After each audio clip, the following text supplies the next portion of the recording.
turn the sunshine into love, and I can keep on dreaming.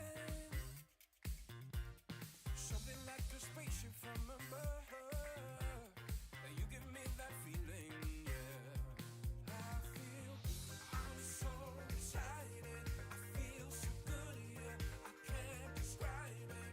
I feel I know the music will keep me dancing, yeah, keep me moving. I'm gonna tell you something just for free. I hope you catch my meaning. I'm not here to waste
to Brawlhalla.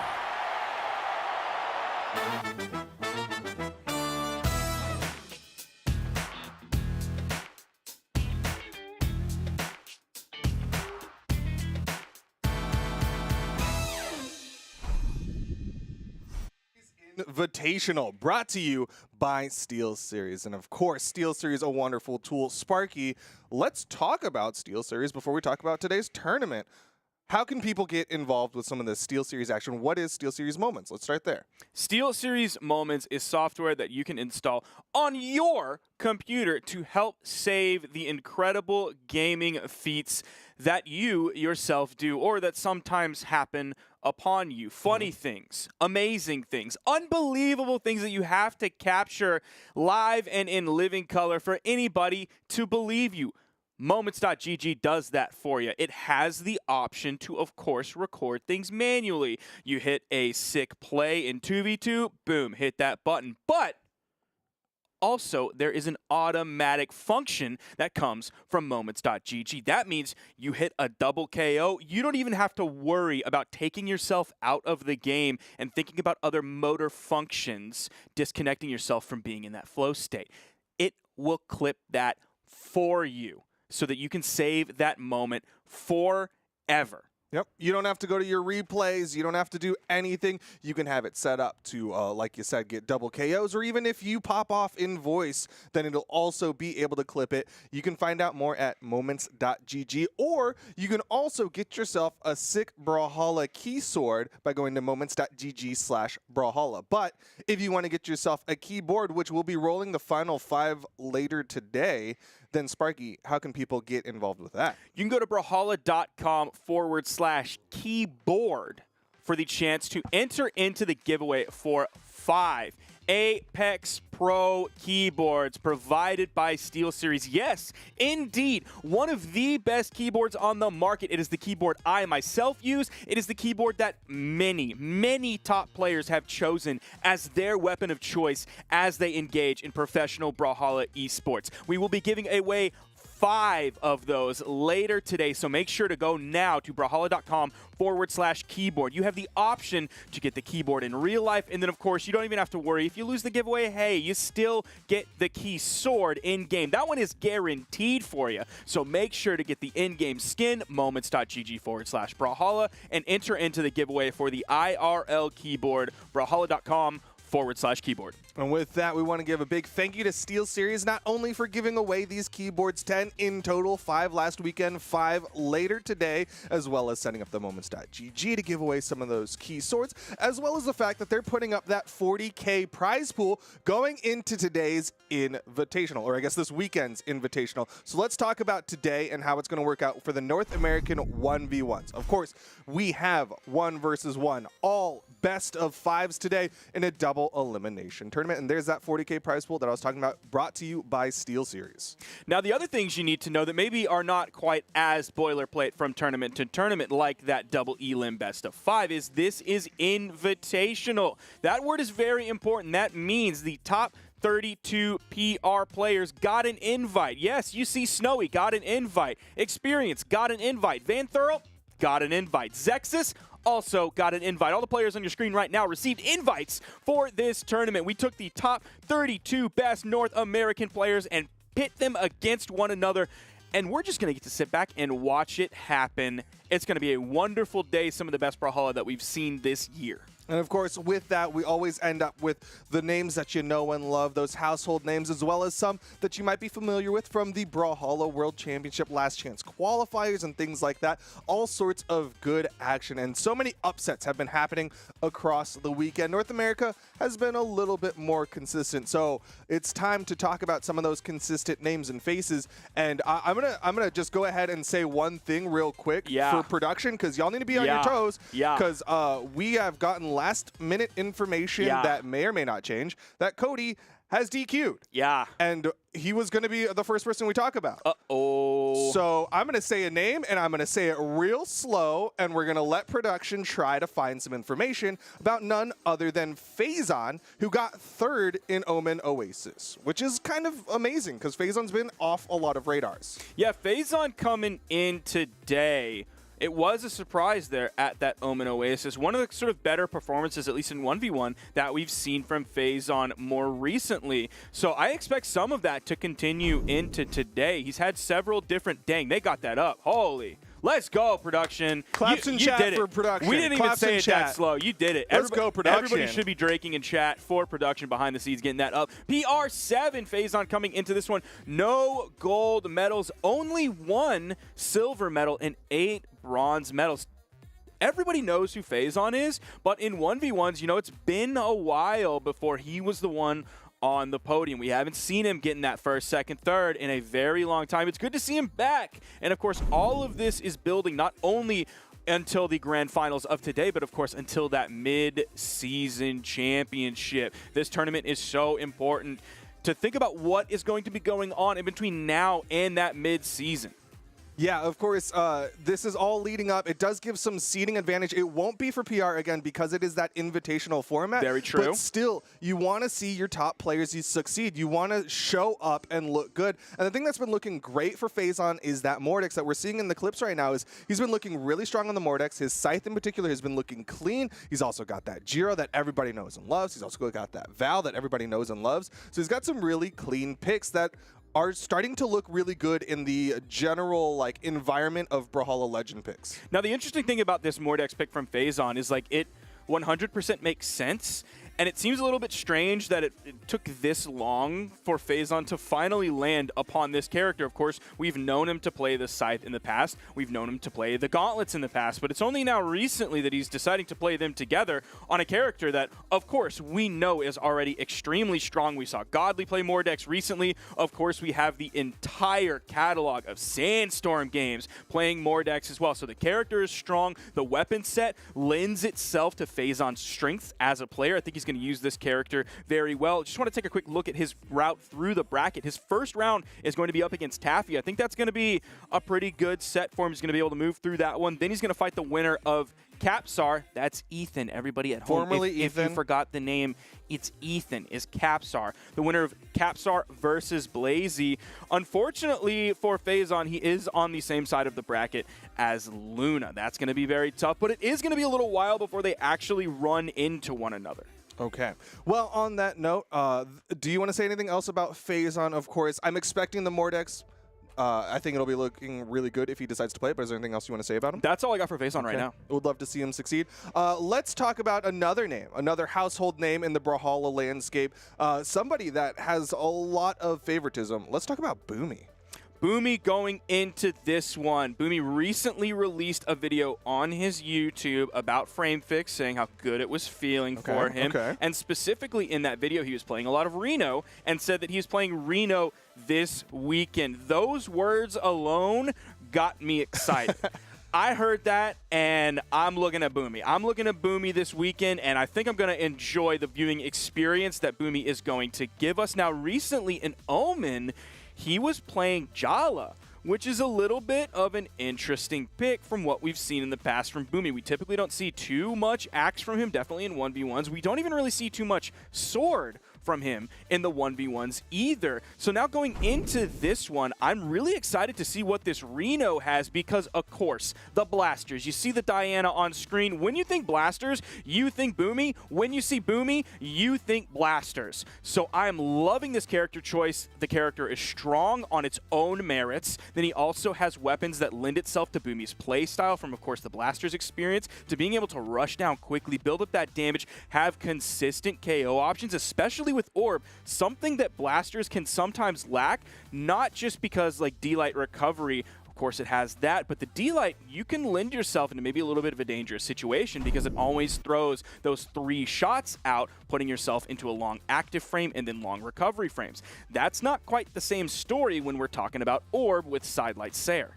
Yeah, Boomy's, I mean, he's definitely adept at basically every character. The crazy thing about Boomy is like he's been playing this game for a really long time, and one thing he's notorious for doing is coming into a tournament and saying, I'm going to play this legend for the entirety of the tournament. Nothing will make me swap, and we've seen it have varied success. One character in particular that I loved from him was the Petra. So talking about character picks, you know, he had the Orion, which worked, sorry, not the Orion, talking about the Reno, again, it also has that crossover of the Orb. So coming in with the Petra, coming with the Reno, I think there's a lot of good merit there. He also had the Cross, right? Talking about some other kind of varied picks, but still within this realm of like he likes blasters, he likes orb. Now, this is probably going to be one of the first times that we've seen really dedicated Reno play in a tournament. We've seen other players kind of swap onto the Reno. Cody Travis has played one heck of a Reno, one of the best that we've really kind of ever seen.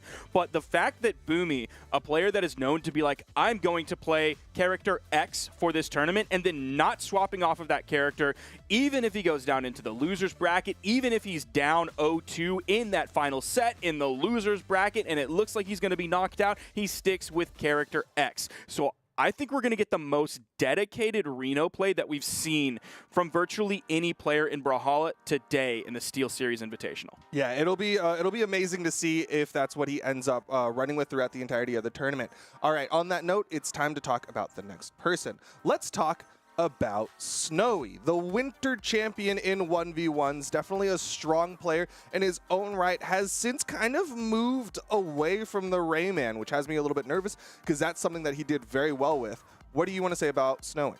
Snowy going into this one, we say it virtually every time. Snowy is one of those coin flip players. We'll flip the coin today. Might come up heads, might come up tails. That's how coin flip works for people who don't know at home. 50-50. So we'll see how that works today for Snowy. Just looking at his bracket here, I think he has a pretty decent bracket. His first round, he's already up 2 games against Zexus. They're only really about 13 minutes overall into that set. So they've had some pretty quick games, maybe a little bit of downtime in between. So he's already up 2-0 on that in the best of 5. Of course, that we learned from the format explainer early on. But you see, coming in PR number 1? Yeah, it's That's surprising. crazy.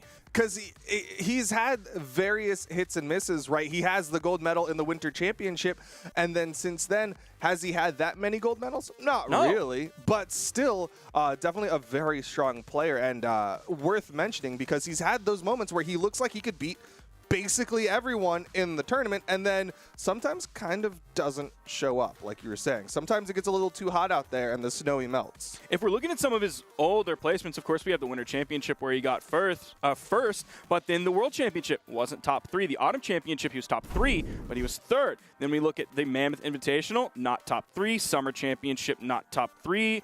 Let's look at some of these other official tournaments. The Parsec Invitational, 2nd place on that one. So nice one for Snowy. He definitely has his ups and downs. Of course, you're seeing some of that crew battle footage that has now moved on to Snowy versus Hardy MJ. It'll be interesting to see what he's really going with today, whether he goes for that Zul pick like you're seeing on screen right now, or he goes for that Rayman. I think he can't really go wrong either way, but like you said earlier, loving that Rayman. A lot of players loving Rayman right now. Everybody at home loves to watch some good Rayman gameplay. Yeah, Rayman's one of those characters where, like, love him or hate him, there's a whole community of people that are really just rooting for the Rayman, not necessarily like the player, right? Like if Jiro shows up on screen, there's a bunch of people who are just like, I love whoever that is because they're playing my guy. Glowblocks is that for me. If somebody's playing Glowblocks, I'm just like, I'm rooting for that person. I don't really care. But yeah, the same kind of story for Rayman.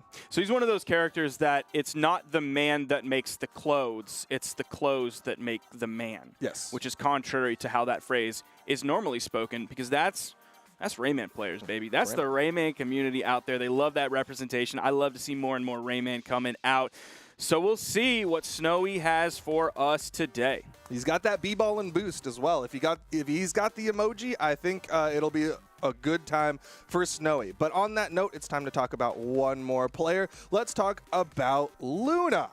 Luna, of course, kind of one of the scariest players to deal with in bracket. And it was very recently that was not a phrase that really anybody on Earth had ever uttered. That was a unique phrase that all of a sudden happened once Luna really stormed onto the scene, really started showing up on those podiums. Yeah, Luna is one of those players that has been consistently downplayed. Every time Luna shows up, you know someone in YouTube chat, in Twitch chat is like, carried by Teros, carried by X. You're one of those people who absolutely disavows Luna's success, and yet he shows up. Gets the gold medal at Omen Oasis, gets the gold medal at SteelSeries 2v2s. Luna is such a strong player, and I just want to give him so much credit for the grind that he's put in between last year and this year, because last year he wasn't even making top 8s. That's true. Now, even though I think Luna is carried by Teros, both the axe and the hammer, of course, he's still a really good player. If Taros was that easy to pick up, everybody would do it. Some people do attempt to do it and don't reach the success levels that Luna does. You can see the 1 gold medal, the 1 silver medal, 0 bronze medals, but the rest of the numbers are kind of humble, like 7 top 32s. That's really not a lot for someone that is really getting on those podiums now. Only recently. I cannot get over how recently Luna's meteoric rise to stardom has come not only in 1v1s, but also in 2v2s as well. That's very rare.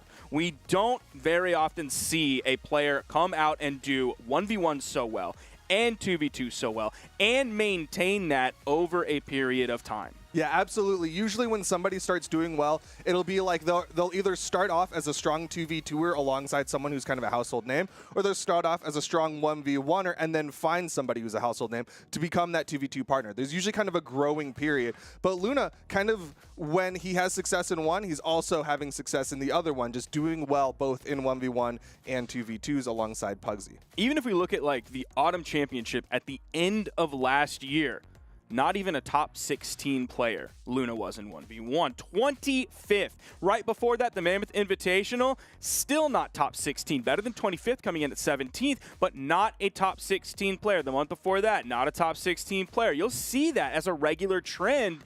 Not very long ago, about 6 months ago, Luna was hardly a top 16 1v1 player. Now, all but guaranteed, well, I say that until the bracket really starts going, but all but guaranteed to be a top 3 player. Luna coming out big with that nasty bull. Yeah, love to see some Luna. But on that note, it's time to get in predictions. Sparky, I let you go early yesterday. Would you be okay if I went right now? Absolutely. Okay. So in third, I'm going to admit I had to hot swap because Mr. Cody Travis DQ'd out. So instead, number 3, I put in Java, someone we didn't mention in the pre-show, but you got to know and love him because he did so well at the World Championship with the Bode Bar.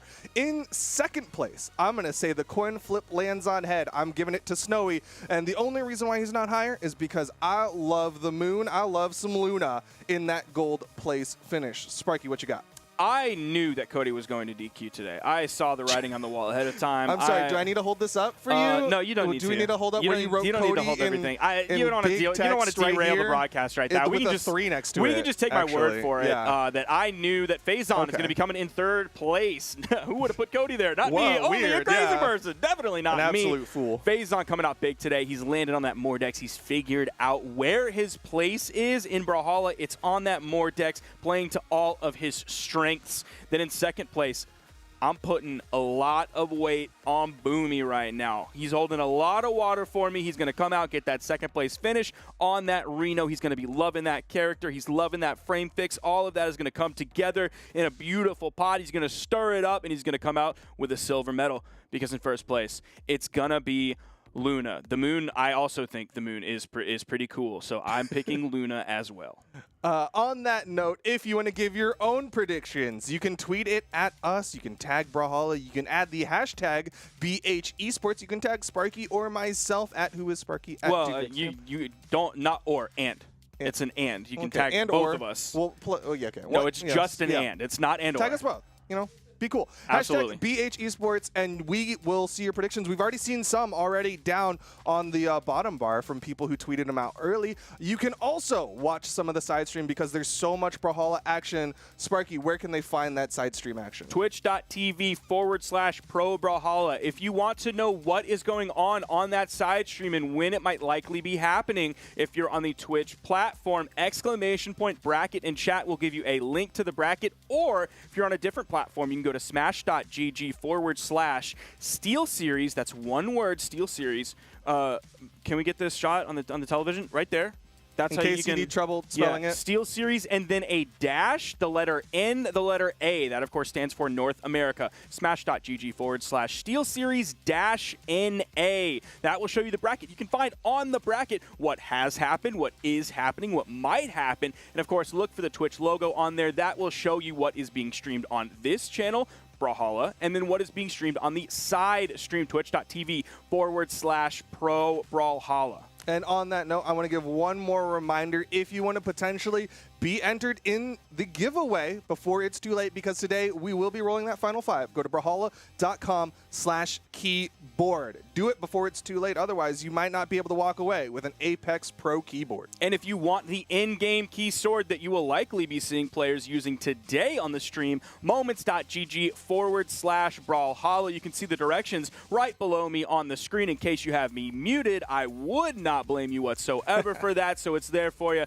nice and helpful. Moments.gg/brawlhalla. That'll give you all the directions you need to obtain the in-game highly coveted key sword. All that and more brought to you by SteelSeries. On that note, it's time to take a short little break, and when we come back, we will be bringing you the top 32 of the SteelSeries Invitational. Stick around.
Yeah, stay side. Aight, whether you ready or not.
Yeah. Stay side. Aight, come on. Whether you're ready or not.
If Ocelix can't change what is happening in front of him as the ground pound connects. Pulling out of strength, too. Oh, no. man. Get right on into game number 2. He's on, of course, no slouch on the blasters. One of the original. Yo, Ocelix is untouched. Both, I feel like they're both in yell percentage, if you will. Oh, yeah. Oh, doesn't matter though. It's a nice one, but managed to slide right through that. And oh, the anchor drop. Getting good damage. What? Oh, that was cool. And he's gone. Yo, he takes it with that side air. One hit on Sandy for so long. And he's really good at it before he can get it.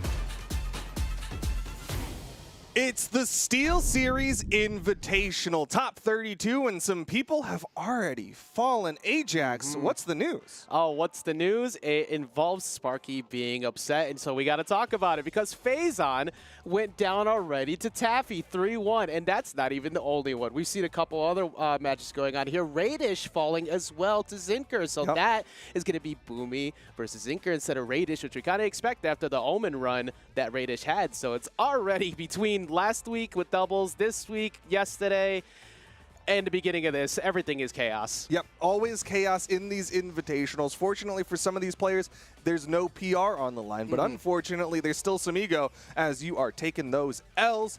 Things, of course, are just starting to heat up, though, because we're in the top 32. Yes. Exactly. And speaking of heating up, we mentioned it in other ones too. This is the first round. There aren't matches prior to this where you get to warm up. You run into those sets in the very beginning, and you have to work for it. Speaking of which, take a look at the schedule of the matches upcoming. One of them, the very beginning, the artist formerly known as Ethan Capsar versus Blazy. That's going to be a really good one to start off. That's not a match you want to hop into the first one of the day trying to prep for. Then, of course, Kostlix, Walshy after that. Boomy with the changeup now. Instead of playing against Radish, like we said before, it's going to be Zinker. And then Stingray is waiting on a TBD because that is one of our second round matches as we go on.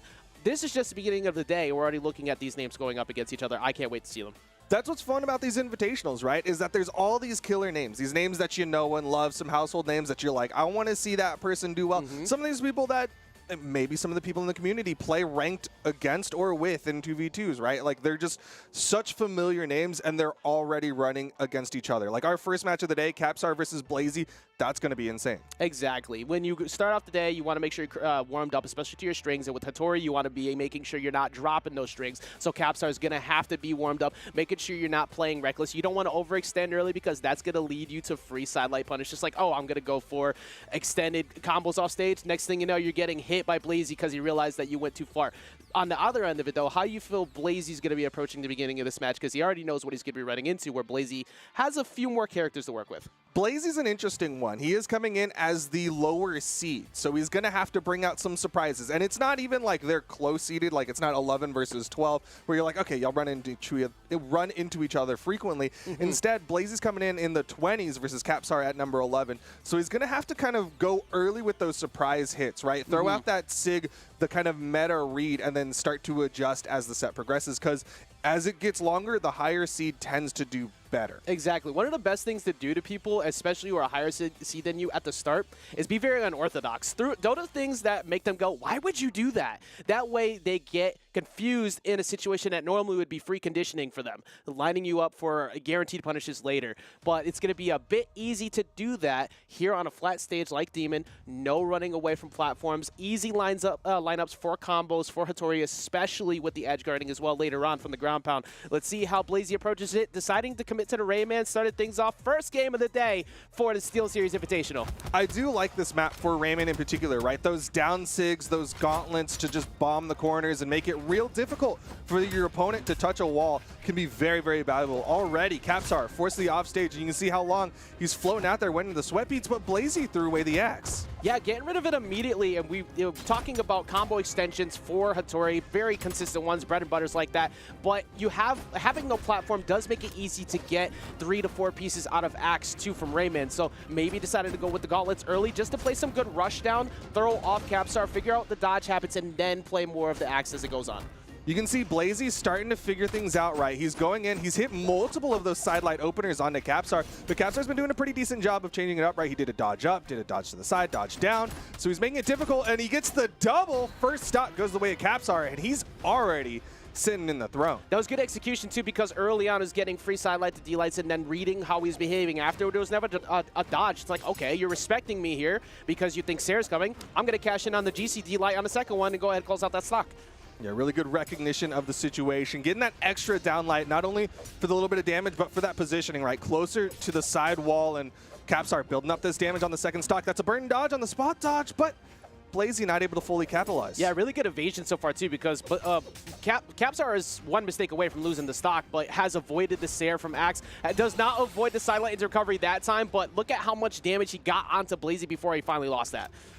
Things looking good for Capsar. He was able to add up a lot of damage on that second stock of Blazy, but he's unarmed. Blazy goes for a dodge down read, I think, with that down air, but it didn't work out. I think so too, yeah, because deciding just going free falling with it down, it was right at the start, like the ending frame input of where dodge probably would have been. So Capsar's gonna be looking through that too. It's like, oh, I see you're looking for me to be very scared in these spots, but I'm pretty far ahead. Granted, actually has been having a hard time finding the second KO. Blazy's starting to get a lot more hits here on Gauntlet.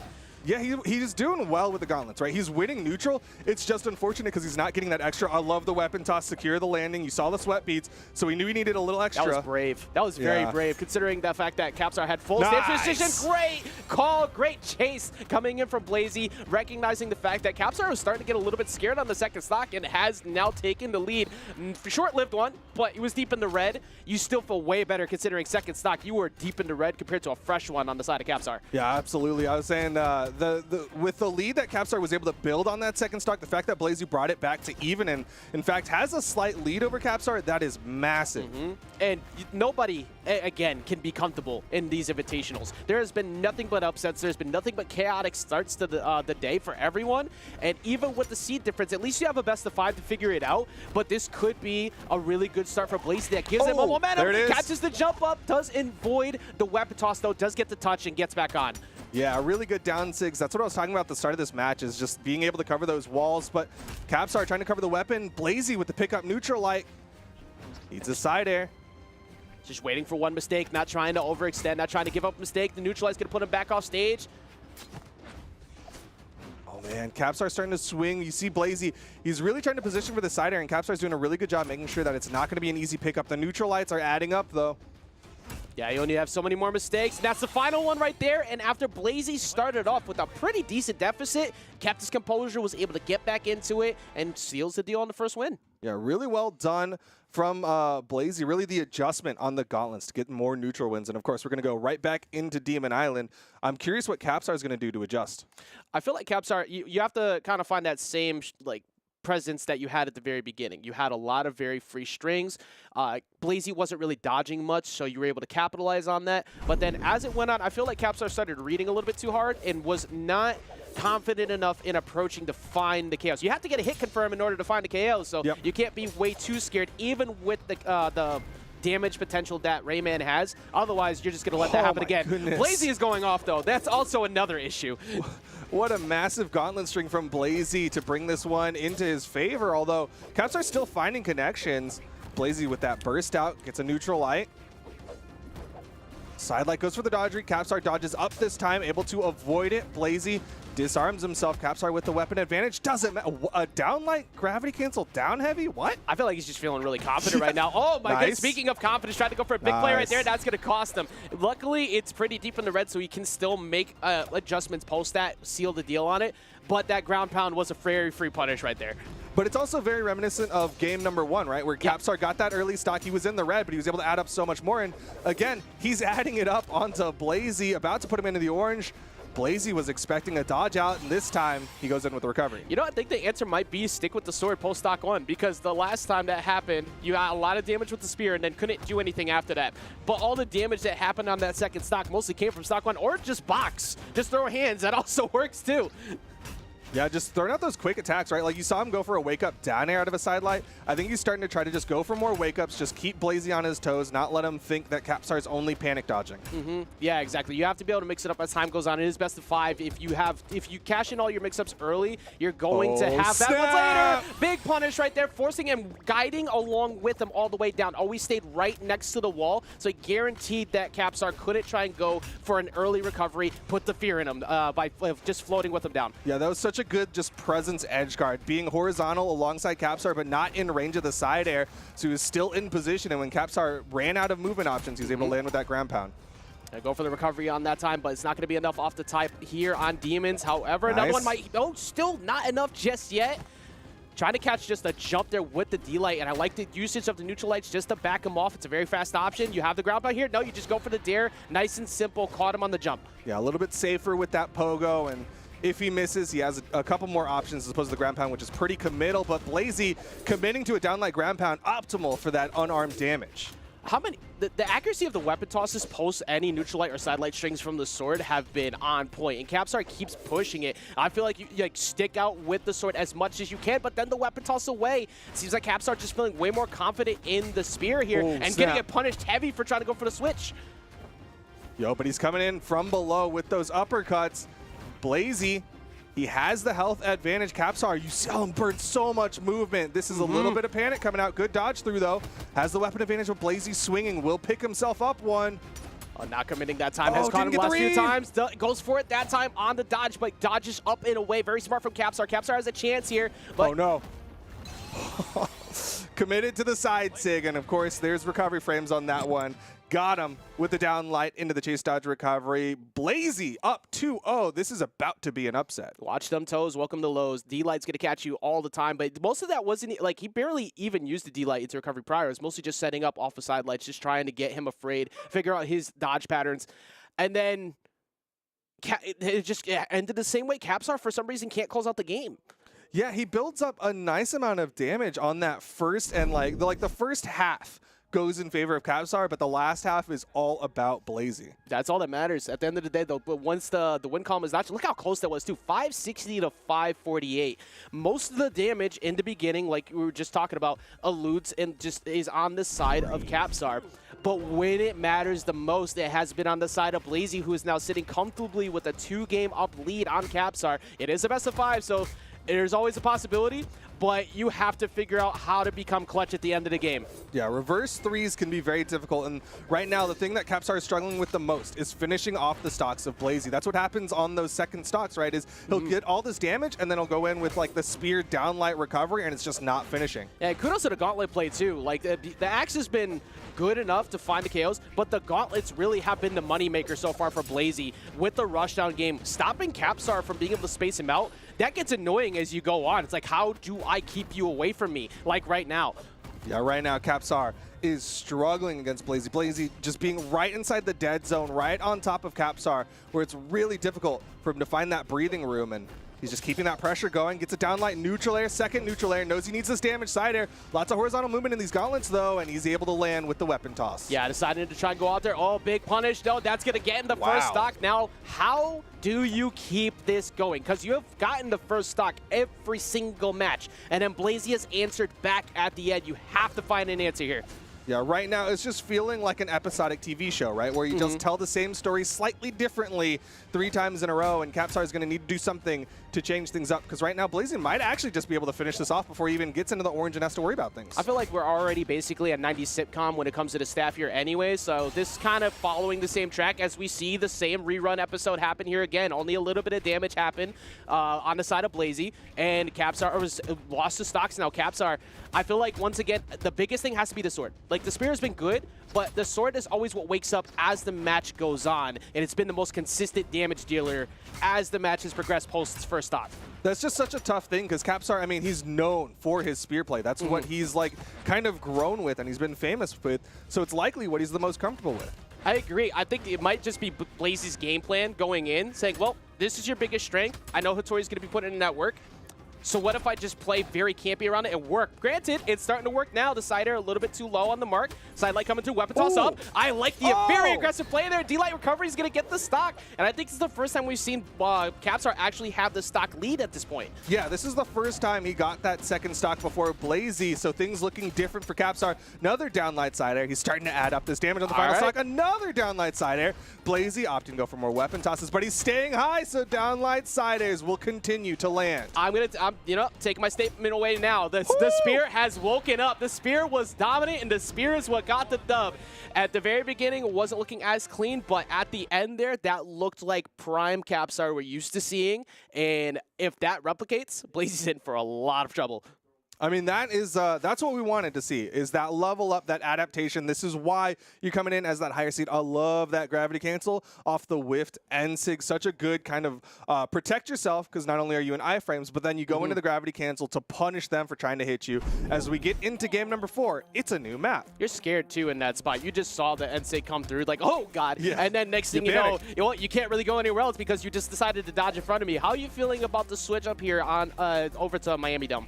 Well, it's still going to have that high ceiling, which is one of the places where Capstar was struggling to finish off, but those downlight side airs will KO faster on this map. So that could go in the favor of Capstar as he commits hard to an offstage ground pound. Yeah, a little bit more room to be able to hide as well on those sides, so it's going to make it a little bit easier for Blazy to get around some of the pressure from Capstar, but likewise on the other side of things too, you talk about that D-Sig from Gauntlets from Rayman, it lets you hide a bit longer underneath. So I think this is going to be way more, I think this is going to be more beneficial for Capstar right now, just because of how many D-Lights we were seeing him connect in that last one. He's going to get some free extensions off these platforms. Yeah, this map definitely feels like it's Capstar favored, but so far, Blazy looking good.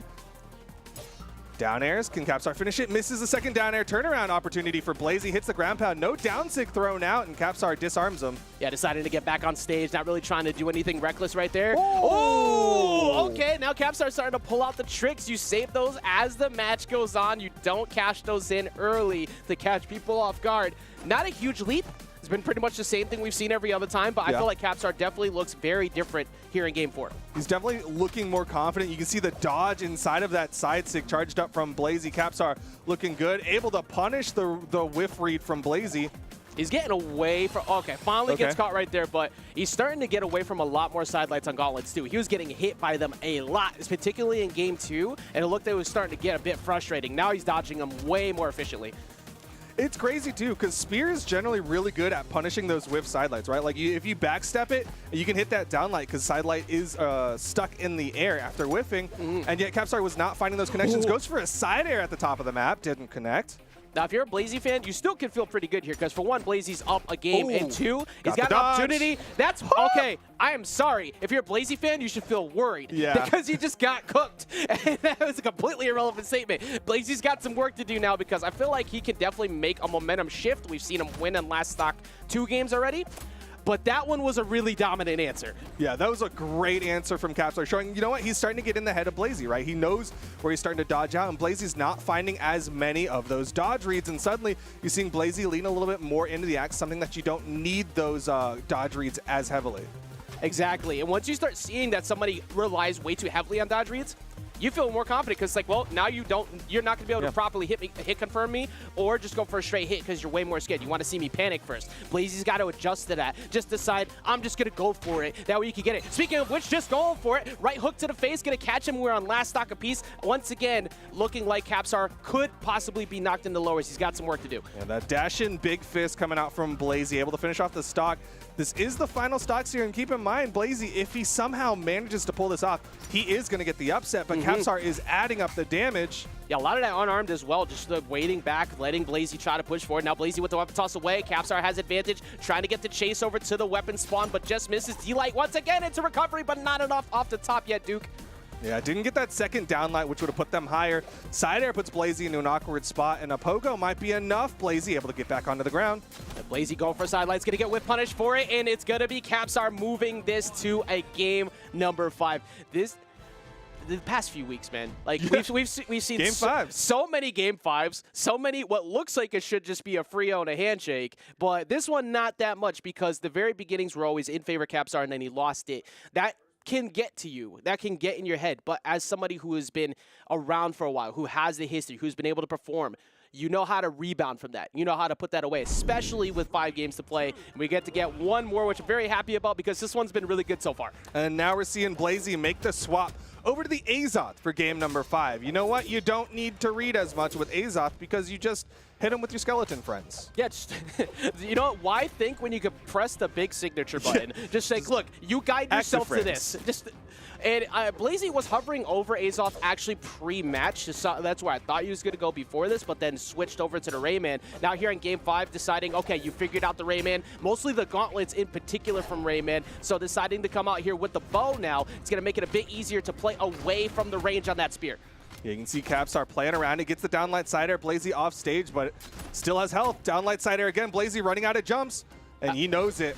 At this point, just stop jumping. I don't even know what to say. Every time both feet on the ground, yeah, Blazy. just firmly on the ground, Blazy. Every time Blazy has gone airborne, he's been caught by D-Lights, and now he's getting caught by side airs from Sword as well. Axe side air will take it. Not too much damage on the first stock. Yeah, still similar story though, right? Capsar gets that first stock and then gets a little bit of damage on the second stock of Blazy, but this time Blazy with the Azoth has the bow. We'll see what he can do with it. Doesn't get the side light. Try to get a jump there from Capsar. Capsar keeping his ground, coming up with the side light, crossing it up with the D-Light, GC D-Light, chasing all the way to the top, trying to catch a recovery off the top there, pushing it. We've seen a couple times where he just went straight for recovery, that time trying to cash in on the chase. I respect it. You know what? Didn't have the damage for the double D-Light recovery to KO, so instead opted for the Nair and try to get that recovery read. You saw him chase after it. Didn't quite work out, but still look at the damage in favor of Capsar. Yeah, Capsar is a swinging now too. You're in the yellow, so you have a little bit of opportunity to take a couple hits for whiff punishes. Now, not as much. You don't want to land right in front of Azoth like that, and catches the high recovery. Blazy had 2 games up. It might be you. Don't let it be you for version number 1, about to get verse 3-0'd. I mean, at this rate, it might be you. It might be you. Capsar is going off. Ground pound into side air off of the gravity cancel downlight. Capsar, complete weapon control, complete stage control. Blazy with the bow in hand. He needs to find something massive. He's going to need a big play. He's going to need to be able to find it soon. Try to catch the side air off the side, but Capsar going low. Very smart. Trying to catch him on his way in, but good defense from Capsar again. That's not going to be enough off the top yet. He still has to find this and then get that damage on to even get back in. Okay, able to pick up that downline into the recovery off stage. Works out for Blazy. He's evening it up, but he still cannot afford too much more damage. Exactly, and decided the bow is going to be what he wants to stick with. The bow got him back in last time. He's getting a lot of strings now, Duke. Capsar currently being starved, hasn't found a weapon yet. He picks up the spear. Nice, punishes that landing side air from Capsar. Blazy starting to add up some damage. Good dodge out, avoids the recovery. If you got any tricks left, you got to pull them out right now. Capsar looking for the recovery in, not going to get to down air. Blazy gets back on, but sent back off stage, just misses the weapon toss dodge. Oh, the weapon toss again. Blazy will sweat beat, but he'll use the weapon toss to protect it. That saved his life. Yeah. That saved his life. He was about to get snap. it. Oh my goodness, Capsar is now looking at what could be a game. Oh, he disarmed himself. They're both unarmed. He's got the almost punishes the pickup. Blazy denying weapons, didn't pick up the bow the first time. Nair goes higher puts him recovery. off screen. This is exactly what both of them want for this lineup of it. And Capsar is gonna catch him finally on the landing. Stops the bleeding, prevents the potential stop to the reverse 3-0. What an amazing set to start things off. Just barely finds the connection with the side sig. Blazy was bringing it back, and like you said, what a way to start today. We're just in the winner's side top 32, and we've already gotten a game 5 situation. This is 2 days in a row where yesterday we had, I believe it was Heisen, and I forgot who it was against, but that one went to game 5, and it was incredibly close. And then today, it might have been knees, but then today, same thing. We see two first games that weren't dominant in any way. They were very close, but Blazy walked away from it. And then Capsar pulls out the reverse 3-0, stops it. The damage may be slightly in favor of Blazy, but it didn't matter because of the actually, never mind, I'm looking at the different graphic here. But 345, that bow really did make a big difference after the gauntlets got figured out post-game 4, especially on Miami Dome. But Capsar prevents the upset, keeps that hold on that good spot, doesn't join that list of people down there who's already enjoying their trip to lowers. How do you top that? How do you top that as a first start? there's still so much amazing action. Yeah. Blazy, though, I mean, credit to him, had a great bow. Unfortunately, he is going down to the lower side, which is technically what we expected, given it was PR11 versus PR20. But still, had a great showing. Yeah. Almost had the upset. Yeah, and you love to see it too, because every time you see people step it up, and especially in invitationals, there's not, there's no PR on the line, but it gives you that preparation for springs right around the corner, for midseason around the corner. You want to make sure that you're ready to go. And this is the best time to pull out new characters sometimes for people, but it's also the time where a lot of people who are lower on the PR find those upsets because they feel like they can make it work here. It's not as stressful. Granted, they did make that work very stressful for Capsar, who did still work it out. But I think if I'm Blazy, I'm still feeling good. Even after the loss, you got to feel good about the performance in that, and hopefully you make a nice trip through lowers with that one. Expecting him to go pretty far with the way he's playing right now. But up next, we've got Kosalix versus Walshy. Yes, we do. They are very recent 2v2 teammates, and now they're playing against each other. Yeah, you like Lance? We're going to get a lot of it. Like, are you, Hope you like Lance sounds. Yeah, if you enjoy the sound of spin to win, you're going to enjoy this upcoming next, because like you said, we have Kosalix, it's Ulgrim or insert Lance hero, and then you were talking about Walshy, who was running Orion and 2s last week. It's not much else to say other than it's going to be a Lance mirror. It's based on who has better pace control, who has the ability to not there's a decent amount of end lag when you decide to overcommit and try and go for those pushes. You have to make sure you get your consistent bread and butters. Whoever has better consistent bread and butters, I think their whole thing, not dropping their combos and not being reckless when they don't need to, is going to win. All easier said than done. Yep, I think Kosalix has a good history on that, but how are you feeling about Walshy? It's interesting, right? Because the graphics right now are showing a Val, which makes me wonder if the Lance that he was running in 2s is a specifically 2s thing, right? Then he can come in with this Val, which is it's an awkward pick, right? Val into Ulgrim has parts that work really well, right? I think Sword can do a great job in the vertical game. I think Gauntlets, if they stack up against Lance, can have a really strong showing as well. But at the same time, it's kind of a similar story to what we saw with Blazy, where it's like, you got to get those reads. Yeah, exactly. And we've seen so much good Val play the past couple days, too. We saw Sejaru take it over Akno yesterday. We saw Pavelski pulling through. I mean, granted, the mobile game was with the Mordex, and he hit a harder clip than anybody else is ever going to get on proper connection. But, like, we've seen so much good Val play. We saw the reverse 3-0 actually come in from the Val yesterday from Pavelski, is what we know him for. I think it's a good option to go against someone who's pretty committal, like Kosalix can be at times, but Kosalix is scary when he starts to get edge guards going. I think that's the biggest fear tactic, because for one, he's a man who plays for the clip. Like, he'll do the clips. He will absolutely play for the clip, but he's also someone who, once he recognizes your patterns off stage, he will meet you there. He will not let you get back for free, and that's one of the scariest parts about dealing with him. And I think Val's going to do a good job of having that rush down to hold center stage enough to not be pushed off there as often as you'd like. All right, well, let's get into it. It's going to be game number 1 of a best-of-5 between Kosalix and Walshy. It's not even Val either. And we see him on the Rayman. You can understand the logic, though. Yeah. He's got the gauntlets. He's just going to bring out the Axe, which has a historically good matchup into Lance. Exactly. And everybody loves Raymond. That character is everywhere right now. He's doing an incredible job. And also has one of the best new taunts in the business. Of course. I love the reference to the game. And right back to Demon Island here to start things off for game number 1.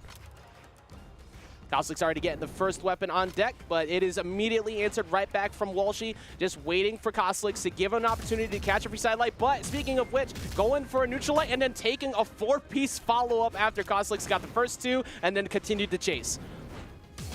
Nice, goes in with the side light, neutral air. We've seen Lance players, there's kind of this divide right now, where sometimes they'll go for a lot of side light down airs and go for a second side light or a neutral light follow-up, and then Kosalix, kind of the classic, side light nair for a dodge read. Exactly. Kosalix will almost always cash in on the nair follow-up. It's usually not until you see game 4, game 5 when he's going for the bigger plays, because you're already in this point, like, annoyed because you've been hit by them so much. Yeah. And then you start panicking, and then Kosalix to take advantage of it. One thing Koslix is so good at hitting with his lance is side-light side airs. A not true combo, but great for finishing off stocks, and that's what we saw just a second ago. Now he's over to the dare side of things with the side-light dares going for multiple, but Walshy with the edge guard doesn't hit the ground pound. Yeah, Walshy looking for him right now to make another mistake on stage, trying to catch him on a high recovery, but Koslix going very high and staying away from it, coming in with the side air, trying to catch him there on landing, but the recovery does close it out. Yeah, just goes straight into it.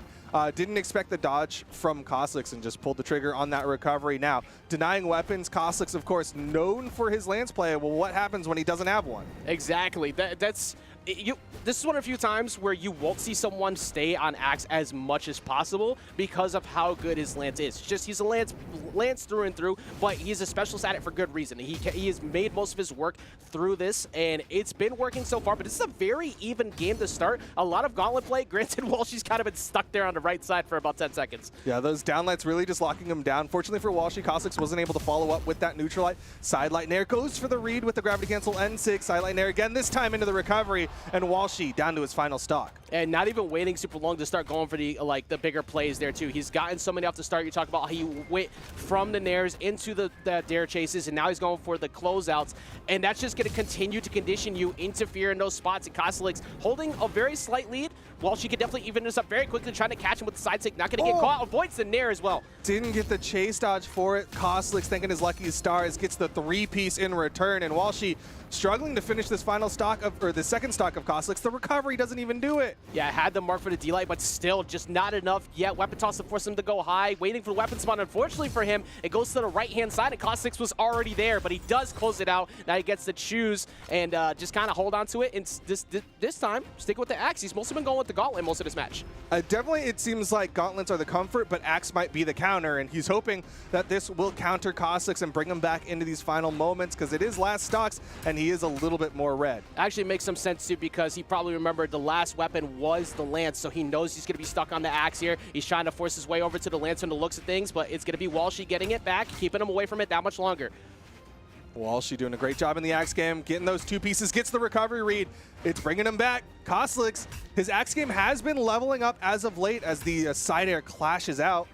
Yeah, kind of struggling a bit to find these openings. Like you said, the dominance play here from the Axe, and now gets back to the Gauntlets. Koslix currently hunting, waiting so he could get his win condition, but he still does not get it. The Walshy has been so good, but he catches him at the very end, doesn't even need it, will throw blows instead, and takes the game, first game. So many praiseworthy things on both sides. I loved the side air from Walshy to guarantee the weapon denial, and then I love Koslix going in with that D-Light gravity cancel and heavy, the optimal force on that one to finish it, because the recovery was not a guaranteed KO. Yeah, and that was smart too, because you were just chasing for a weapon for a good while. So at that point, it's like, okay, I have to do something different here. I can't keep going for the same setups because he's going to think that I'm going to keep running away. And Koslix took advantage of it at the end, was able to take it. Very close game between the two, 602 to 581. Few more SIGs on the side of Koslix, only 20% hit, but one of them set up for the recovery KO that happened after that because it was a delay into instant hit and 499 on the Lance. That's exactly what we expect to see. Definitely a Lance specialist. That's his known weapon, and he does so well with it. Again, just the consistency of hitting those side-light nairs and then going for different dodge reads. The more he can win neutral and get those side-light nairs, the more he can get those dodge reads. And now we're going to see the switch up again. This time it's going to be over to Koji, so going for a completely different change up here. How are you feeling about the switch with Koji? It's an interesting one. I don't generally like if you're going into Koji, it's generally for the bow, and I'm not a big fan of bow into Lance. Lance has a strong horizontal game, and usually my counter to that is to go for something vertical. Bow, not really the best vertical game. Yeah, most of the time you're trying to go for keep away on bow. Well, problem is you have booster jets on their way in, and Koslix has found his hit almost every single time. You haven't really proven to him that you've been able to keep him away the way you'd like. So, sword, maybe it'll work. You got to touch the ground in the first place. D-Light down air, looking for a follow-up. Koslix not falling for it. All right. Starting to get some juggles added up onto Koslix. He's getting the damage, but goes for the gravity cancels down like Koslix with a turnaround side sig, and he's going to get the first stock. And Koslix just going to probably be sticking out once again with the Lance. That I know we've kind of... actually, never mind. So maybe deciding to go here with the Axe for one, just to change things up, but two, because he knew the bow was next up in the lineup. Yeah, it might just be Kozlik's trying to show that, you know what, even though he's strong with the lance, he does have an axe game. This is what I was talking about, right? He has been leveling it up. Definitely burned a lot of movement there. Surprised Walshy wasn't able to find a better punish, but the down light sider puts him off stage. Down air. Yeah, shouldn't be able to make this one back here as long as he covers it, and he misses the wall, but Kozlik's trying to hit him on the way to hopefully get him underneath the stage and snipe a stock. But at least for Kozlik, you stick with the axe when you were deep in the red, so you freshly spawn with the new lance and get to go right back to work. Yeah, it's interesting. Kozlik definitely loves to prime his next weapon, right? Like more than your average Brawlhalla competitor is he'll throw away the axe and immediately have that lance prime, but it's rare for him to stick with it. Sometimes he'll just prime and then go back to the lance. But no, look, he's definitely wanting to play this axe. Yeah, actually, you're right. At first, I thought it was purely just to stall for that. So if you're Walshy, you got to try and take advantage of this while you can, if you possibly can, because the axe wasn't as strong as before, but the side air is always going to be strong. Finds the KO, and Kozlik look like he might take this. Okay, maybe we're starting to see more of Kozlik's game. Okay, I was going to say for a second, maybe it's build-up damage with Lance. I'm really trying to justify it, and no, it just seems like Kozlik wants to show he's not a Lance one trick. He was definitely listening to the streams like, oh yeah? Let me show you real quick. And it's working. He's definitely showing up on it, catching him repeatedly on these landings. Neutral lights once again pushing him off stage, trying to catch the side air jump, but what was it? I was going to say Val. Walshy not getting caught by it. Ooh, a nice gravity cancel downlight on the stack up. Gets him a downlight side air, but he's still a full stock behind Kozlik in the weapon toss to guarantee the touchdown. Punish from Walshy. Gravity cancel downlight side air. Lots of horizontal movement, though, so he needs to finish this. Walshy's got to get a punish here while he can, especially because of the fact it's not prime for next. Recovery's not going to be enough that low. Okay, nice wake up, and that will get the KO. Walshy holding on for dear life, but one side air from either weapon of Kozlik, and Walshy might be out of here. Yeah, this is a dream right now. You got to do everything you possibly can, and the neutral light's going to end that dream real quick, put you to bed, and that is going to be the W going into the side of Kozlik. He is wishing on those stars, hoping that his dreams will come true, because right now he's one game away from getting knocked out from his 2v2 teammate. Yeah, majority of this has just been the amazing play from Kozlik, just playing around repeatedly, catching the landing right there as we see. He used so many resources. Kozlik knew, like, well, not much you could do outside of trying to swing on landing here, but I'm most likely going to hit you because I spaced it out there in just very well played, recognition of resources lost. But majority of it at the end actually came from the axe, which was a bit of a surprise post game one. He was definitely trying to show that he has an axe game. I love that that side stick from Kozlik. Yes, Walshy burned all the movement, and Kozlik hits a side stick to punish the landing, but the positioning before that to make sure they didn't get caught by like a down toss, to make sure, you know what, I got to just guarantee this hit, just really good from Kozlik. And now it's Walshy over to the Gruagok for game number 3. When in doubt, Teros out. He's hoping it's something. Flambeau out there somewhere is grinning. He's in his head. He's just like, someone just went ignorant mode. Yes, and sometimes you got to do it because everything that we were trying to go for with the Rayman before was kind of working a bit on the axe. Got the dodge through. All right, look, you got to swing with the hammer to make it work. I need you to press the button that involves the swinging. There you go. While she started to get some hits, and at least with Teros, every time you get 3 to 4 pieces by Kozlik, you can always get right back in with the damage on Teros. So that might be part of the logic here. Yeah, that's one thing that's nice about the Gruagok in this matchup is that it kind of negates a lot of the defense that Kozlik has, right? Koji, not exactly the strongest character, was having some of that force eaten out, and sidelight side air might give Kozlik another big stock, another side air, and yeah, he's got the lead. Yeah, Gruagok's not really putting in work yet. He does have him in orange, and all you need is just get a hit confirm, really, and you're going to have him at KO %. So Kozlik has done an amazing job of playing right on range. Look, like with the lead, he doesn't just rush in. He waits for Walshy to do something first, then punishes like that right there. There's no reason to go crazy while you have a lead, and he's doing this. He's holding it well right now. Yeah, he's here to win. He wants to go far, and you can see he's not overcommitting in the offstage. Instead, he's just like, I'm going to keep doing what I'm doing, and it's working. All right, this is an opportunity you got to take advantage of here. There's not really a big reason for Kozlik to try and go crazy because he's so deep. Well, he did actually snipe out some stocks earlier unarmed, so you have to respect this right now because he's not afraid to box in this position. He snags away the weapon. He's still able to get to the lance, and now all of a sudden Walshy in a bad spot. Yeah, Walshy needs to find that finishing blow. Finally does with the side air. What's the weapon going to be? Likely the axe. That's what worked the best in game number 1. Yeah, majority of what we've seen so far. The hammer's kind of gotten a few hits here and there, but it's mostly been the axe so far, and it's the right play. Speaking of the axe, Kozlik's coming through. Sidelight is going to connect. Walshy's starting to catch some of these landings with the neutral lights. He's starting to rack up the damage slowly here, Duke. Yep, he's starting to find more hits. Goes in with the N-Sig read. Kosliks with a big punish. And that's why you got to be careful about when you throw that out. That's one of those game 3, I'm down 2 games. I need a big play moments right there. And it did not work out. But if you hit it, you look like a genius in the moment. Sometimes you just got to unga-bunga a little bit. Just a little bit. True. Beat your chest, walk in, swing the hammer, hope for the best, or swing the axe in that case. But now Kosliks going to chase and weapon toss, going away turn out there. around. But Walshy does get the wall touch, reverses it. The charge on recovery gets back somehow. All the Lance haters mauling right now that Kosliks survived from the depths as he hits more onto Walshy's final stock. This man using way too much fuel. It is way too expensive right now, Kosliks. You need to chill. Kosliks is barely... It's a $40 recovery. Bro, 40? Where you getting gas, man? No, that was 1 gallon, man. What are you talking about? Are you right? Well, Kosliks coming back, trying to refuel, and gonna end up using all of his money from SteelSeries on that. Oh, wait a minute. Walshy might have a chance here. Just misses, catches him, and Walshy should be able to get this game, and we're not done yet. We're going to a game number 4. 2 words that spell death for anyone fighting a Gruagok. Unga bunga, as he gets 2 N-Sigs to finish off Kosliks and hold on. But man, to a degree, I think Kosliks let that slip, right? Like, we were complimenting him on the first 2 stocks where he was like playing really smart, playing really safe. And then on that final one, he was like, I got a clip. I can almost do it. I just need to hit this side air. And then everything fell apart. I think, exactly. Like, after you just missed that edge guard and you made it back, you have to reposition yourself because you were doing very well. You were dominating. But the moment you do that too much, that's going to make it kind of obvious for the other person that, oh, you're seeing red. I'm going to take advantage of that. Did get caught by the Gruagok at the end while she was able to get another one. And with the way things have been going, this could end up being another Game 5 just because history continues to repeat itself here in SteelSeries. That's just how it works. You just somehow you go up from up 2-0 to getting reverse 3'd. Walshy has found some solution with this Taros, but I doubt he'll be able to get the N-Sig KOs again. Yeah, well, at least we've been getting good content. Like, we've been getting so many good matches, and I'm loving it. Especially seeing the level ups of people and the way they're approaching this prior to Springs. You want to make sure that you're working very well here. And Kosliks gets himself on moment.gg right there to steal 6. That is going to be an instant replay. After for sure.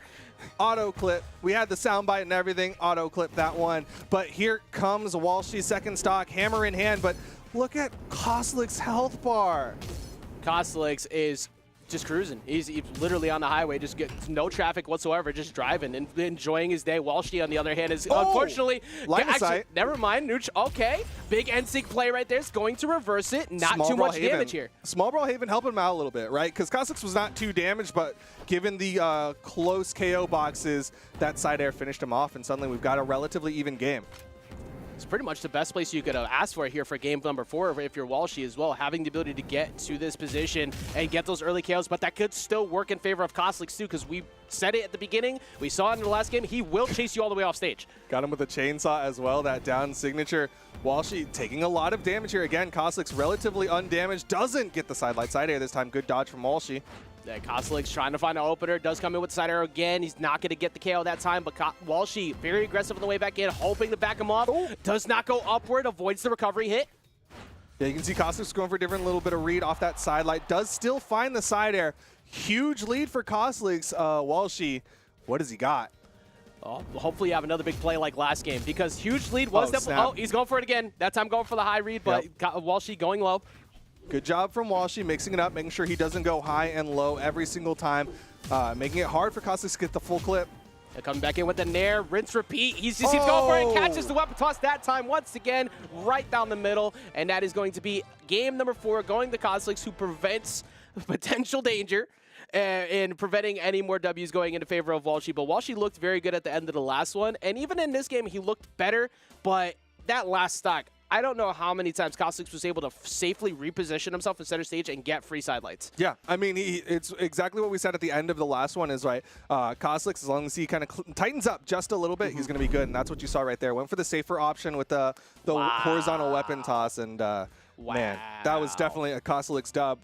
2 signatures, 100%, and 512 damage put out to the 176 of Walshy. That was dominant. The axe was completely invalidated, which was what we were saying was the best weapon for Walshy before. 18 damage? Yeah, it basically spawned and disappeared. That might as well have just been the 5 weapon tosses. Like, pretty much. Like Walshy was figured out on the X, shut it down. A majority of it was just Koslik's ability to regain stage control and not give it up. Every time he got a hit, the reward on hit was massive because he got an edge guard out of it, and Walshy just could not rebound after that.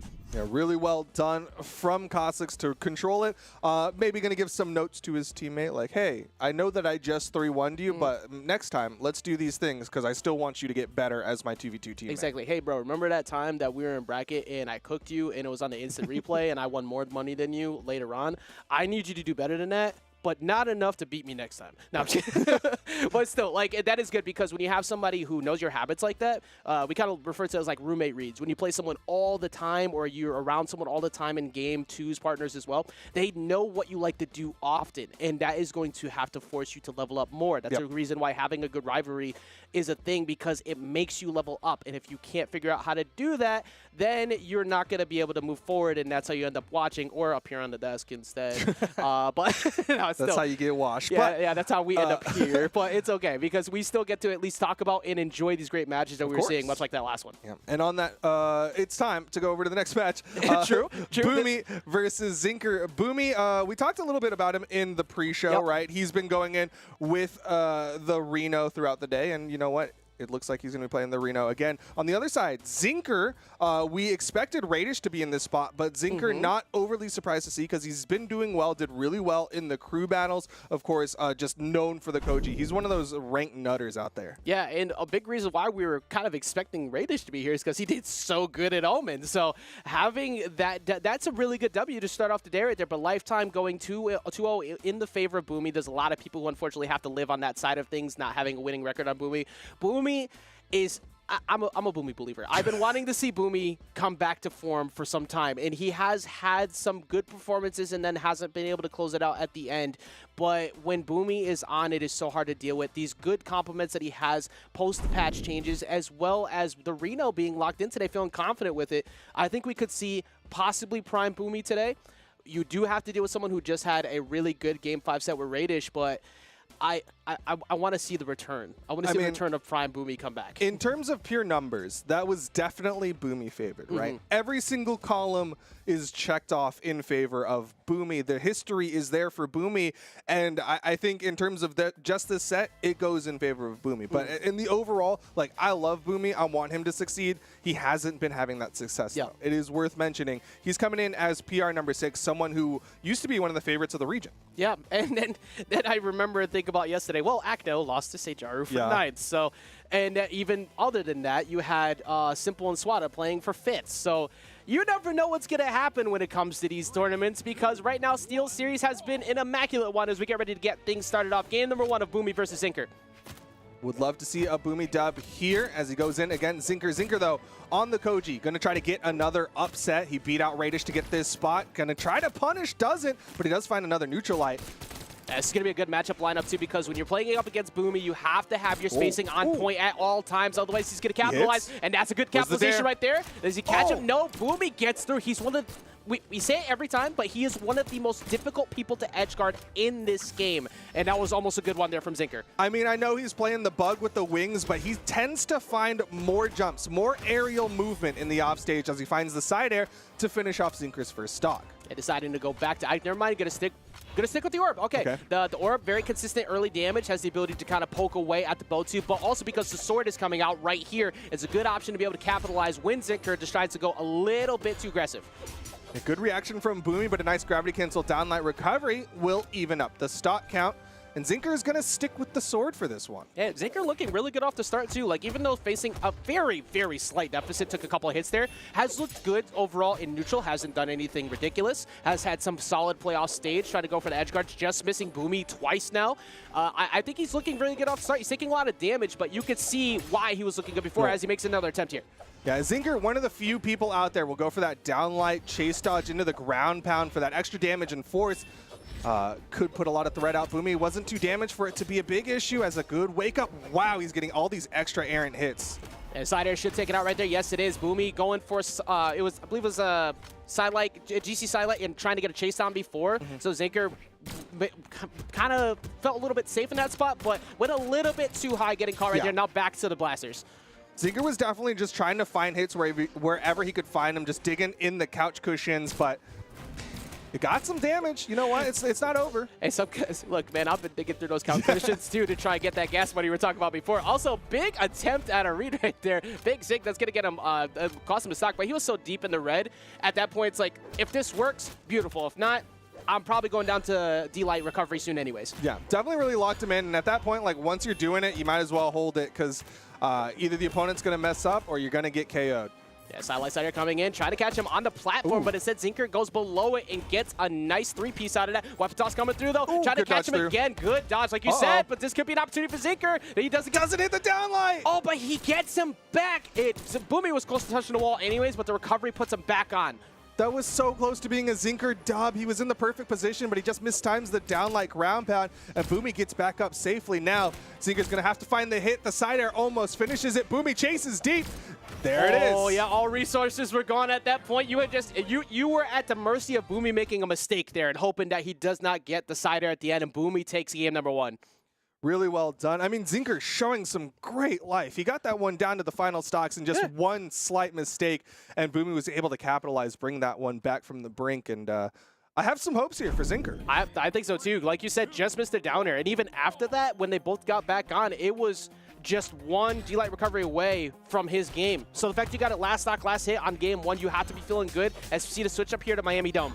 Yeah, I mean, when you're coming in as a double-digit PR player against a single-digit PR player, things, we said at the beginning, it looks like very much a Boomy W, but right now, Zinker's got the damage. Yeah, Boomy getting a good reversal right there after the D-Light stare off the side there, and Zinker keeps pushing him off stage, challenging Boomy where he's normally very strong with no fear whatsoever. Oh, wait a minute. Okay, dodges the side air, but he gets the wall touch. That was so close to being fatal. Zinker, he was almost didn't touch. Sweat beats again. Zinker is fighting for his life. He is constantly being put at the end of his resources. Does get the wall touch again. He's got to avoid Boomy on the side air. He does. He gets back to center, but tries to back him off by going for recovery, assuming he was going to grab the weapon, and recovery from Bo will take the first stock. But Zinker had Boomy in red very early, and it took him a while to finish off that stock of Boomy. Meanwhile, Boomy was able to bring it back, put Zinker into the red, and a sidelight side air might be enough for Boomy to even this up. I think so, too. Yeah, he's looking for it right there. Sidelight going into the center of stage. Neutralize's going to pull him off stage. Weapon toss up. Going to chase him away. Not enough resources to chase, but the down air will close it out. Yeah, he was also sweat beating, so I don't know if Zinker had enough jumps, but Boomy just guaranteeing it. Get that double tap just in case. Yeah, exactly. Look, double tap. Wear your seatbelts, cardio. Then you got to make sure you're staying alive out here. But Boomy, gotta know the rules. You got him. I'm not messing up. The downer coming through. You get, good dodge. Boomy is not fearful at all. Going for these Zinker, just avoiding the downer. Just a little too outside on that ground pound. Good dodge through. Boomy with the dodge down avoids that down light. Zinker is taking damage. Yeah, Zinker holding on to this for quite a while now, but you have to watch out. Yeah, you're at side air ranges. You need to get Boomy on a mistake. Boomy just falls right in front of him. He's chasing. Ooh. All right, side air coming through. Boomy has an opportunity here. Zinker's going to avoid the down air and avoid the neutralites. Good movement from Zinker. He's not full committing to going straight for the weapon. It's making it hard for Boomy. Gets a sidelight, nothing. There it is. Sidelight, side air. Boomy gets the second stock. Boomy's still pretty unhealthy here, so if you're Zinker, you have a good opportunity to still take the stock out. You have to be careful with not getting hit too often. Obviously, that is very much easier said than done, but now you have the sword. All you got to do is catch one D-Light Seer off the side. That should be enough. Maybe also D-Light recovery off a platform definitely will take it out. I mean, he's got to follow the golden rule of fighting games, right? Don't get hit and hit the opponent. Everybody's got a plan until they get punched in the face, and that time getting punched by chasing recovery. By Koji. Wait. Oh, no recovery. The down air is not enough. Boomy gets another shot at life. He gets the wall touch. Zinker needs to finish this stock. The recovery this time will do it, and we're going to final stocks again. I'm loving it. Game number 2 already. Last stock. What could be last hit scenario coming up soon because that first one was very close and it could happen again. Boomy coming through with the ground pound, just getting some damage on, gets himself back to the orb, which has been putting in a lot of work. Oh, and a rare drop for Zinker as he goes for the downlight ground pound. Didn't hit the ground pound, and Boomy is hitting neutral sigs. Yeah, his accuracy on signatures have been so good throughout the set, especially post game 1. Weapon toss is going to go ahead and finish it out. Boomy, once again, that was interesting. They're so fast on the map bands that they literally hit the map bands before the game was over. They are ready to go. We really get a time. That was so fast. We saw the map ban screen before we saw the score screen. I didn't even get. I couldn't recompose myself to talk about the replays. That they were ready to was so scrap fast. again. That was so quick. Boomy out here with the new tech, breaking the UI. But Boomy already started things off very strong here with the Blasters getting a couple of hits. But Zinker has always answered right back, at least on first stock. Yeah, Zinker's been doing a good job of keeping this close, despite the fact that the scoreboard shows a Boomy favor. Zinker has been fighting out here, but right now Boomy again with a massive lead over Zinker. Zinker going for the low recovery, gets hit by the side air, and now Boomy's got a huge lead. Such a scary position when you're facing up against someone who has that accuracy with Blasters. You could choose to go high or low. Boomy just has to wait for you to use your resources and then meet you down there. But Zinker has answered back almost every time. He hasn't let a big deficit go way too far. Even though he's behind 2 games, every time we've said 2 games so far, it's not led that way, even though Boomy's trying to make it look like that. I mean, this right here is showing why so many people consider Boomy one of the best blasters in the game. He's so precise with his hits. He's so good at covering all these options, getting hit after hit. Zinker doesn't even really have an opportunity to finish off this first stock of Boomy yet. Yeah, there's no dead zone for Boomy. It's 95% hits, but that one's going to be 100% hit rate. The side air is going to come in all the way off stage. Has taken quite a bit to get to that point, but he could definitely get back into it. He has weapon advantage at the moment. All right, Zinker trying to capitalize, getting these juggles. Oh, but Boomy, he's got so much damage already. Good dodge through from Zinker. That side air could have been deadly. Got me freaking out over here, though. So close. Oh, wait a minute. Zinker I getting love the some dip damage. down before Down that air. recovery. Oh, that was such a good idea. Boomy's been going low quite a bit in that position, but Boomy getting away from it, punishing him for it. But he did get quite a bit of damage on in the midst of that. Again, Zinker just showing some life, but it's Boomy's blasters that are the real threat. Zinker over to the sword, gets caught on the landing, running out of movement. Boomy just positioning himself perfectly to always make Zinker have to second guess before he goes. Ground pound's going to come through. That should be able to close it with the weapon toss. Yes, it is. Last stock once again, Duke. That was such good timing on that ground pound, too. The blasters, there's like the multi-hit as they kick up, and then that final blast, and Zinker found the gap between the two. Oh, wow. Most of these N6 have caught like the mark at the ledge, so Zinker finally seeing through it, trying to catch him with the side light and get a reset, but Boomy looking for him right now, catches him one more time, and that's going to be Boomy being the first 3-0 we've seen on stream, preventing what could have been some more games. I wish we could have seen some more, but Boomy believers are eating. We are having a good time. Now, does he replicate that? Who knows? But I definitely understand why Zinker was able to get that first dub today. Not like you said, it's not like it's impossible to get that dub against Radish. They're very close in skill, but looked very good here to start off against Boomy. But I think the Reno, I'm very glad they decided to commit to the Reno today because it was looking amazing. Reno looking really strong, of course. Definitely a blaster's lean for Boomy, but his orb was looking solid, right? He wasn't messing up his side light, side airs. He was hitting multiple of those orb N6. So overall, the Reno looking good for Boomy, able to put up 519 damage versus the 408 of Zinker. Despite the fact that that's a 14% accuracy, there were so many N6 from Boomy. Yeah, between the other games too. Like that one, a little bit less at the end that we're connecting, but he was still getting them where he needed to. All you need is that one to work, much like the last stock, and then you go ahead and move forward. But incredible job from Boomy, taking it 3-0. It's a big reason why a lot of us are predicting them to have a good coin flip day today. I hope that continues. I also would like to see Zinker do well too, but it's awesome to see if it seems like Boomy's feeling really at home with Reno. We kind of, I think it was at Winters or Omen where he was debating on possibly playing it more, and then he switched off later to the Jala. And I hope he sticks with it for the remainder of the day today because it looked really good in that set. Yeah, he played the Jala in Omen Oasis, but I think almost all of us who have been like following Boomy have been like, yeah, we want to see the Reno. That seems like the clearest. Like, if you're not going to play Diana, Reno is the next best thing that we would love to see for Boomy. And so far, it's looking good. But what else is looking good today? Well, the next best thing, like you were saying, the next best match we got coming up next, it is going to be an experience because we have experience coming up next. And Stingray, who looked amazing in doubles, by the way, was putting in work with the Wu Shang, the poke crossover, but it's still experience.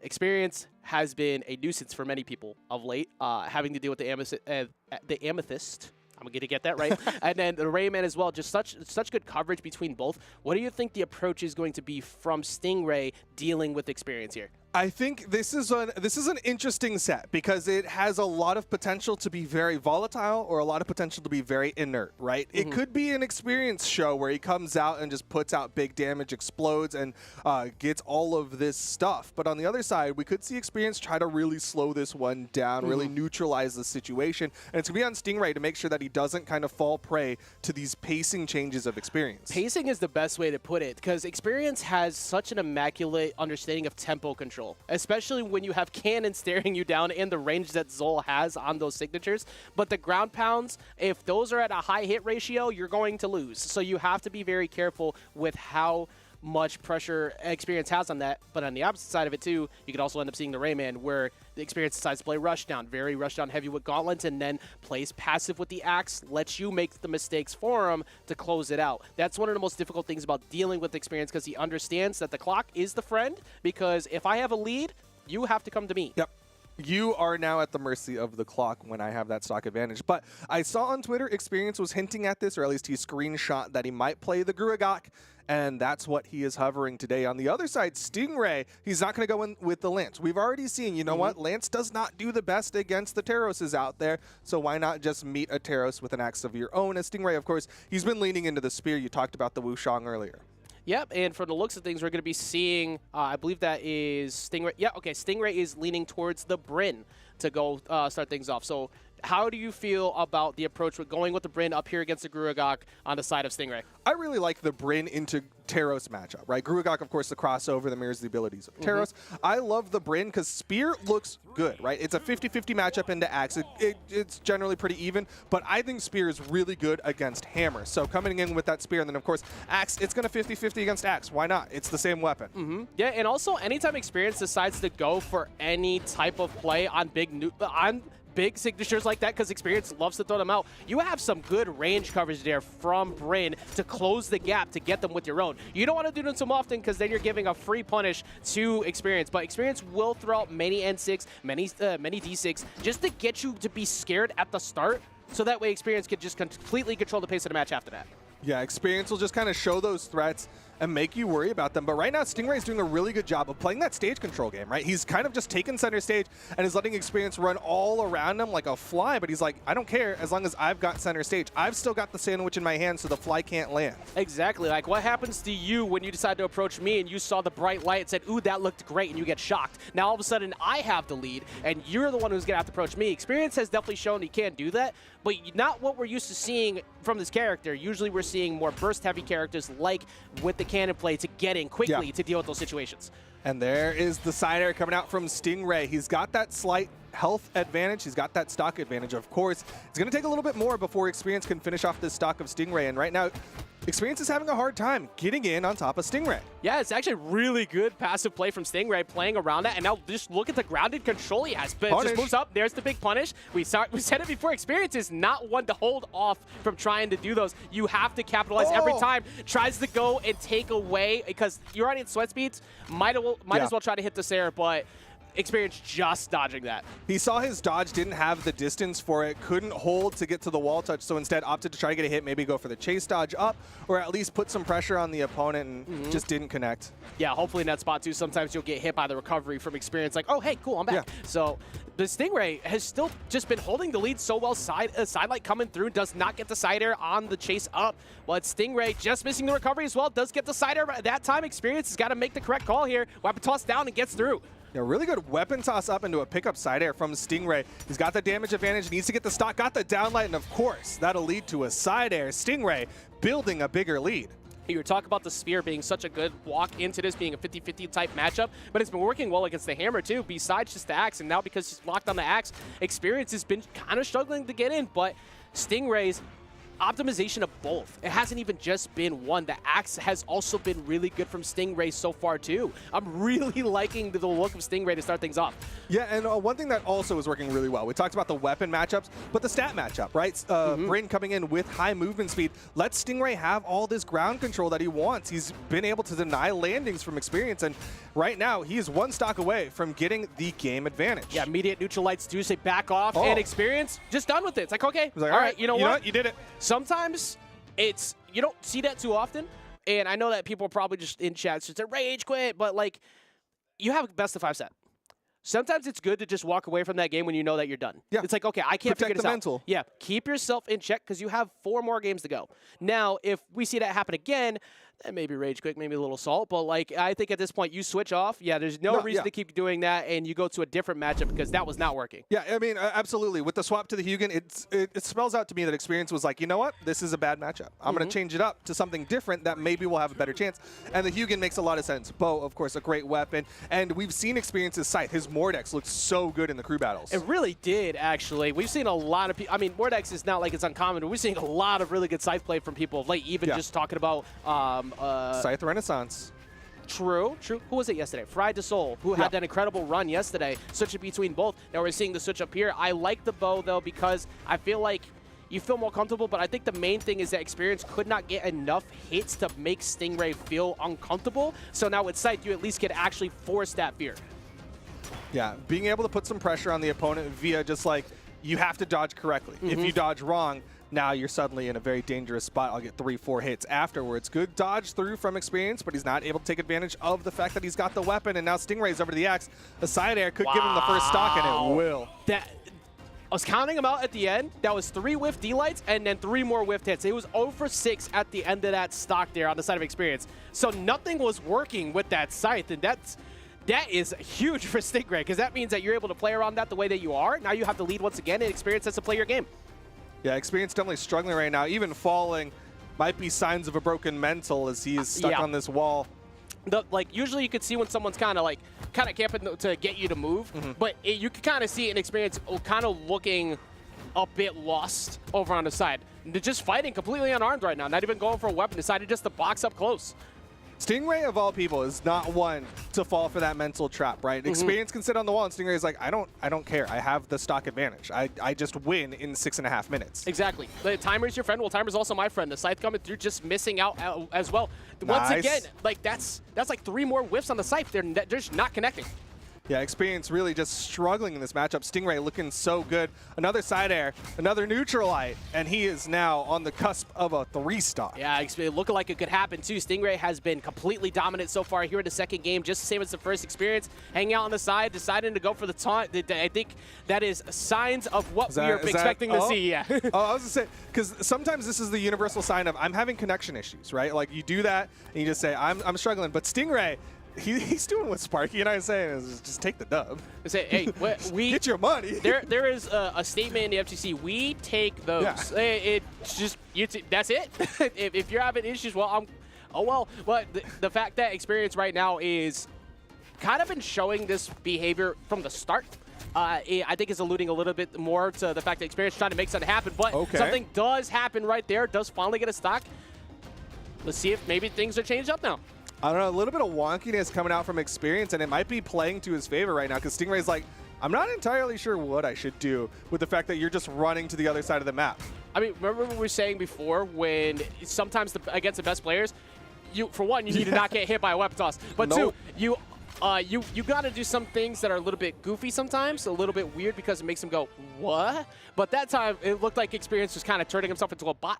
Yeah. Just walking around. There was a hot moment there where it was like, did he disconnect? And then he'll do a gravity cancel B-ball, and I'll be like, no, that's just him being weird. Is that the meta play? It's like, let me just pretend that I'm actually a bot. The fake DC. It's like the, I don't know if you've seen the clip of Elden Ring where somebody gets invaded and then they pretend to be one of the NPCs and they're just holding a fire, walking laps around, and then the invader leaves. I did not see that. That's the strat. But I'm going to need that linked to me because that sounds hilarious. Also, play Elden Ring. That game's fantastic. We're going to also see a game number 3 here coming in. Let's see if Experience has figured something out. We're going to see the switch up now to the Rayman. This is something we expected to see, and let's see if Experience decides to kick it up a notch and actually put a little bit more effort behind this game, because the last one definitely looked like, okay, my counter pick was completely wrong, and I'm just kind of done with this game. Yeah, it's time for the counter pick. He's hoping for the Rayman to be the thing that works out the best, and so far it's been better. He's getting damage built up. He's getting a sideline air and a ground pound. He's getting the weapon toss. He could get the KO, but is this like Menta level 5 where you intentionally throw the first 2 games and then all of a sudden just get the reverse 3-0 because everything in the first 2 was like, what are you doing? I mean, who knows? Hustle. Hey, True. We're out at the pool hall. You got 5 games to Yeah. play. You might as, or potential 5 games to play. Might as well mess with them all. Stingray currently went out a weapon and took a lot of damage off the start. Yeah, I mean, Experience definitely has the advantage here. Stingray utilizing all the soft platforms, though, to try to get this stock extension. Doesn't hit the downlight. Dodged out. Experience not going to get caught by the side light, downlight, side air this time. Yeah, Experience kind of do what you need to do in this position, too. Like, you see the spear, you want to get to the axe matchup, so you just hover around the platforms as much as possible to make Stingray come to you, because you don't want to go down there and get caught by side light, and all of a sudden the game's even. Speaking of, Oh, got the nair. Read the dodge in from Experience. Gravity cancel down sig on Wake Up. That's going to be a burn dodge. He's stuck on the corner, but Stingray, he's playing the stage control game.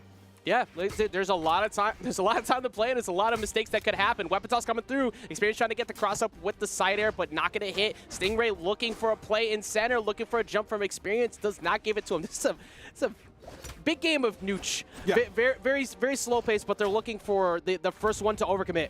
The extreme neutral game. Experience does find the recovery as Stingray went off stage. A rare mistake from Stingray, and Experience is able to get that stock advantage. It's actually you're right. We haven't seen Stingray spend too much time off stage at all because he's just got the consistent KO confirms anyways. Why bother? He's been winning on stage, so why go off stage? But now Experience has that stage advantage. He's got the stock advantage. He's got the weapon in hand. Doesn't get more damage, though, because the side air from Stingray might be enough. Yeah, Stingray looking for the weapon toss before I had to give it up, but does, however, get the side air necessary to close it out there. Not too much damage on that stock. Now you need to make Experience stay put, because Experience has been just enjoying the sights on every one of these soft platforms.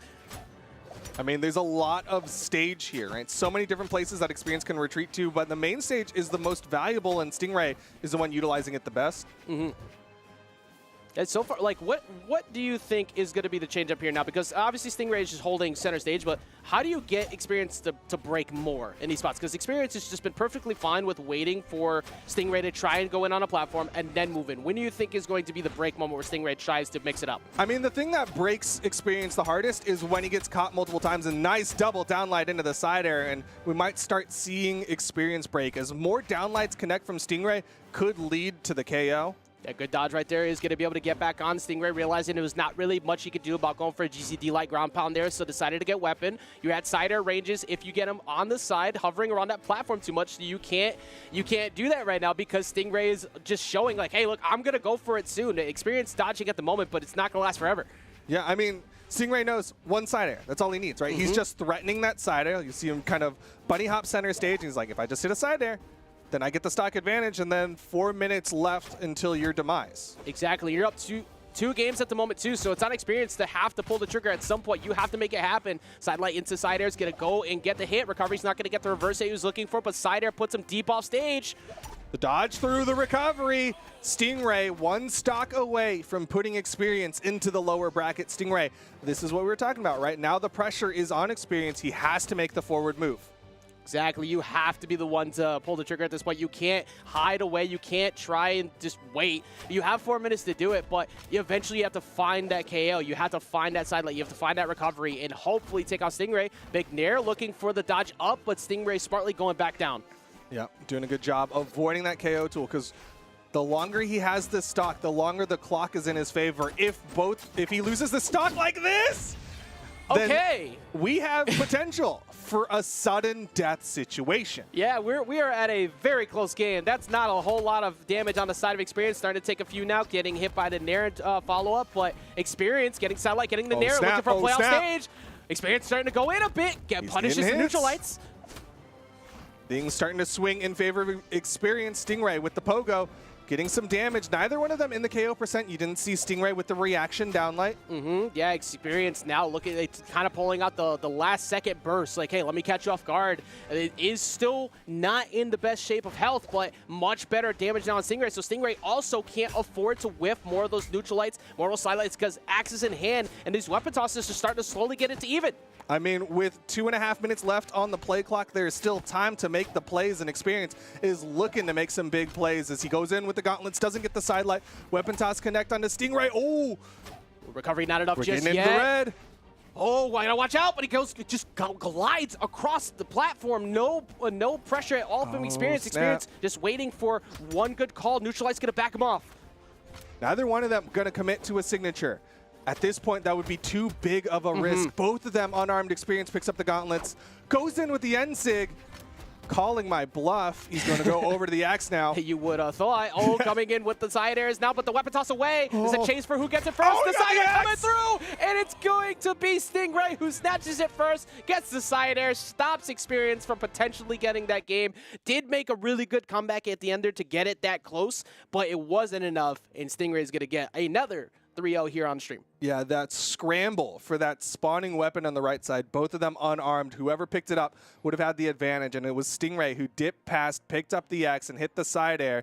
And just like that, in the SteelSeries replay, Stingray closes it out over Experience to continue on. Yeah, not too far off there on damage-wise either. 586 to 609, and from the start of things, you would definitely see that a little bit differently because most of that damage came off of a no, you hit dip, no, you. I don't want to touch. We're gonna fight. We're gonna have a conversation from far. Like I'm gonna use my words to threaten you, but it still worked out. That's a text and not a call. That is we're trying to keep that distance, but. Oh my goodness, they social distanced that entire game 3, and Stingray closed out. I was just completely stun-locked by the number of attacks thrown out. 121 on the side of Stingray, which like I don't look at that number enough to know if that's a crazy amount or if that's not. Well, 497 on the Spear, that's pretty much what has been working the entire time. It worked for him all the way into the end for game number 3, kind of stopped that. But incredible job not falling for the baited play of, I'm going to hide, I'm going to wait, and then try to get you to go crazy. You have a lead. You take advantage of that. You hold center stage, and you control the pace of the game yourself. There's no reason to give up tempo. Tempo is going to shift pretty heavy, though, in this next one, because we are going to see an all-out brawl. We are going to see Luna versus Boomy up next. That is a big matchup. Luna and Boomy, in many people's predictions, both of them favored to do incredibly well. Of course, strong competitors now meeting relatively early. What is this, round 3? This is winner's quarters, yep. So the winner of this goes into top 8? Yes, this is to get this is the first win to get into winner's semis. So first one of these two gets to move in there, other one takes a seat in lowers. And for the way things have been going of late, most of the people usually are taking a quick seat in lowers post a match with Luna. Luna has been on absolute fire. No matter which way you put it, no matter how you could look at it, even if it's Teros, the play from Luna has been immaculate between the Winters Championship doubles, the Omen win last week with the doubles as well, and it's probably going to happen again today. But how do you feel about the approach of this with Well, this is an interesting one, right? We were kind of expecting Luna to come in with the Teros. We were expecting Boomy to come in with the Reno. But again, when you have two historied competitors, they've had many a matchup against each other, we might see a change-up. Maybe the Teros haters win today, as right now Luna is hovering the Tai Lung, the crossover on Mordex, whereas Boomy was hovering across. He was hovering a Moonin, and now he's hovering nothing. Yeah, and now he's gone. It's like you can't, and now they're both gone. It's like what you didn't see Core Reno, what is happening? Okay, all right. So the Reno on the side of things over there, and then oh wow, yeah. So you're right. It is going to be the Tai Lung. We're not actually going to see the Teros here to start things off. We're going to see the Mordex come through. How do you?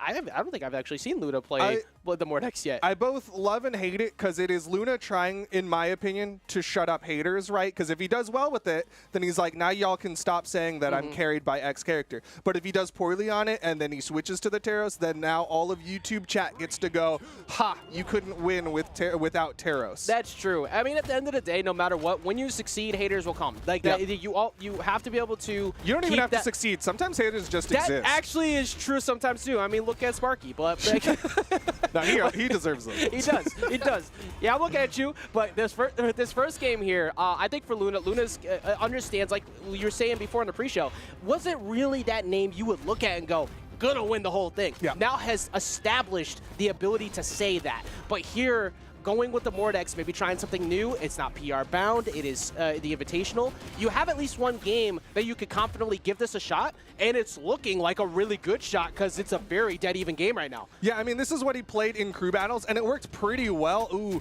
kind of an awkward spot. He got that gravity cancel neutral light. Wasn't really sure what to follow up with there. Doesn't hit the finisher, though. Boomy's still living, and the turnaround neutral light doesn't even put Luna off screen. But yeah, the Mordex did well, and it's doing well here. And one thing that really helps out, too, is even though Luna's movement is really good with Tyros. You have much better burst range with the Mordex by comparison because you're going to be kept away with the blasters and the orb, so you have better rush down play. It could be a matchup-dependent thing, too, that we're seeing here, but Boomy evens it right back up.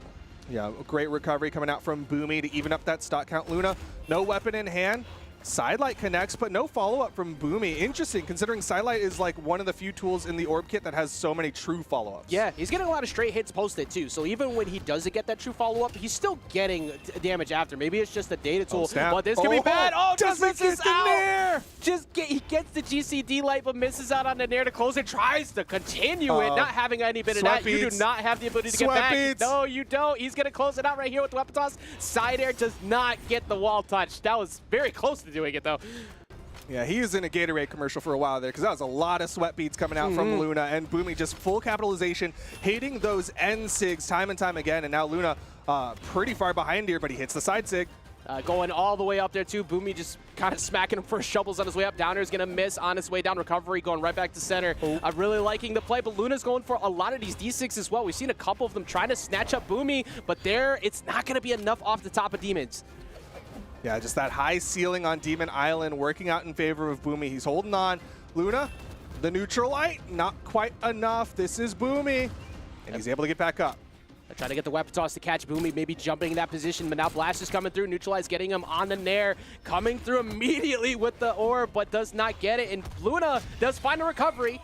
Luna can easily get back to this. We've seen some ridiculous combo strings from him in the past. It could definitely happen here. Especially with something like a Mordex. That is a character that steals stocks. And I love the minor adjustment. Boomy went for that orb side signature, and he's been covering himself with the orb neutral light.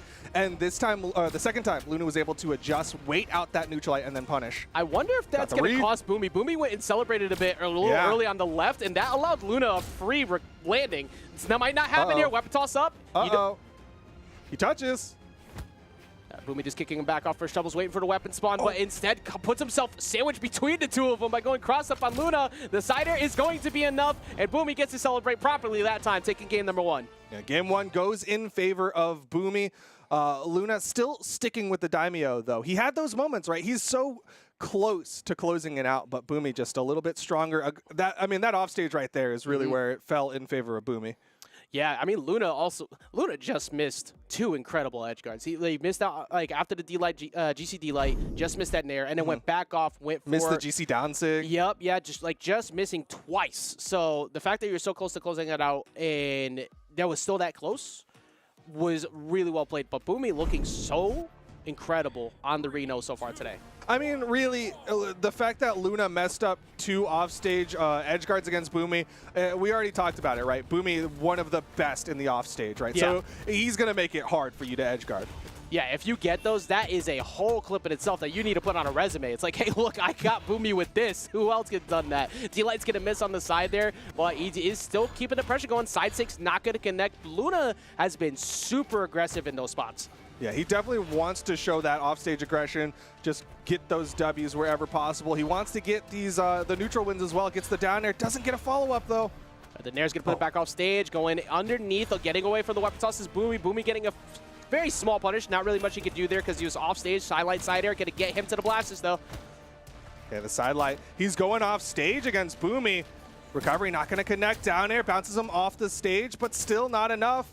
Nice. There we go. That should be enough right there. Just missing. Getting the little bit of extra drift there off the Nair, but was able to fade just close enough, but not enough to touch. Yeah, the gravity cancels side light to guarantee. He's going to be sticking with the gauntlets for the second stock of Boomy. Caught the jumps. Boomy just trying to find ground right now. There's not really any grass to touch, but he has ground he needs to get down to. The N6's going to miss out. Looks like Luna's starting to warm up quite a bit here. Boomy, all he needs is one side air.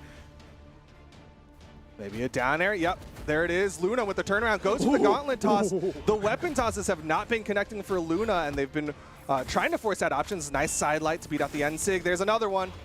What an angle. So much action on that, and too far. Like you said, that angle sent him so low. There's not really much you can do about a mix-up on recovery there either, and the weapon toss just guarantees you have to go that much lower before you start trying to make it back. Yeah, just skirted the stage too, like didn't bounce him and eat some of that force. But Luna did get great damage built up. One signature could be enough to give Luna a big stock advantage. Sidelight not going to do it. Web toss down, looking for him to get up early. The neutralize going to send them back off, and it's going to be enough. This is a pretty solid lead here for Luna. Yeah, this is looking good for Luna. What's the weapon decision? It's going to be the Scythe. Luna just boxing out, just looking for the weapon spawn, but, excuse me, Boomy boxing out, but Luna lets him get into it. Sidelights are missing a few times. Neutralize going to connect, but he's actually getting a lot of straight hits. The downlight finally come through for Boomy, and then a big commitment. Oh, doesn't hit the down air. Good neutral air coming out from Boomy. He's starting to throw out more and more neutral sigs, maybe just reading out this aerial play from Luna. I think so, and that's a good get-off-me option, too. Yeah. Like, you're going to get punished sometimes, but the idea of putting fear, speaking of putting in fear, Boomy going deep, web toss down, that's going to be a closeout from Luna, amazing edge guard. Oh, wait, no, Still Boomy got might still make it back, jumps. he's still at his jump, I thought he caught it before Boomy makes it back. Yo, but a gravity cancel down sig, and Luna's going to two-stock Boomy to take game number 2, and they're already going into game number 3. Perfect synchronization. Also, you see that perfect synchronization on the dribble? Like Yeah, they had it. it's Like, clean. it was beautiful. Now I know that they're gonna replay that after. It looked terrible. I had like no spacing on it. It's like right between, like bah, bah, bah. Well, it's hard because like if you actually get down low enough to have the space for the basketball to go between the legs, you're just off screen. Yeah, just I'm underneath the gonna desk. probably Yeah. break something here. But right now we're seeing no mentalities break between the two, because even after a game like that for Boomy, he's been in this position so many times. He understands how to rebound. He has quite a storied history of fighting up against Mordex, so he's gonna be able to figure it out as time goes. Ooh, just low enough to avoid the down signature. Boomy making sure his head does not peek over the corner. Oh, the neutral light's connecting. He's getting a lot off the orb. I just wanted a more. What That a was ground pound on stage. Yeah, very aggressive Oh. play from both of them, and Boomy's going to be willing to walk out on top there, but we haven't seen Boomy really go for a big extension on something like that leading up to this point. So now he's pulling out the extra chicks for advantage. Yeah, generally his orb's kind of just been leading to like 1 or 2 hits and then he backs away. Now we're starting to see bigger extensions coming out from Boomy. No second recovery, but Boomy getting the 2-piece. He's getting more. so aggressive now. Yeah, he's really pulling like all the stops out now. Now here comes the blasters, Oh, big snap. damage. Oh, try to get a very early fall in from Luna. That would have been beautiful. And the whiff punished Wow. by Boomy. This is Small Brawl Haven. That downlight into the recovery KO so early with blasters. What a rebound. You went from last game going down 2 stocks to now you are possibly about the 3-stock Luna in this game here at number 3. Yeah, Luna needs to get this KO and then one more. He does find the recovery. All right. All right, now you also can't get too Just comfy. perfect stock here. Yeah, Easy. exactly, because Luna basically had that in the previous games, and he's also just missed some plays for that. He's not afraid to go for the 0 to KO like at all. He will try to take it out very quick. Nice dodging from Luna. Doing some dodgeball tech, making sure Boomy can't look in all Whoa. directions, bounces him off the stage, chase dodge down for the neutral light, the fake out with the weapon toss pickup, but Boomy hits the side sig. Boomy has an opportunity right here, going very low. Luna, good patience to get back on, goes for a recovery off the top, he's gonna miss out. Oh, okay, read the dodge down like the fastball. There's another recovery. Luna, last legs, but he's still got feet. Does he? Yeah, he's standing. I don't know why I had to question that. But, I mean, he is standing tall, you're right, because not maybe 30, 40 seconds ago, He almost got 3 stocks, yeah, I thought and he was he's going to get about 3 to stock. reverse. Yeah, all right? he's got this almost to even. One more string, and this is an even game after that incredible start from Boomy. But Boomy might have shut it down right there as he finds the mistake from Luna, gets himself game number 3. Yeah, Luna was starting to hit that flow state, but he went for the side sig and just a great punish. That's twice where the punish from Boomy was just a little too much, and Luna is going to ban out Small Brawl Haven so that he can find a map where he can get away with that a little bit more. Next crossover skin for Luna, it's just going to be like a blob character, or for Mordex, it's going to be a blob character with no feet, and that way I can just like go back to that feetless. reference to like, see, I was right. Feetless, oh my god. But into this next game here, this is the first time we've seen them kind of like pause a second before they rush right back in, because they have been going in immediately. It's much like the damage numbers say right there, 461 to 448. This has been so incredibly close between the two. The damage per engagement also 34 to 38. We saw big combos coming in from Boomy this time round, but they were met back. And then all of the scythe play from before, nothing at all this game. It was all the gauntlets. A lot of gauntlets. And Luna's gauntlets were looking really, really good. He was starting to get more of those dodge reads, and that's something that you expect with something like a Mordex is, you know, you're starting to read out those dodges better and better, and that's what we saw from Luna. Yeah, and I think at this point right now, because he's facing a 2-1 deficit, Luna is probably thinking, do I go back to the Tyros, or do I ride it out with the Mordex? Because the Mordex has still looked really good. That was borderline Luna's game. Yeah, I after mean, being down. Again, he started off that one and was almost 3-stocked. And to bring it back to final stock red, he almost did it. He just didn't. He overcommitted to a save. That was mostly what it was, yeah. Like, if he just kept it calm, I think he probably would have been fine. But it was one of those moments like, I don't think you were going to expect this play. So let me just go for it. Yep. And sometimes that works. It will catch people off guard. Boomy was also being very aggressive in those positions too, so why not? Maybe you catch Boomy holding forward, but Boomy held back, stayed in the corner, had good composure, and didn't let that happen. Yeah, he was ready for it, had the reaction with the spot dodge, and it led into more. We're going into game number 4. Luna, 1 game away from getting knocked down into the lower side of things by Boomy on the Reno. Yeah, it's going to be staying with the Tai Lung too. We are going to not see that switch up. Luna believing in the play that he has had so far. Honestly, I don't think you really should disagree with it because it's looked really good. It's gotten it down to last stock each time. It's just actually minus game 2, but game 2 was a dominant game. So maybe we see that replicated here on Mammoths.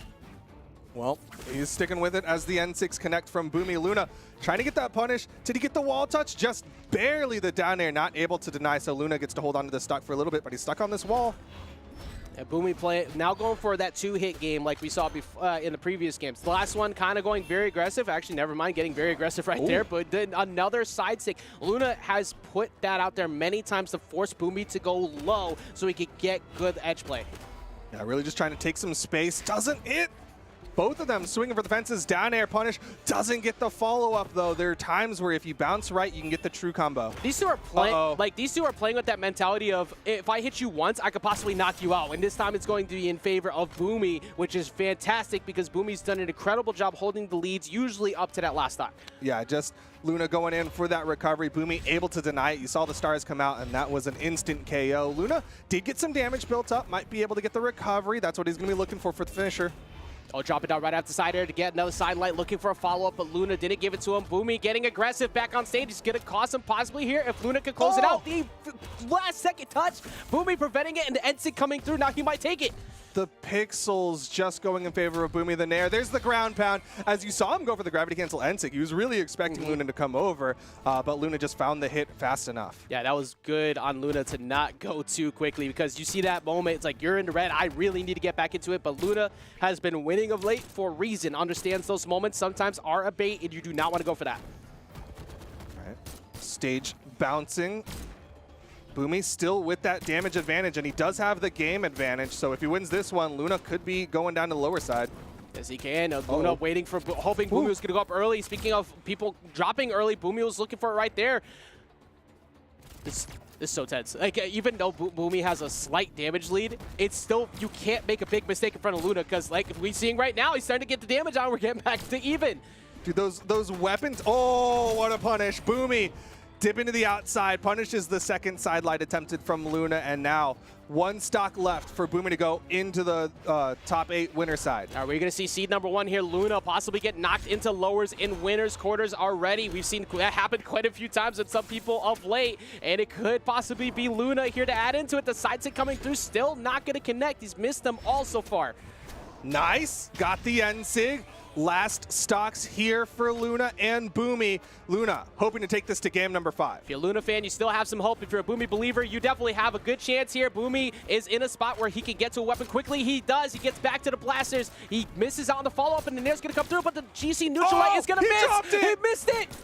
Goes for it again, and off the soft platform, Boomy gonna close it out. 3-1. Luna's going to the loser's side. Luna getting knocked down already. Well, actually, not necessarily already in winner's quarters, but in a matchup of someone we expected to see here many times in the past, but hasn't had the best runs of late. But Boomy coming through with the Reno looking amazing and solidifying the first spot of winner's side of top 8. You know, one thing that I love about this set is that Boomy had a lot of moments where he's very orb heavy. He's known for his blasters, but being able to have those times where he's playing the orb, he's having those big extended strings, kind of really showing, you know what, all right, this is why I'm playing this Reno, and this is why I'm going to do well with it. Putting out 335 damage in this game alone with that orb. Yeah, please just stay with the Reno. Like, the Reno's looking so immaculate today. Like, it wasn't just blasters play. It wasn't just orb. The signatures were on point. The N6, even if they didn't connect, they forced stage control. They forced Luna to have to dip away. We saw that in the previous set with Boomy too. It is a great positional tool that gives you advantage in those spots. Boomy will take advantage of that every time.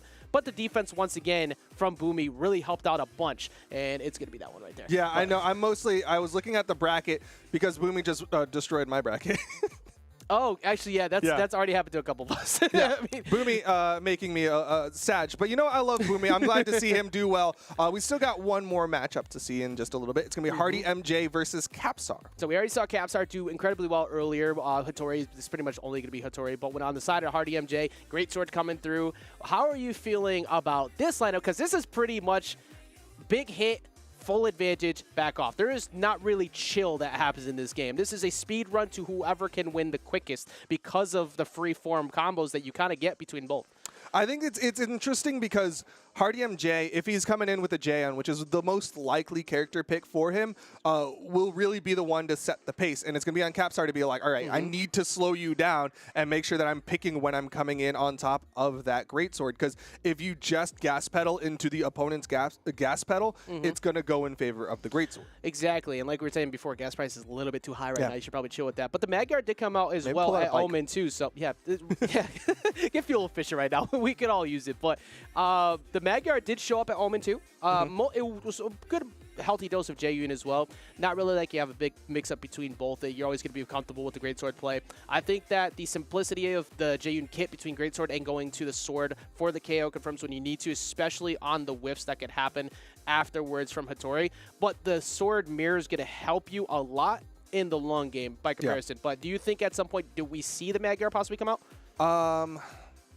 I think we are more likely to see the Mirage from Capsar than we are to see a Magyar from anyone in between. I think Capsar, he's the one who's most likely to change it up. Hardy MJ will likely be sticking with the Jaeon through and through, not expecting him to make any swaps unless there's something very, very specific that he's like, I need Magyar's side signature in particular or something like that. But I think for the most part, he's going to be just sticking with the Jaeon. Yeah, from the looks of things too, it seems like might be locking into that Jaeyoon as well. So I mean, smart point regardless. And I think that the sword matchup later on between the two, the mirror match of who has better play overall, that's a Fundies-based mirror match between the two. So if you were in a good spot and you were feeling comfortable at that moment, it's going to help you a lot. But from what we saw earlier from Capsar, he had a slow start and then picked up heavy afterwards with that Game 5 that happened. Their verse 3-0 looked incredible for him. A lot of confirms off the spear, really woke up. So I think mostly the big issue is shut down the spear as quick as you can. And I can't wait for this one. This is the other decider of who will be fighting against Boomy. Yeah, that's what this one is going to be. Capsar, I guess, having a little bit of trouble. He's hopped in and out of this lobby a couple times now. I think we're just waiting on him to check out his connection. I'm not a big fan, personally, of Spear into Greatsword. I think with the amount of... Because Greatsword, like, the biggest thing that you're looking for is stage control. Yeah.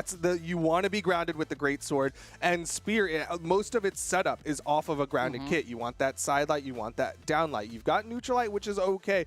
But really, it kind of forces the Spear player to play a little bit more aerial, go in with those like dash jump side airs, dash jump nairs to approach instead of like a grounded play. Yeah, I think the biggest thing you have to do to make the Greatsword player worried at all is find those downers in center and those nairs and make them annoyed. Because like you can't go for the side lights like you were just alluding to. You don't want to play grounded with Greatsword because then, congratulations, now they get to decide what the mix-up is today. And that is a very, very scary thing to be staring down a Jaeyoon on the other side of. So I think we could see a healthy dose of platform-based stages to force Hardy to have to chase him rather than dealing with something like demons. That makes a lot of sense. If Capsar decides to go for more platforms, more places to escape to, and effectively less areas that Jaeyoon is able to cover, right? Generally speaking, as a Greatsword player, you're looking for a shipwreck, you're looking for a demon island, maybe you're looking for a mammoth fortress. If you go to something like a Great Hall, Enigma, or Miami Dome, you don't generally have as much runway, as much control. Yeah, I think that's the best play. It could come down to a comfort thing too, though, because Capsar loves Demon Island. That's pretty much what we see most of these matches stay. I mean, Hattori on Demon Island is still just an incredibly smart choice, but you have to outplay your opponent in neutral. You just have to have better neutral game and better reward on hit. That will eventually happen when we see the match begin here. But once Capsar finally gets in, I think that the biggest play might have to be to force yourself to stray away, like we said, go towards those platforms to make it a little bit more difficult for you to stay with the greatsword and go more to the sword. Okay, but Hardy MJ gets to ban out first, and he left some small stage maps, and it's going to be Apocalypse for game number 1 of Capsar and Hardy MJ. Yep, so you still get that platform, at least one, to be able to change things up, but you don't have a lot of room to run away in centers. So get ready to get game number 1 here, RDMJ versus Capsar.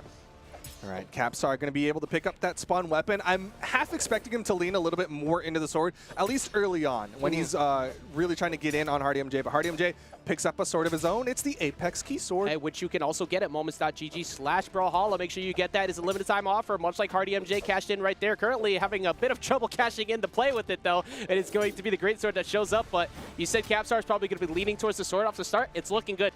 Yeah, the sword's been looking good, but Hardy MJ gets the dodge read and gets a 5-piece off of it. That's why he plays the greatsword. Where did your lead go?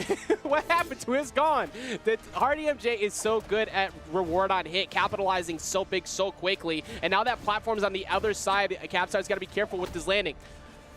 You can see Capsar trying to control the ground, not let Hardy MJ land, but now Hardy MJ is the one with ground space, the dodge through, but the turnaround, and Hardy MJ gets another 3-piece. Just missing out. The chaos. The top sider is going to come through, pushing Capsar in a very uncomfortable spot. Waits for the recovery, good spacing, catches him on the nair, but it's not enough. Sidelight trying to get the dodge read. Hardy MJ dodges in, gets a side air, and he's going back to the greatsword. Yeah, it's coming to. There's no reason not to. Nope. He was getting hit for like 40 seconds without playing the game and got one great sword string and was right back into it. Hardy MJ understanding the win conditions, saying that much matters, but the ground pound just missing there from Capsar.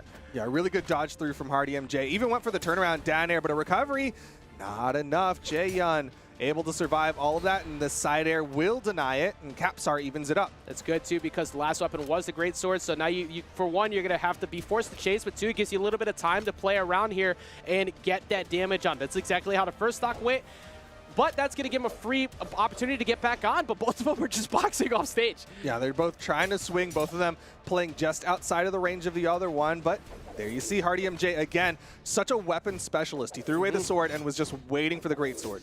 Yeah, already starting to get things back to even here. Capsar just trying to wait for Hardy MJ to make a mistake, but gets a 2-piece.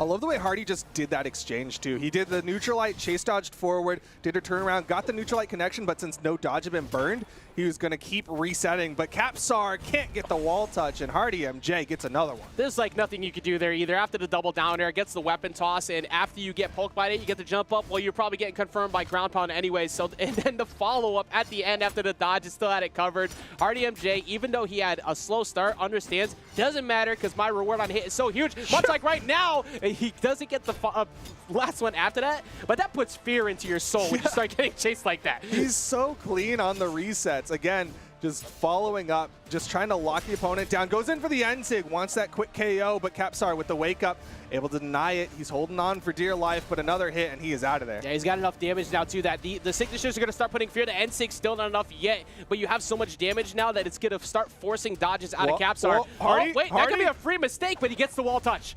Oh, Capsar letting him get back up. Kind of an awkward situation there. Maybe it looked like Hardy was disconnecting. Capsar was trying to homie him. Yeah, give him a chance to get back up for free. But once again, the Yeo saying we take those. But the recovery is, in fact, going to take that one. This gives Capsar a chance. Capsar hasn't really done much with the spear so far. Might not get a chance to do it here. Okay, nice neutral light. Covers the landing. Makes himself safe, but a neutral light from Hardy hits harder. Smooth. Yeah. That's it. Wordplay. Just smooth. Just perfect wordplay, man. Nice. Wordle of the day. But Capsar coming through the weapon toss, starting to get some damage on. There is a hovering greatsword over there, so Hardy can cash it if he feels like it. But instead, he's going to stay here with the sword. It gets the downer, solidifying game number 1. Yeah, Hardy MJ definitely showing, you know what, he's going to use the great sword, great for all this damage buildup. Sure, it's got some heavy swinging tools, but the sword, it's such a good, consistent KO tool. Downlight side air, downlight recovery will never steer you wrong. Exactly. And you were talking about going to the Jae-Yun and sticking with it, and it is there's no reason really to switch right now. It looks so good on the side of the great sword. The sword play at the end was also incredibly solid. Even though it got smacked away a couple times early, it didn't matter. Damage very close, but the damage per engagement on the side of Hardy MJ, 42 compared to 33. all of those, mostly coming off of the greatsword, but at the end, just kept cashing in rewards way better. 476 on that greatsword.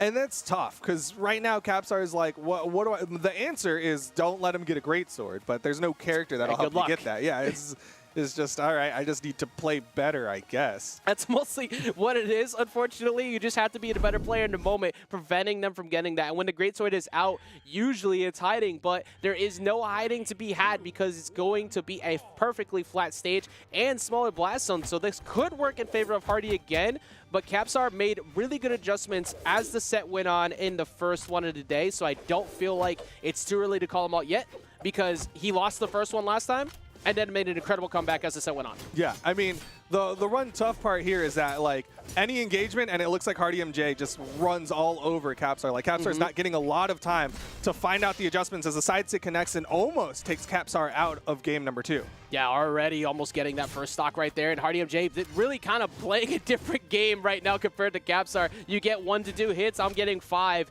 And that just gets you over and over as time goes on. But Neutralize going to start to get some pokes. Capsar trying to get some damage. He just needs to avoid getting hit. One good time. Downer just missing the follow-up.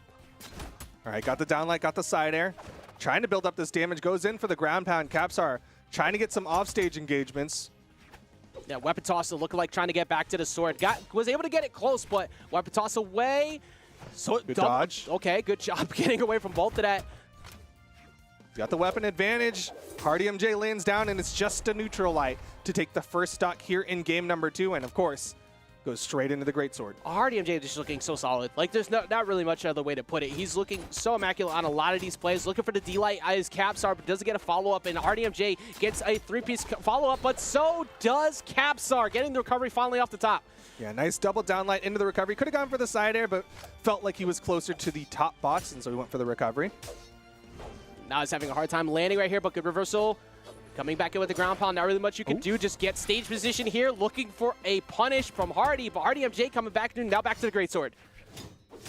Neutralite. Capsar with the wake-up side light actually stopping some momentum from Hardy MJ. Maybe that's going to be the play. Go for more wake-ups. But the side sig catches the dodge out, and Hardy MJ has a huge lead. I'm so happy that happened before I got to say it because I was about to say to you, it feels like Hardy MJ hasn't been getting as many hits with the greatsword as the match has gone on, and then he gets the side sig, so it was able to happen before I said that. But I feel like Capsar's defense has gotten slightly better against it. He's still facing a deficit, but it looks like he's starting to get a better idea of where Hardy's trying to go for the freeform mix-ups. Yeah, he is starting to adapt, but is it too late? This is game number 2, and right now, Hardy MJ is in the red. Capsar could even up the stock count. Oh, no dodges. Yeah, somehow only getting hit by 1 in the midst of all that. Hardy MJ going for the weapon toss in, trying to get back into it. Recovery, looking for an early jump for Hardy MJ. Not going to give it to him. Trying to read with the N-Sig. Downlight catches into the recovery. Stock count evened up. This is still very doable for Capsar. He could definitely get this W right now. Going to stick with the Spear. The sword was pretty much what put in all of the damage in the first game. Spear's done a much better job here waking up, but gets hit by Dare. Going to be forced off stage. Missing the D-Light.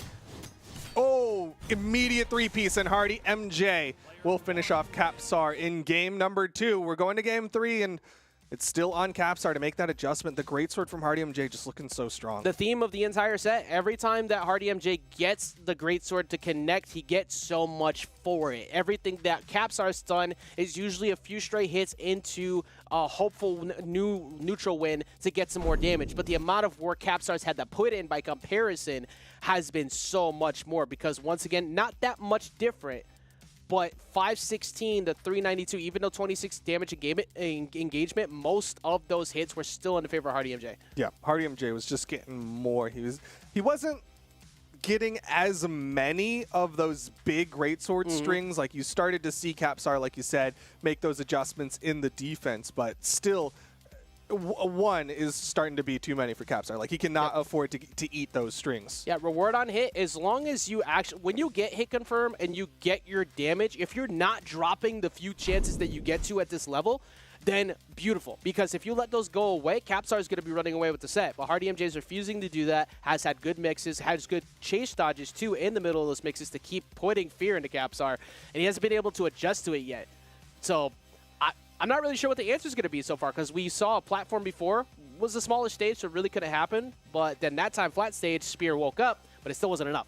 Well, we were seeing Capsar's spear, like you said, wake up a little bit better. It was doing well. He was starting to get more and more dodge reads, and you see him leaving on the soft platform maps, right? He's left Small Enigma, Great Hall, and Crystal Temple. There's a clear line of logic. Capsar wants some platforms. Yeah, and he's actually going to get it. He's going to get Small Enigma, so he's going to get access to 3. It's not like it's a guaranteed escape because you have plenty of room on the bottom, but you have more room to run if you're Capsar, if you see the ever-looming threat that feels like Jaws with that giant greatsword coming through. Currently 2 games up in the set is Hardy. Well, at the very least, right, like there's less runway if you get those engagements on those soft platforms, right? It's going to be a lot harder for Hardy MJ to get those big strings, and instead he's opting for more offstage as Capsar is eating dares for breakfast. I don't need any type of stage. I can just fight you off stage. I'll be just fine. And then he gets the stage control anyways, and all of that running away means absolutely nothing. Almost like Hardy, yeah, and the taunt too, Hardy is sending He's like, a this message. one's over. It's like, you wanted platforms? You got them. Guess what? It meant nothing. Doesn't matter if you can't even get to those platforms. Right now, Hardy MJ just controlling this one. Whole stock advantage, and Capsar doesn't even have a spear. That's his comfort weapon. Yeah, and now Capsar has to play Hardy's game too, because no matter what, with Hardy MJ having a lead, you were forced to deal with that. You just took 4. Weapon toss coming through, now he's going to switch back to a fresh greatsword, and Capsar can't get to the spear like you said. He's having an impossible time of getting a hold of it. Oh, goes for the ground pound. Hardy MJ was waiting for it. Dodge up, down air. Capsar wants to play the offstage, but it's just not working for him. I smell NC coming through very soon. Hardy MJ is positioning himself in a spot where he keeps looking for Capsar to go very early for a play. He might get it, and he's gone for a couple of neutralites. He might go for it soon. Side light, down light, and Sig. Capsar evens up the stock count, but he took a lot of damage. Can he deny a weapon from Hardy MJ? You need a clip moment here. That's the only way to put it. You need a beautiful clip moment, and it needs to happen fast. You need to capitalize big on any mistake Hardy MJ gives you, which have been very minimum so far. Yeah, Hardy MJ playing this very well, but he has not been able to get the stage control that he would want with this greatsword. There it is. Doesn't get the right dodge read. Capsar coming through with it right there, but he misses. Capsar forces over the sword switch here. He's actually been getting quite a bit of damage, actually. You were talking about stage control. He's kind of been controlling it very well for the past minute or so. Yeah, Capsar has been actually finding the stage control, but he throws away the spear on an approach, and now he's stuck on this left side wall for a moment. Goes in. Luckily does not get punished for that for some reason, and Hardy MJ just kind of chilling. It's like, look, I've been running in too much. I'm getting hit a lot for running in too much. Let me pause for a second. He gets the D-Light recovery. Hardy MJ does clean up that stock of Capsar, but no emotes this time. Maybe not feeling as confident that this one is in the bag just yet. Yeah, that'll make you pump the brakes real quick for a second. It's like, okay, hold on. I'm starting to get smacked up. I need to chill after all of these taunts. But Hardy MJ gets the chase, looking for Capsar. Capsar getting aggressive on the way back down, but luckily didn't get punished for it. See the recovery is starting to come out from Capsar. Wants to finish this one off. A high ceiling unless you're off that top platform.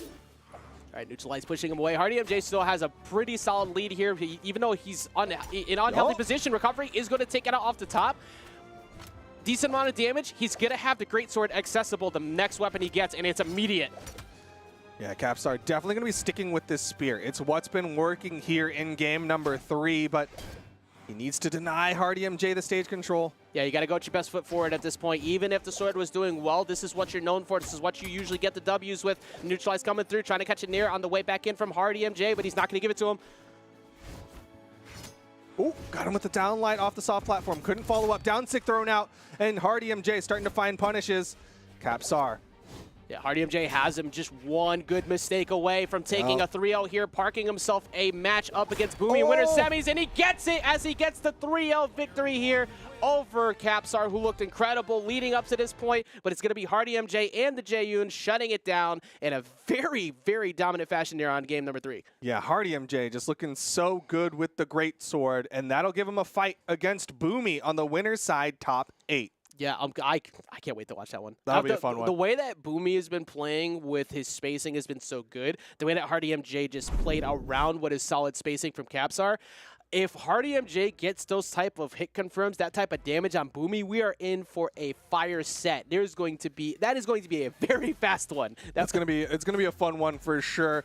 And of course, we are looking forward to that one when it comes down the line. We've still got Stingray and Snowy to fight out to see if they can get into the top 8, and Java and Koslix to fight to see if they can get into the top 8. Yes, we will, but those will be happening with some new casters after us. But of course, before we go ahead and dip away, we always want to go ahead and give some love to SteelSeries, because if you'd like to get some replays, some quick action, and checking out those amazing plays that happen throughout the entirety of this block, make sure you go ahead and check out SteelSeries and join up with the giveaway that's happening later today before top 4. We're giving away 5 more keyboards. It's at brawlhalla.com/keyboard, and there's also a different type of keyboard that people can get.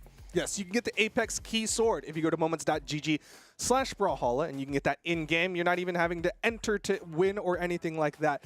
If you want to get involved, maybe communicate or anything like that, hashtag BH Esports on Twitter. And of course, even though we still are having some more matches to get on the winner side, the loser side of things is happening over at twitch.tv/ Pro Brawlhalla, and make sure also you get to see those matches there by following. And if you missed any, go to the YouTube channel and subscribe so you can catch all of these amazing plays later on today. There's the camera over there. We are going to have an amazing exit. Like, I feel like the Undertaker, like walking away. Like, I wish the music was going on in the background. Right now. Yeah, it's beautiful. Yeah. But still, amazing matches we got to see for this. I had an incredible fun time with this one, Duke. Thank you again to SteelSeries. But it is time to take a short little break, and when we come back, we'll be bringing you more of the SteelSeries Invitational 1v1s for North America. Stick around.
Hello all and welcome back to the North America SteelSeries 1v1 Invitational. My name is Rain, aka Rain Raps, and I am joined by the one and the only Sparky. Sparky, how are you feeling today, and how insane has this tournament been thus far? It's been good.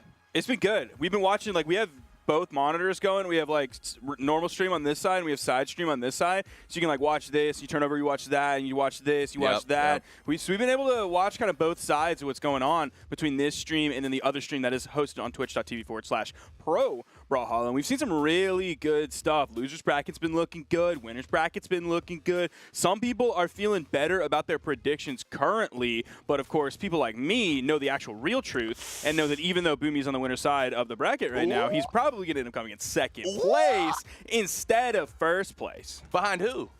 Luna. Ooh, I mean, of course. Now, I'm no, fortune teller here, but I'm pretty sure Luna and Boomy already played in the tournament on the winner's side, and Boomy took that pretty convincingly there, Sparky. Yeah, of course, but you're kind of new to being on the desk here on the main stream. So let me tell you how this goes. Sometimes is that's a normal thing that we've seen happen. The other player goes down in the losers bracket, then comes back up and absolutely destroys the person that kind of destroyed them earlier. Now, honestly, at the end of the day, I really don't know what's going to happen. It's just between you and me. No, I'm with you. I'm with you. Who knows? Because Boomy is really on fire today. We're going to get to a Boomy set here in a little bit. But before that, we have two incredible sets to watch. One of them is Snowy versus Stingray. The next one will be Java versus Kosalix. Then we'll get to that Boomy versus Hardy in J set. And then you see that TBD and TBD. That's because we're waiting on the winners of that Snowy Stingray set and that Java Kosalix set. Now, we've seen Kosalix go into the losers bracket kind of maybe earlier than expected in a few tournaments here recently. That's not the case necessarily today. We're going to get to that set later. We got to start off with Snowy versus Stingray. Now, I know Stingray's your boy. Oh, man. Yeah, I love Stingray. I really do because, Stingray is just one of those players who has adapted so much over time, going from being the Orion main, then going into guitars, then going into Axe. And the versatility of Stingray is something that I'm so excited for, but only time will tell. And here we go. And wow, for any OG Stingray fans out there, the Black Knight is back. And we're getting like the vintage Snowy pick too, coming in with the Zol. So I feel like this set is really a blast from the past, but we don't really have too much history between these two players. It's been like one set between them. Wow. And it went in Snowy's favor, and is pretty confident coming out with a 3-1 here. So Stingray is fighting an uphill battle. It's not a battle he's had to fight very often, but the one time they did meet, it was really tough, and he's starting it off great. Yeah, man, I'll tell you what. Stingray is looking very confident right now, and one thing that I'm loving is the stage control. Not overcommitting, not trying to do too much too early, but getting that damage in there, going for the true combos. Beautiful side light, D-light into the recovery to confirm stock number 1. But Stingray does not seem to have any nerves right now and seems to be very comfortable in their zone.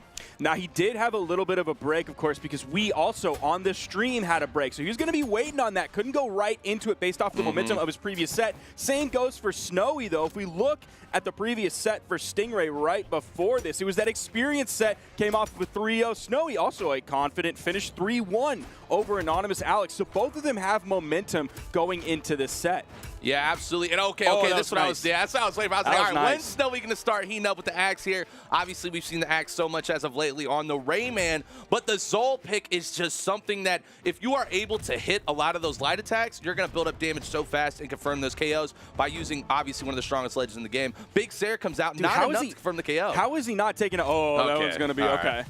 I was like, yeah, I'm talking about how, this legend has so much damage, but does not confirm the KO on the edge. What the heck's going on? Honestly, if I was Stingray there, I would would do anything to not get hit by that cannon on my head because there's nothing more like disrespectful and like cartoonish than getting bonked on the head with specifically a cannon. It just like, it just hurts. It comes down so fast too, like you're just instantly deleted off It just sounds so silly, man. Stingray, he wants a weapon so bad. Snowy, all the weapons are going to Snowy right now. This one coming in towards Stingray, he grabs it pretty quickly. Snowy wasn't really able to put too much damage out in the meantime. He did hit a nice dare, but he's pretty far behind. And the way Stingray was opening this game up, I almost expect that to continue. Yeah, I feel like, you know, Snowy might have had a little bit of nerves. It was definitely trying to find a download initially in this matchup. But we're definitely noticing Snowy start to really slow down and start to make the most of their opportunities each and every single time here. So now that we're looking at it, right, like Stingray basically got a full stock lead, but now Snowy's about 3 light attacks away from evening this one out. Now, we've been in this game for a little bit of time now. It's over 2.5 minutes, about 2 minutes, 40 seconds into this game. Neither player has lost their second stock. I don't even think they're necessarily too close to losing that stock unless, like, something goofy happens. This might do it. Hey, yes, it does. Hey, it was the double D-Light. He needed that extra bit of damage from the D-Light. Also needed to be carried a little bit closer to the blast zone, which that double D-Light will help you out with. Yeah, and what I want to see Snowy do a little bit more is I want to see more weapon throws. I think we've only seen 1 weapon throw from Snowy, which that's like something that Snowy's pretty much grandfathered in the game, is utilizing a weapon throw into a unique aspect of his kit. So I want to see Snowy start to really rely. Okay, well, there's weapon throws right there, but Stingray's looking for it. And right now, Snowy has to be so smart in confirming this KO to even it out on this last stock. One thing that I'm really worried about, he does find the D-Light into the neutral air there to get the KO off the top with that true combo. One thing I'm worried about is Snowy throwing his weapon away. We've seen it in the past. That is, of course, something very central to the way he plays this game. His play style throws pretty much more than almost anyone else in the game. Sometimes that's great. It just interrupts the momentum of your opponent. It makes them like rethink their plan. Maybe you have to re-examine the flow chart of what they want to do. Yeah. But it also can disarm yourself. And I feel like we're not seeing too much control from really either player. Stingray had it at the beginning, but you see they're basically even now. 4 minutes into this game, nobody seems really in control, and I worry about Snowy disarming himself too often, especially as we get closer to the end of this game. Yeah, no, you're so right now. Oh, wait, hold on. Big edge guard right here, though. Snowy going for the ground pound. Stingray with a wonderful recovery right there. They are literally neck and neck here in game number 1. And you know, a lot of people might be thinking that, oh, wait for it. Oh, he almost got the dodge down right right through it. Snowy was able to get through all of those active frames. D-Light into the neutral air. Snowy gets the KO off the top, and I'm glad, as a Cannon player, we've now seen him KO with that twice in just one game. I remember sitting at Countless Lands next to Sandstorm and hearing him look at other people playing Cannon, and it's time to KO, and he'll just sit there and say, D-Light him. D-Light him. D-Light nair him, please. So I'm glad to see Snowy using that really well, especially when we're used to seeing the Rayman from him. This Zol's looking good. Yeah, and I feel like a lot of people haven't got to see Snowy's cannon that much as of lately, and so seeing Snowy pick up at such a fast professional level already with this weapon has to give you a lot of confidence in this pick if you are a Snowy fan. Now, vice versa here for Stingray. You know, Stingray dominated stock 1. Stingray held a strong lead in stock 2. But coming stock 3, I feel like Snowy finally got the full download on what that Stingray was able to do. And because of that, it makes me a little nervous, but apparently not nervous enough here, Sparky, because Stingray's bouncing right back. Maybe Snowy's first stock is just like not good. He just hasn't like woken up yet in the game until he gets to that second stock. Because I don't know if we got time to put it up on screen. I don't think we really did. Yo, there's the D-Light there for the KO. Now, Snowy's a little bit more behind this time than he was previously. So last game, he spent about 50, maybe 60% of the game on that second stock. He's going to have to do that really well here. And the damage is already being added up by Stingray very quickly. It continues. Nice. 2 more hits to the 1 of Snowy's. Nice. Look at it, and I think this is the difference now. Look how much more confidence Stingray has right now. Stingray's not trying to kind of wiggle around what's happening here. Stingray's going all in on these attacks, and it's paying off relentlessly. I think Stingray's only been hit by 1 light attack by Snowy so far on this stock, and Stingray's about to have a 2-stock lead. He's just playing the nasty spacing game right now, especially with those neutral lights and then the D-Lights. You're a little bit further away, in light. You get in a little bit closer, D-Light as the defensive maneuver. He's thrown a couple nairs out, but it's been a lot of ground game that he's added up so much damage with. The in-light and the D-light. Throws his weapon away, over to the spear. We know he's going to be looking for the D-light there. He's found it so well. Look at how far away he is from Snowy. Stingray is not in danger whatsoever of definitely not of being KO'd because he's still in the yellow. Finds the DC, gets the KO. 2-stock lead on a Stingray. And Stingray, that just shows the mental strength that Stingray has right now because Snowy was trying to bait Stingray to go off stage so much on that stock to try to find a way to kind of get back in this one. But Stingray is playing so calm, so cool, so collect, and I think we're definitely going to be going to a 1-1 here. Now, earlier today, Snowy did tweet out, like, why are people putting me in their predictions? I'm going to go 0-2. He has done a little bit better than that, at least getting this far in the tournament. But his winner's bracket life, it may fall here if he's not able to turn this one around. If Stingray takes this, it'll be a 1-1 tie, but he's going to have to fight through so many stocks to then get the lead back. Snowy's so far behind in the yellow. Final stock. Stingray spawning in. No trouble getting the weapon this time. Yeah, and this is where I really want to see Stingray keep their foot on the gas right here. But oh my goodness, Snowy starting to spice things up, really starting to go crazy again on this final stock. I don't know what it is. Snowy's just got the clutch gene. It turns on, and it's like, all right, it's time to turn up. And the damage output is building up so fast. Stingray has to be so careful here. Remember, this is PR #1 with Snowy. Snowy can take over a match instantaneously if you leave a window open for them. Now, I know Snowy is kind of hoping for a little bit of that vintage cannon coming out here. Oh, beautiful D-Light save. Dude, Stingray is picking those up so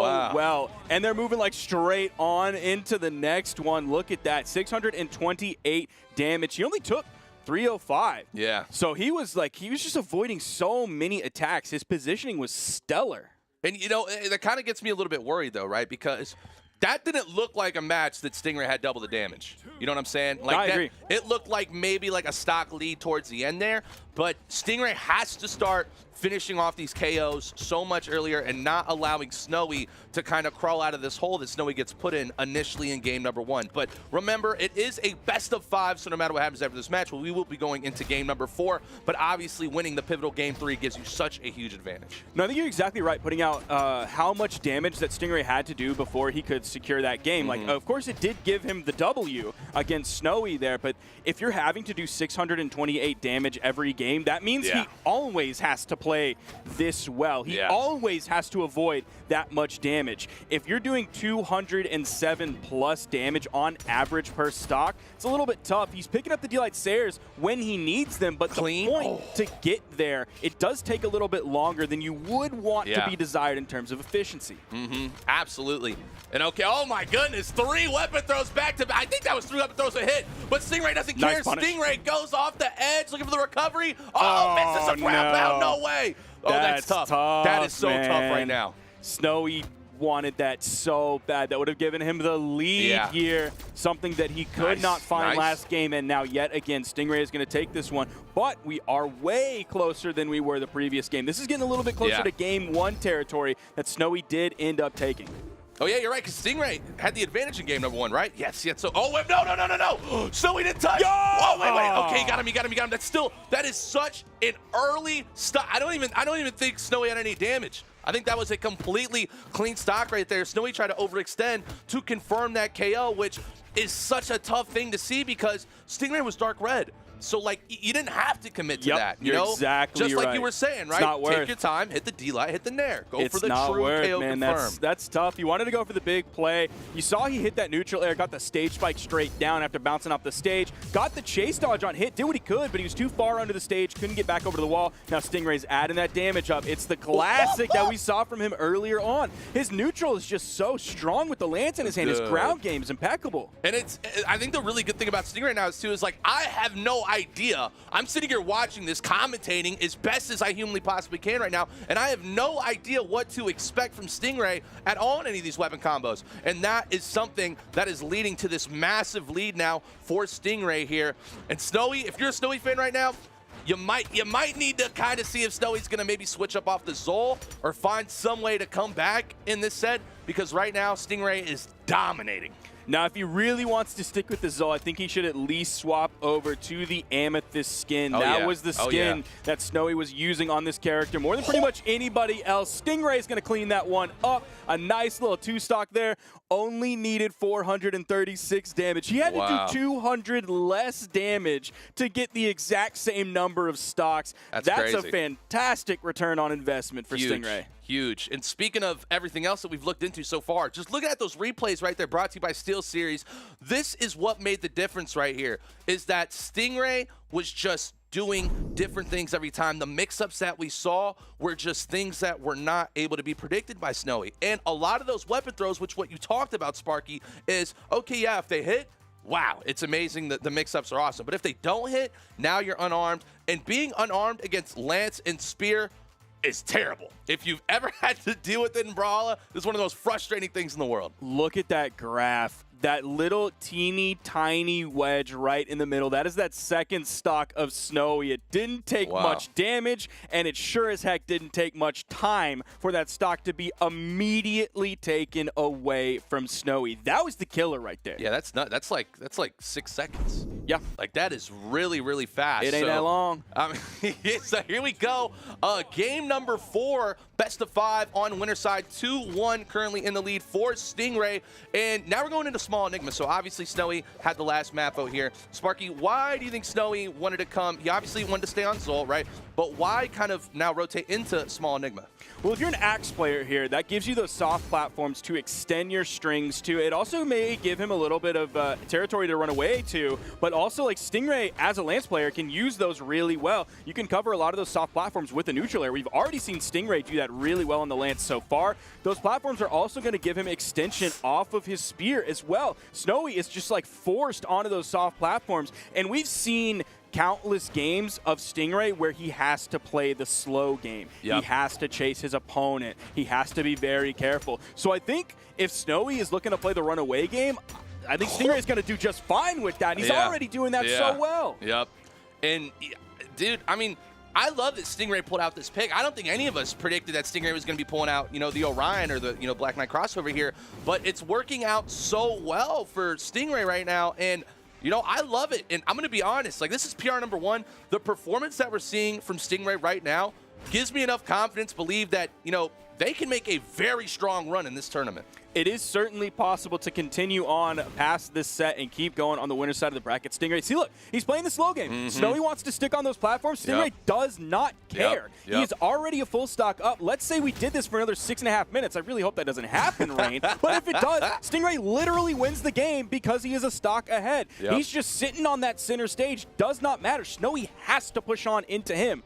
Yep, and Stingray, and notice how Stingray is going always right back to the middle. Because the moment that Snowy comes down from that platform to try to engage, all it takes is then Stingray to hit one read and then set up all of these confirmed KO options. Like there, right there. Forcing the whiff right there. Exactly. And he keeps it going. He finds like 4 hits on that. Has a 2-stock lead on Snowy. Stingray has the complete and utter instruction manual to everything that Snowy does. He knows what he's made of. He knows how to take those apart. He knows how to completely dismantle everything that Snowy has. That's not even going to KO yet. Goes immediately to the weapon, grabs it. Damage comes out. 3-piece, 4-piece, 5-piece, weapon toss, 6-piece. Oh my goodness, clip it. Clip it, moments.gg. Oh my goodness, last Brawlhalla. I think that one, if it does KO, it'd be on there, but I'm just saying that was incredible. Snowy does still get the stock. What was that? That was a 7-piece combo, including unarmed and a weapon throw. They don't even sell meals at Raising Cane's with that many chicken fingers in it. You have to ask for those extra and pay for it. He comes out with the taunt, well earned. That's a JV3. That means it's a 2-stock with literally 0 damage on that stock. Wow, and just coming back and look at the replays here, just the positioning of Stingray every single time, forcing Snowy into a position where the whiffs kept coming out and the punishes came pouring in. And ultimately, Stingray is playing with so much confidence, and it is showing in these fantastic replays. Wow, Stingray, I'm going to be honest. I have chose you to come in first for the last 3 tournaments, okay? I didn't choose you to come in first this time. All right, Stingray, I love you. I appreciate you. So you know what? Although you're not in my top 3, I'm rooting for you, and I'm excited to see you keep crushing it. This is incredible. He's playing so well today. Let's look at his possible trip through the future bracket on the winner's side. There you go. You see that graph. Wow. Look at how, first of all, okay, we need to sit here for a minute. Look at the gaps at the beginning and the end. That is how long he went without taking a single piece of damage. That is so long into the game without being hit a single time. And then he finished it off, of course, because it was a JV3. Incredible work. I can't imagine what Stingray just did. Like, I would have had to see it in front of my eyes. Like, you could not write that down. I would say, come on, man, that's a little bit too on the nose. You need to relax a little bit. That's fiction. But we just saw it happen in front of our eyes. Look at these replays, courtesy of SteelSeries Moments.gg. Tell you what, Moments.gg had a workout that set of clipping so many of those from Stingray. Yeah, absolutely. And, you know, I think what really impresses me about Stingray is that when we saw in that last chart, there was 439 damage on the lance. The game before that, it was 400 damage on the spear. The game before that, again, 400 damage on the lance, right? So obviously showing that Stingray is comfortable with both weapons in the kit, and that is so important when it comes to the pro aspect in Brawlhalla because it forces things to be mixed up each and every single time. I'm excited. I'm looking forward to seeing the rest of Stingray's journey. But regardless, Sparky, we got even more crazy matches coming up. That was huge, and we're going to keep moving on. We're going to move immediately into Java versus Kostlix. We're going to get a little bit more Lance from basically the #1 Lance player himself. Tell you what, though. If I want Kostlix to win this one because then we get Kostlix versus Stingray. Ooh. That will be nasty. But Java and Stingray isn't going to be something you're going to want to miss. We're going to be moving on right into this one. Let's see if these two players have a little bit of history between them. Yeah, let's look up Kostlix. I'm so excited here for this matchup because, you know, Kostlix, one of those players who, with this season, has come back so much within the pro scene, right? Like, last season did pretty well, but this season finally starting to really make that push in the top 8s more, even pushing into different aspects. And what I'm loving about Kostlix right now is the consistency. So I'm excited to see what Kostlix is going to be able to do on winner's side here, because usually, you know, Kostlix kind of goes down a little bit, and that loser side then makes a crazy run. So I think that we're getting Kostlix this early on the winner's side for us to cast right now is incredible, and I'm excited to see if that momentum could keep going. Now, in case you didn't see it, well, you can see it's still right there. 0-0 between these two in career sets. That means there is virtually no history in terms of official tournaments between these two. But if you're on Kostlix's side, I think you're more favored here just because you're playing up against a Bodvar. That's like the universal character that everybody has. So he at least has experience against Bodvar, probably more experience against Bodvar than Java does against Olgrim. But of course, Java plays Bodvar a little bit differently than a lot of other players out there. So there is still some mystery to unfold from the side of Java. Yeah, I mean, Java's really tricky. Java plays Sword and Bodvar in general kind of like a player that plays guitars. Plays very stacked, looks for moments of opportunities to build up some crazy combos, including weapon throws, and it kind of just keeps you guessing if you're their opponent, right? And the other big thing about Java is Java will never miss an opportunity to punish ever, and that's what's made Java so good and so consistent in the esports scene now for quite some time. So I'm definitely excited to see what Java can do here. Oh no, is Java Vision actually... Bro, he just ate that. He came onto the stage. He had a weapon in his hand, right? He could have thrown that up. Yeah, it was tough. He just let Kostlix come in with that ground pound, that heavily telegraphed ground pound. That's, I think that's a huge mistake that Java made. It's deceiving, yo. Those Lance ground pounds are deceiving. You see it and you're like, oh, maybe I can dodge. Maybe if I wiggle a little inside, wiggle outside, I won't get hit by it. But, man, it's tough. It's tough. I mean, this is looking so good right now for Kostlix, almost with a full 2-stock lead. Huge recovery right there for Java, though. Kostlix going for the recovery, and the GC D-Light ground pound does confirm the KO, but not before a basic full stock lead has now erupted for Kostlix. Neutral air, that's sending Java high. He's going to get close to that blast zone. Not off screen, though. Lance coming back in for Kostlix, the weapon that he wants. He's spawning back in, gets exactly what he wants. Now he's going to put some pressure on a Java. Weapon toss comes out. There's the neutral light. Java over on the wall.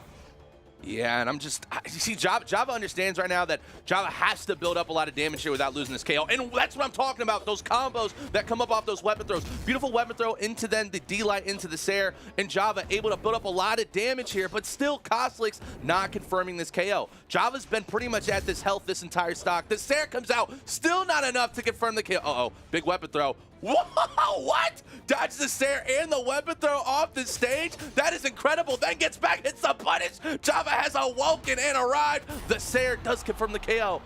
But I think Java's finally here in this matchup. He's going to spawn back in. There is a weapon. He grabs it. It's that sword.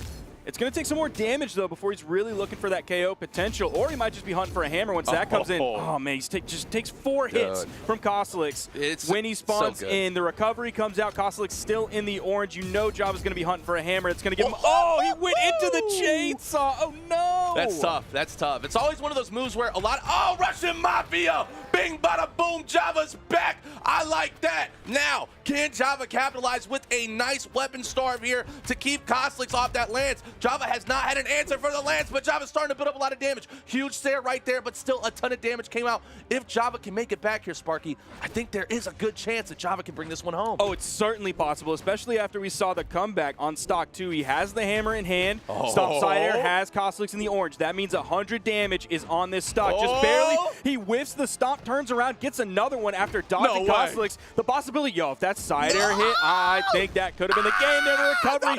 He's still living the 45-degree angle. That's the furthest away blast zone. Over on the wall. You know, my goodness. No shot Koslix is going to risk that ground pound. No, they're missing the punishes left and right. Their nerves are flying. I can't even tell what the heck is going on. That's 4 missed punishes for each, but stops there. Never fails, and Java will prevail. Holy cow, talk about a comeback, Sparky. 1-0 for Java when it looked like Koslix had that one in the bag. You see him doing bicep curls on the in-game screen, and I tell you what, that game was a workout for Java to come back, especially after eating that ground pound and eating a second ground pound. He had a weapon in his hand. You got to throw it up. So then Koslix ground pounds into the weapon, and you get at least a little bit of breathing room to figure out your next move, but he didn't let that shake him too much. He ended up coming back second stock. He got within reasonable distance between Koslix in terms of the damage that he had. Ended up really coming back in that final stock on the back of that hammer. It came in and he did work. Yeah, and I think the big difference here is look at the graph, right, is, you see the weapon damage is spread out so evenly between Java's Bodvar, between, hammer and sword. But you look at Koslix, only 39 damage on that axe. Koslix really was not winning any engagements whatsoever when it came against Java's sword or hammer. So something that I really want to see from Koslix here is to try to mix things up a little bit more, maybe do some rotating stairs, maybe go with some falling dares, just something to build up a little bit of damage so that way you can confirm these KOs a little bit earlier, but also be able to survive without that lance. That's true. Now, we know that Koslix has been working on his axe more recently here than we saw from him in the past, so we know he has it. He still will rely on that lance as much as he possibly can, so the stats in this game aren't fully representative of Koslix's ability with the axe. We'll see if that sort of changes or if he still is just leaning in as hard as he can into that lance damage. I expect game 2 to maybe go a little bit differently for Koslix, really for Java as well. I don't expect Koslix to find an early KO again. So without that in his pocket early on, that means the next game is going to be even tougher for Koslix to really pull out a victory in. Oh, that's true. I didn't really think about that, right? Because that first stock was such an early KO for Koslix that Java was still able to climb back and win that. All right, if you're a Koslix fan right now, you got to be a little bit nervous. But hey, Koslix is a pro. Koslix is arguably the best lance player in the world. If anybody can bounce back, especially mentally after losing that, 100% Koslix. And it's game 1. You know how crazy game 1s can go and not be representative of the overall set that comes after that game 1. So Koslix really has to let that slide off his back like an oil slick on an iceberg, starting this one out with the axe in his hand, and Java's handling it! Oh my gosh! No! He's got to be done. He didn't touch. Oh my goodness! Oh my goodness! Moments.gg/Brawlhalla. Clip it. That was incredible, and Java is picking right where they left off with the hammer here. Absolutely going crazy with the combos to start here. I'm feeling pretty electric right now, Sparky. That's the Java that I expected to see last game. You saw the damage numbers kind of split evenly between Sword and Hammer, but at the end of the day, like, we know Java, the Java clips really come from the Hammer. We also call it Hammer, but really the full name of this weapon is the Grapple Hammer. You saw that first and foremost from Java on that first stock. Now he's throwing out a little bit of Sword swagger. Oh, no. Kostelix couldn't even make it, but you still see that Java was there to put out the unarmed dare to try to interrupt that, so he didn't get the wall touch, and Kostelix ends up falling. Java, bro, when you don't take him out early on in game one, you're going to be regretting that for the rest of the game, as Java absolutely manhandles Kostelix. Yeah, nice Sarah right there. It's a little bit of a comeback now for Kostelix to get here, but I think, you know, what's going to be tough for Kostelix is that Java's played well in Sword, Java's played well in Hammer, Java's playing very well unarmed. So I'm not sure if a weapon starve would be applicable for Kostelix to come back right now. But ultimately, if Kostelix can stay on this lance and get a ton of damage here, there is a very strong opportunity that Kostelix come back. But see, that's the thing, though. That's the thing right there. That's what Kostelix needs. The reads and the patience to deliver a lot of damage before getting these KOs. You're seeing these spot dodges, a lot of spot dodges actually coming out from Java, and Kostelix is punishing them with the Lance D-Light. It has the active frames there. You did see one spot dodge that it almost looked like, that down air. Is he going to interrupt this? Down air's into the wall. Not only is he there to put out a hitbox against Kostelix, but he retouches the wall, gets his jumps back. Beautiful arcing throw. Oh my goodness. He threw that from so far back and still had the absolute perfect angle. That was beautiful. I almost wanted that to hit. Yeah, right. That was incredible. I didn't even know that you could do that. You know what I'm saying? But, Java, oh no, this might be it. Weapon throw off Sarah. Oh, the recovery. Do you believe in Axe? I think I do. Spark, I know you love Axe. I hate Axe. I hate Axe. I don't believe in Axe. You kidding me? Some prime time Axe gameplay right there. Dude. Saved by, that was clearly Kostelix's plan. Obviously, exhausts his recovery to get back. Confirms the KO. Kostelix now on the lance against Sword right now. Can Kostelix find a way back into this one? D-Light recovery, high ceilings. Oh, he's going for another one. Kostelix is insane for trying to hit the side air when Java clearly wants to be up there. A critical mistake that Java capitalized on. Look at this. Grapple, side air. He hit that perfect side air off of the goofy bounce off of the 45-degree angle. Hits the D-Light into the ground pound. Even blows a kiss. I don't know if that was just to the fans. I don't know if that's to a little sweetheart in the audience specifically. But one person who was not feeling the love after that was Kostelix. Yeah, so, I mean, Sparky, here we are, best of 5, 2-0 on winner's side, so no matter what happens here, if Java does 3-0, Kostelix still has an opportunity to make a loser's run. If you're Kostelix right now, you're on Small Mammoth, what is it going to take for you to come back in this matchup? Because we've seen so much spurts of greatness, it's just, it hasn't fully come together in a whole match. Brother, I honestly, I don't know the answer to that question. I think if anybody says that they know the answer to that question, they are lying, because Java is playing incredible. You're seeing that extend into this game. Look at the immaculate spacing, still gets the punish with the GCD light, and Kostelix has the lance in his hand, has the weapon that he wants, his #1 weapon. He's found some damage with it, but the pace that Java adds up is just outpacing Kostelix so well. Went for the D-Light dare into the side air. Didn't go for the recovery because he saw the angle that the dare hit at. Didn't quite have the angle to pick up the side air. Yeah, and we're seeing Kostelix definitely be a little bit more cautious here. Man, Stomps there, though. True confirmed KO option from the Hammer. Java does get stock #1 here. But, you know, Kostelix is definitely trying not to overextend as much, because Java has clearly built up a ginormous lead every single time. Can Kostelix find a way, though, to come back in this matchup? And I do like how Kostelix just went for the N6. I think it's going to take some crazy mix-ups like that for Kostelix to kind of catch Java slipping. Now, we're supposed to be on the same team, but after that N6, man, I hated that N6 so much. Like, I understand that he's going for the big play there, but, like, if you talked about Kostelix doesn't want to overextend, that was literally an overextension right there. How many times have we seen Java capitalize on the goofy? He stayed wide, and then he moved up as much as he could. He could have dared into the wall if he needed to, but he didn't have to. Keeping himself alive. That neutral light will not KO. Is there going to be weapon toss? Yes, it is. That burned the dodge, but Kostelix is afraid to overextend. Java is going to have control of the weapon. He basically has control of center stage. Kostelix was hoping that that weapon spawn was going to come high and center, but it didn't. It went to the right. Java, complete control of the weapons. Complete control of the game, the stage, complete control of my brain right now. Everything is just rotating around Java, fully calm and calculated. Look at that. Are you kidding me? Did the reaction time to do that? I didn't even know that was possible. All the sword haters out there are so angry after seeing that whiff and then turn around inline. Like, Twitter is going to be so mad after that one.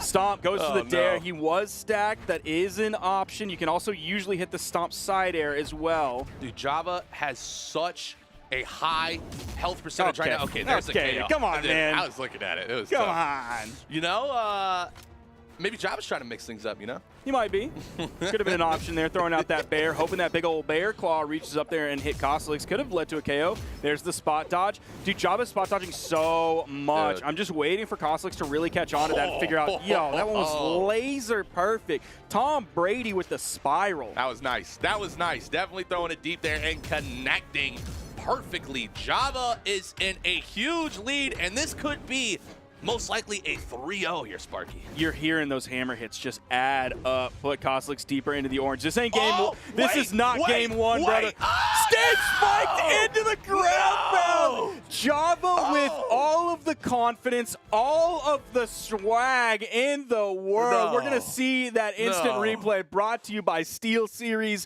Moments.gg. Look at this slow-mo. He's going down. Kostelix is like, hey, game one? Anyone remember game one? Pepperidge Farm remembers. He's over there at weapon toss. That's the dodge. Java with the excellent down air to get down the wall. Almost picked that one up. Look at his perfect spacing to avoid the recovery. Stage spike. Pure swagger, ground pound, KO. That's a 2-stock. The taunt even comes out. He was trying to show love to all the honeys in the audience yet again. Ultimate swagger coming out from Java. Wow. And, you know, you look at the damage dealt there, you are seeing, obviously, a massive lead there for Java. But remember, if you are a Kostelix fan, Kostelix is now on the loser side, so their run is not done yet. But just look at, look at the line attacks right there. Show us the graph. 74 to 60. Now we're going into the graph right now. How nasty and this the graph is what is. You've talked That's about so disgusting, much. dude. This has got to be the most beautiful thing you've ever seen. It's definitely up there. Top 5 graphs of all time. Look at that extended, massive wedge. Not only is it long from left to right, but it's also tall from bottom to top. That means he lived for a really long time before talking about the x-axis, but he also took a lot of damage before falling. That's what we're talking about with the y-axis. Okay. Then you see that final little wedge. That was Kostelix's last stock. Sent up, and then the stomp down. You're scared me. Just disgusting. You're scared me. Just truly filthy and disgusting display that Java just put on for us right there. At least he blew a kiss at the end. That's true. I will say that. You know, that was, I honestly, a lot of people be like, oh, you know, taught at the end, a little bit of disrespect. I think that was like, hey, I love you, and I hope you have a great day. Yeah, but that's because he won. Like, if Java got clapped that set, he's not going to be like, hey, great set, bud. Great job. Hey, have some fun in the winner's bracket. I'm going to go down in the loser's bracket. Nobody reacts like that. Yeah, which the loser's bracket is terrifying right now. It's nasty. Absolutely terrifying right now. I mean, I can't even imagine, you know, what these players are going through on the loser side right now because of how insane it is. I mean, Luna's in the loser side right now. And I'm pretty sure Snowy's in the loser side right now. Yep. Sinker's down there. Snowy is going to be versus Sinker. Kostelix is going to have to run up into Santi, who went 3-1 over Simba. Luna is waiting for the winner of Wrenched versus Anonymous Alex. Wrench is up 2-1 in that set currently right now. Loser side? This is all loser side, baby. And then we have Capsar and I'm Llama in a set as well. So, yeah, you're right. There are some absolutely destructive players on the bottom side of this bracket, but we're still living on the top side. Yes, and we are going to see Hardy MJ versus Boomy.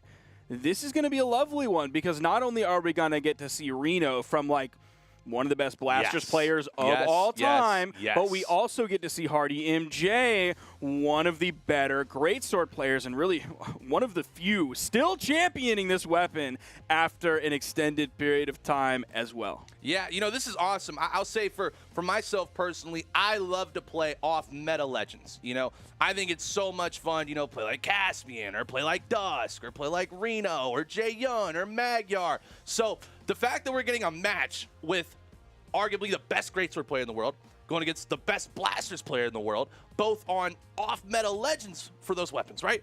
That's awesome. That is incredible, and I'm so excited. Now, the one thing that I am tremendously curious about here from Boomy, right, is Okay, what? Tell me. with blasters, right? Uh-huh. I feel it's going to be very hard to disrupt a lot of those strings that come out from Greatsword, right? Okay. Because that Greatsword engage with D-Light has more space and actually will get prio over the blaster and light. So because of that, the reason I know this is because I spent like a whole week watching Hardy MJ videos on YouTube. Okay. So I was like, why do I keep losing to this weapon? Sounds like a fun week. Yeah, you know, it was all right. But ultimately, at the end, I gave up playing Greatsword and went back to Caspian. Okay, all right. So hopefully, That's fair. all you Greatsword players out there, if you want to learn how to play, you're about to see one of the best do it. Here we go, best of 5, match number 1, Boomy against Hardy MJ. Sparky, what are you most excited for here? I mean, I'm going to say basically the exact opposite side of what you just said. If you want to learn how to play blasters here, ladies and gentlemen, well, first of all, like, take notes, but don't expect this to be what happens when you pick up the blasters, because Boomy is on another level when he's got the Gats in hand and when he is on the Glock Roach. Coming out, here comes that orb. Neutral signature comes up. He loves using that neutral signature. Saw that in a lot in his most recent video. One of the things we didn't see in his most recent video was him being KO'd a lot, but that is what just happened as he gets taken off of the top. Okay, he missed the D-Light stare there, didn't even go for the recovery, even though he was closest to the top blast zone. A little bit of an interesting choice coming out from Boomy. Nice side light. He went for the recovery follow-up, didn't quite get it, but there's that side air. Dude, Nobody KOs with blaster side air like Boomy does. Any other player out there who is relying on side air to knock out, you gotta get something that'll KO earlier. It's tough, but with Boomy, it's a different story. With LDZ way back in the day, it was a different story when he was on the Lucian. And you know, something that's so interesting right now too is that Hardy MJ is relying on the sword over the Greatsword. And speaking of that, if you like this sword, check out moments.gg/Brawlhalla. You can actually get that sword skin for free. It's Apex Pro keyboard. But enough of that. It's probably why Hardy MJ is playing so good right now. The damage output that Hardy MJ is having on this sword is not what I expected at all. I was hyping up the Greatsword. I was like, oh, it's going to have so much more prio. It's going to do so good. But apparently it doesn't matter because Boomy came back and hit him with a big boom, popping off with him blast. You like that joke? Yeah, it was great, dude. Oh, thank you so much. Everyone in the studio is going crazy right now for that joke, dude. I'm sure chat is full of LOL W's and Keck W, your W of choice. But right now, Hardy's going to be tying this one up very quickly. Going to have his choice of weapon. He does actually stick with the Greatsword instead of that sword. He was using that a lot previously. Even got the recovery interrupted from Boomy there. He's only really finding one hit at a time, but he just needs that string. And then the momentum is all of a sudden on his side. Playing the vertical game with Boomy, that is a dangerous game. Hardy did find 2 hits, though. Yeah, and in the moment that Hardy threw that weapon right now, see, now Boomy has stage control, and Boomy does not ever make a mistake unless it's him overextending. But when Boomy is feeling calm, cool, collect in the center stage aspect, it is so hard to find a priority position in order to build up damage and confirm that KO. So right now, I mean, look how comfortable Boomy is. He's done. He's done. Look at it. The comeback from Boomy is insane. You were talking about clutch gene earlier. Dude, Boomy has that clutch gene. He had it on the second stock, which gave him the lead, and then he really kept it going. I think that side light, well, there was a recovery follow-up after that might have missed. I'm trying to remember because Boomy loves that side light because it doesn't put you in a lot of recovery frames. It's quick. You have a lot of range with it. That's your, like, poke tool, especially against a Greatsword when you're talking about a Greatsword side light. You love to see that blaster side light. You notice you're not seeing him do a lot of in-lights. That was one, but you haven't seen too many. Yeah, and you know, I'm not sure that I like that they're at this stage again on Small Brawlhaven because it doesn't really give Hardy MJ anywhere to run away to, right? And Boomy, again, holding stage control and building up so much damage early on here, and it's a very small runway for Greatsword to kind of have an opportunity to build up a lot of these strings. So maybe Hardy MJ, though, is seeing something that we don't, but ultimately, as of right now, I think Boomy is 100% in the driver's seat of this match. Yeah, so far, Hardy MJ, he's seeing something, and it's a lot of damage on his own stock. That down air is going to bounce off the main stage. Boomy, again, with those side airs, uses them better than any other Blasters player in the entire world. Has Hardy over on the wall. Sword coming in for Hardy, hoping he can build up a little bit more of that standard damage than trying to go for these great sword strings. Man, and you know, Hardy's doing a really good job mixing things up against Boomy. It's just Boomy is just making the most of all these opportunities and just punishing.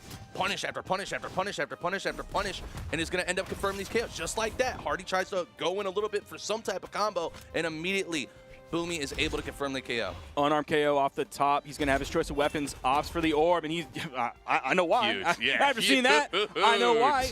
See how quickly he's Huge. adding this up. All of this unanswered damage. Dude, Hardy cannot get back Come on the on, wall. Hardy. Get back up, man.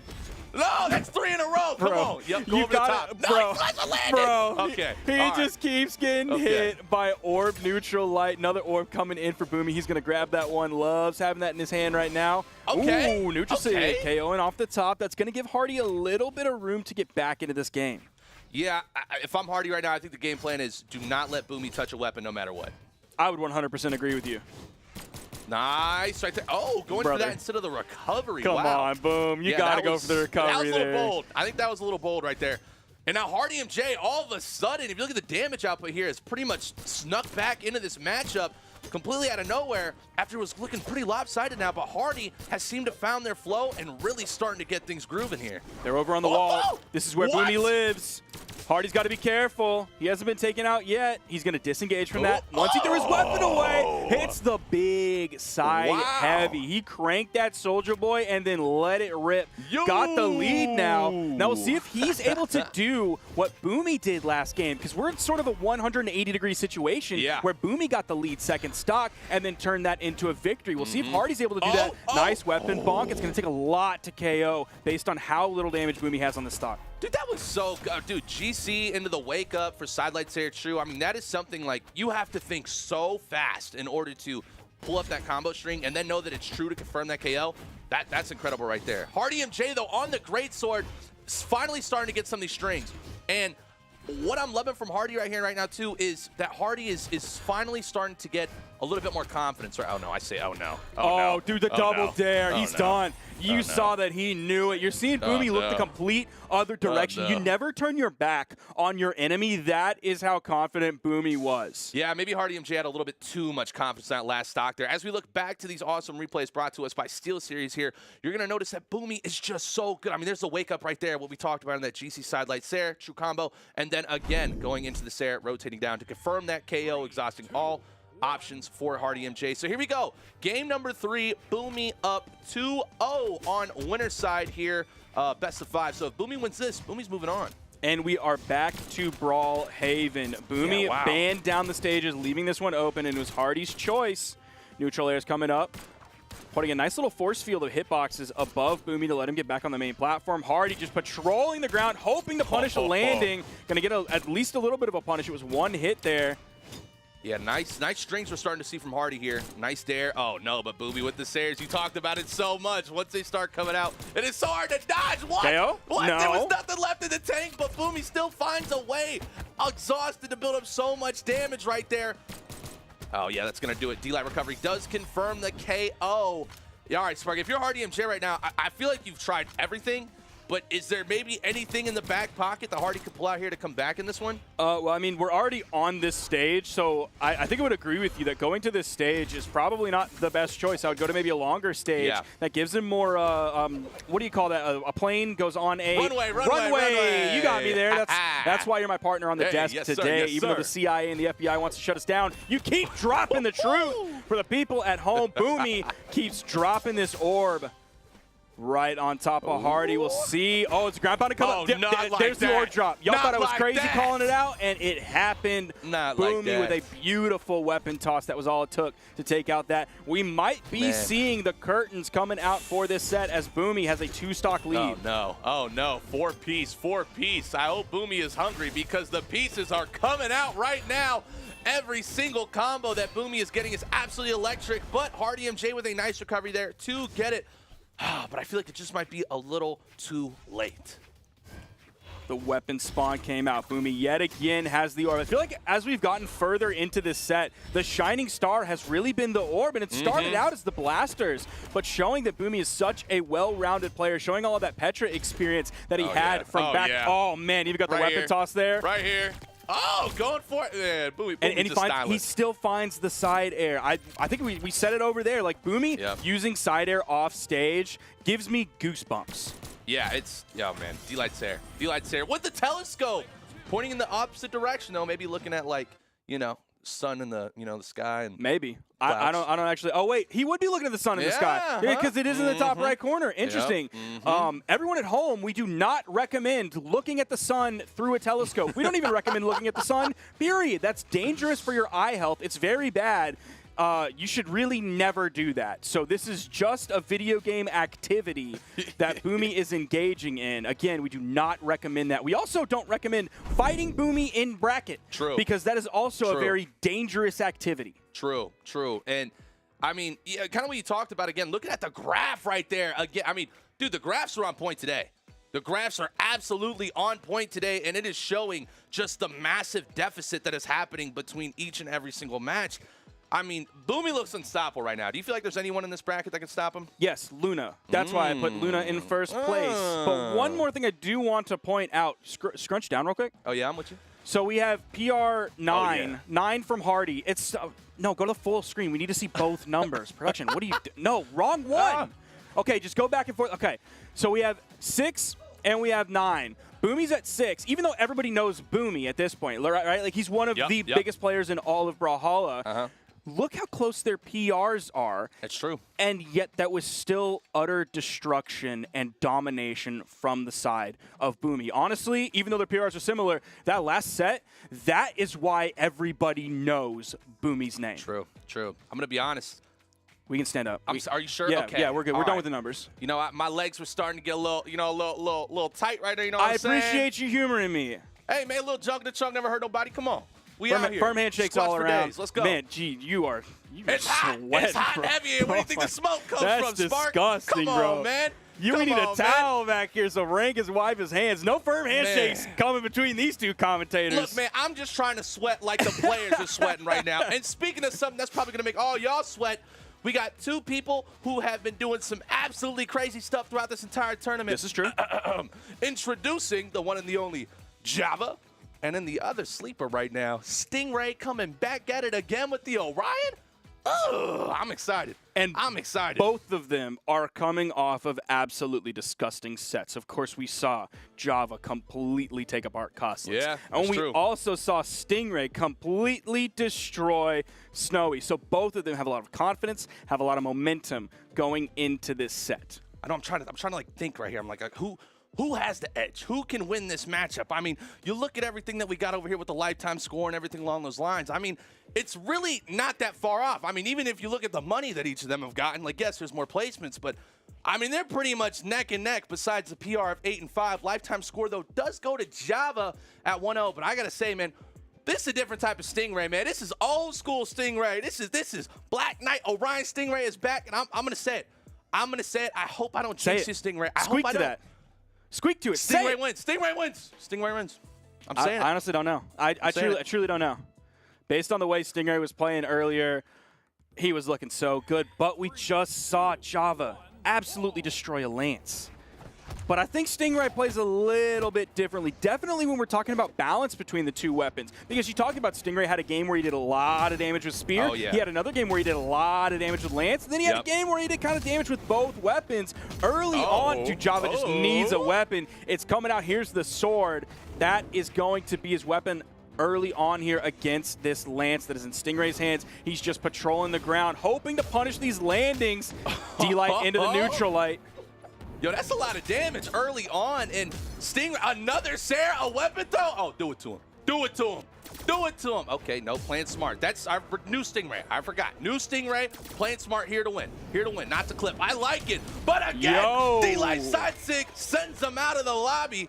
Actually, he's still here. He's got 2 stocks left. He doesn't send him out of the lobby. Just like a little bit out of the stage for a minute. He's going to respawn back in. He has a hammer in his hand, hoping he's going to have a different result with a different weapon against Stingray. But you notice that Stingray didn't go for that ground pound earlier. I think he saw what happened to Costlix at the end of the Costlix Java set that he didn't want to get clipped. Oh, and I don't blame him. That was nice. Weapon toss, perfect. Oh, wow.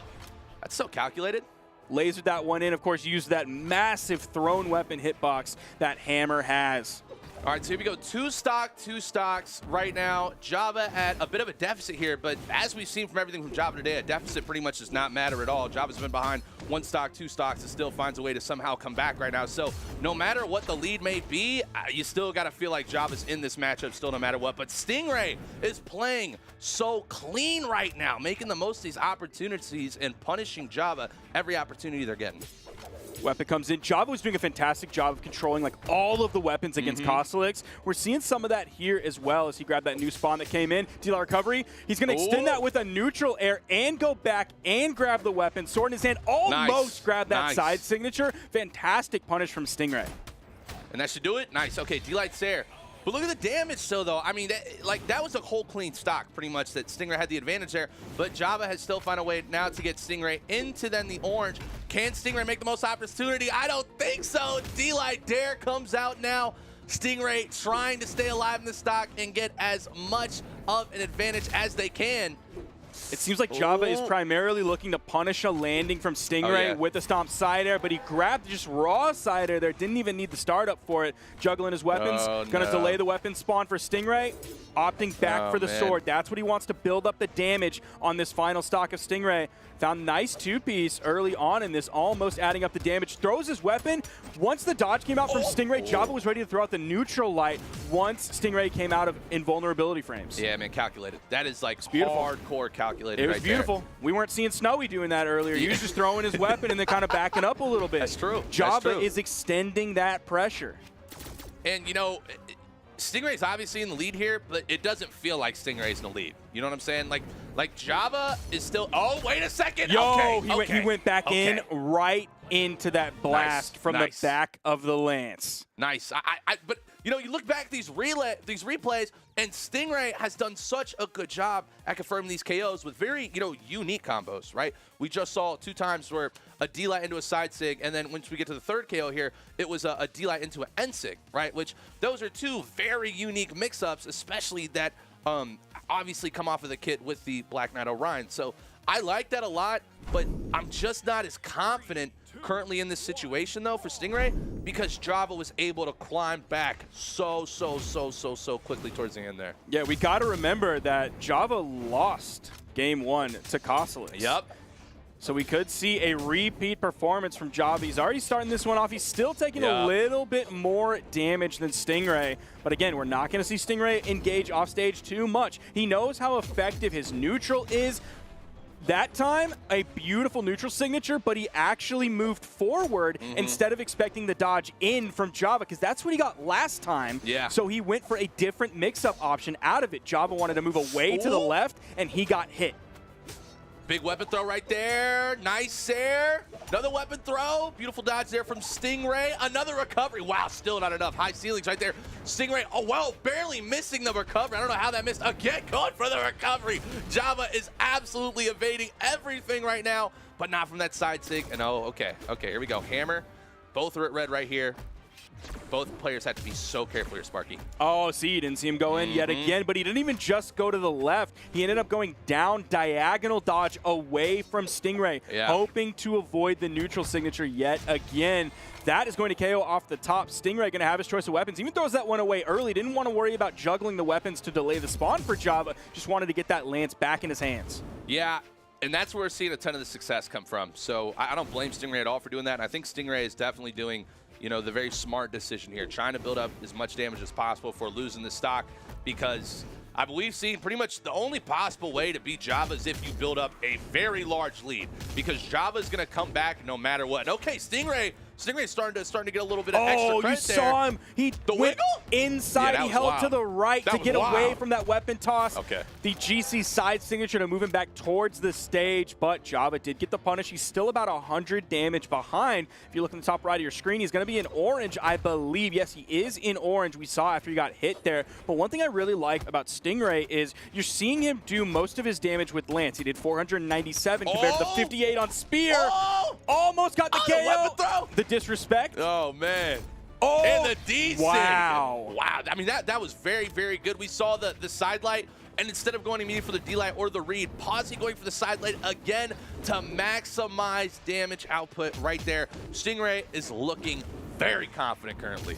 So I love the difference between Kostelix and Stingray here, because you saw Kostelix, also a Lance player, Stingray, also a Lance player. Java destroyed Kostelix, but he's not able to deal with Stingray's Lance. That shows you, even though these two weapons, other than the signatures, have the same light attack kit across characters, Stingray plays this weapon radically different than Kostelix does. Yeah, Kostelix, you're going to see a lot more N lights and then obviously D lights too, whereas Stingray is just a huge, huge, huge Sair, Dare, and then Nair kind of guy. So, like, you're right, Sparky, complete opposites. And Stingray confirms the KO once again with a D-Sig, and Stingray almost doubling the damage of Java. As we look back at the replays here, brought to you by SteelSeries, Stingray looked incredible in that matchup. We are still seeing Stingray need to build up a lot of damage. 646 damage in total to take out Java. That is about a little bit over 215 damage on average per stock,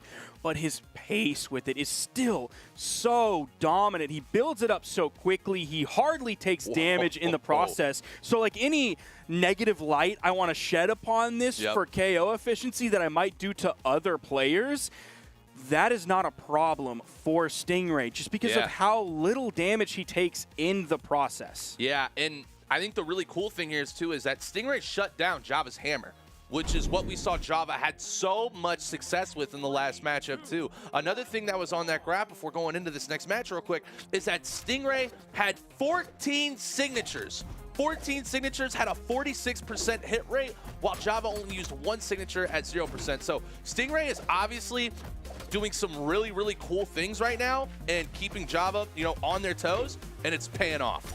And I swear, most of those signatures that missed didn't get hugely punished. Like, there was that one GC side signature that Java found the unarmed recovery on for the KO, but he was already really high up in the air, already had a ton of damage on his stock, so it wasn't the worst thing in the world that punish actually led to a KO. It wasn't like a game-changing punish that Java ever found on those signatures. He's doing a pretty good job of juggling, but Stingray gets back to the ground. You see, right in the middle of the stage, going for the double D-Light and the recovery KO off the top. Stingray. Big lead early on, about halfway through this first stock, and Java's already on his second. Yeah, and I actually love Miami Dome here for Stingray because those platforms are just high. Oh, no, here we go. Okay, well, the damage build is coming out. But okay, the platforms are just high enough to where Stingray can kind of just float a little bit undercover and maintain stage control with so much area to punish Java every single time.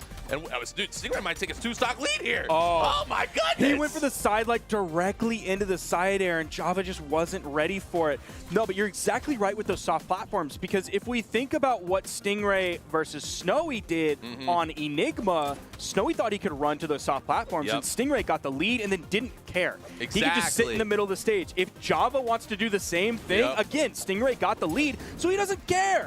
Java can spend as much time on those soft platforms as he wants, and Stingray's just going to be in the middle of the stage, recovering all the way. Nice punish from Java, but still, Stingray a full stock lead. Java's going to have to find something huge. He's going to have to find it often, and he's going to have to find it quickly.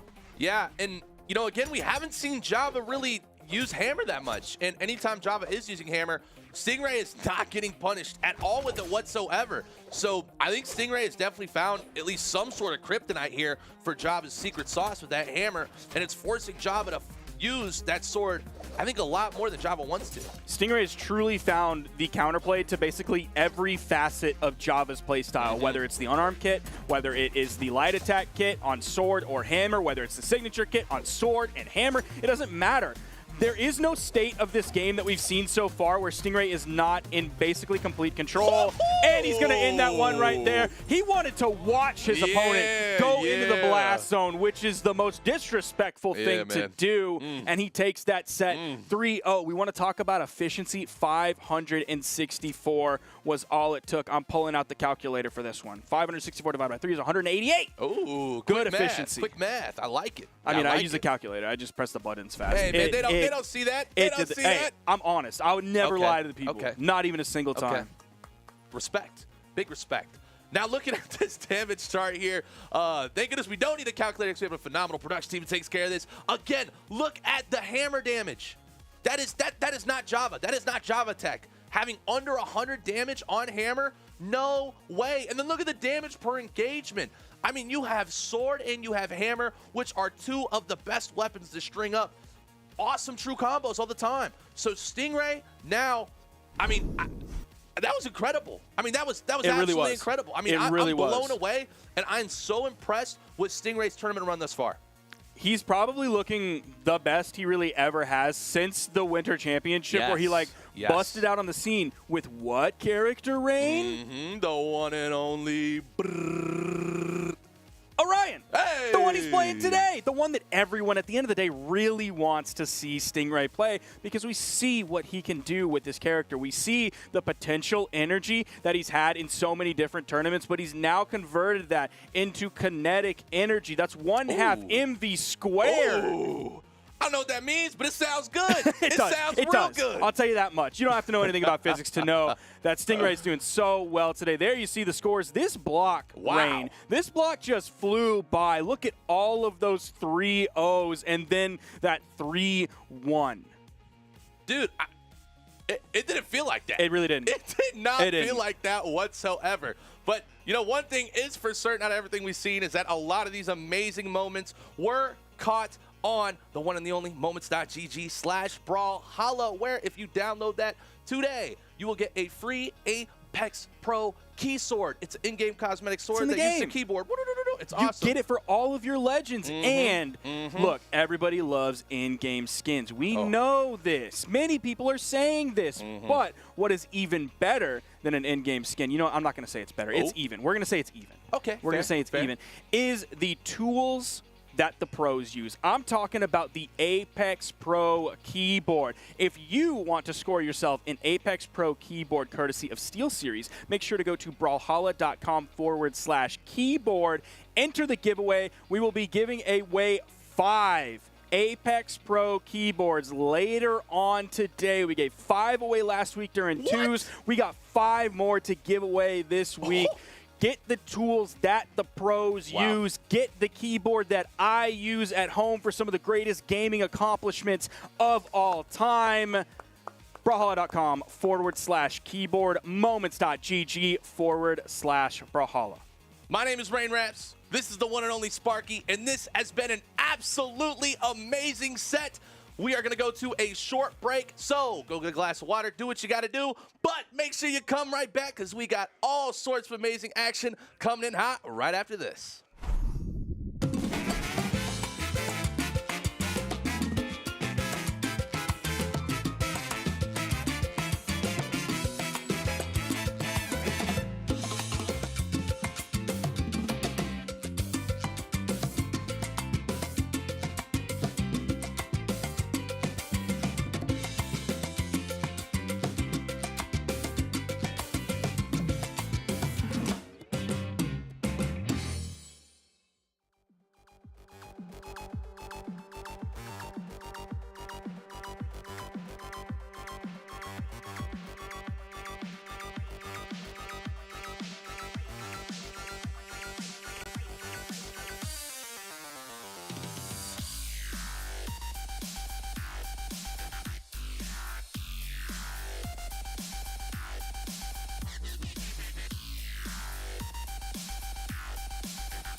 and there's no plan, and I'm a stranger in your land.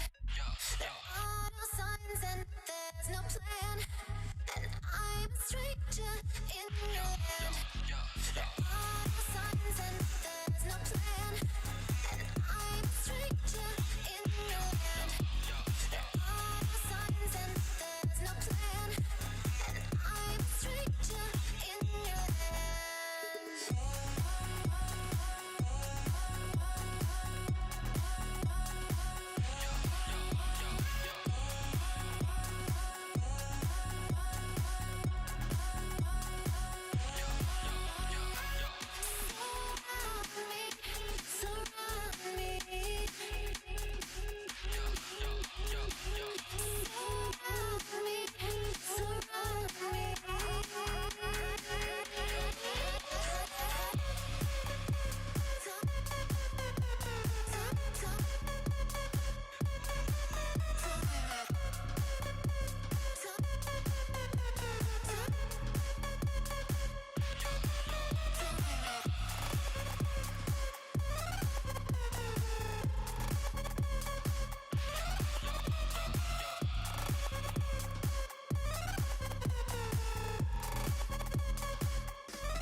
turn the sunshine into love, and I can keep on dreaming.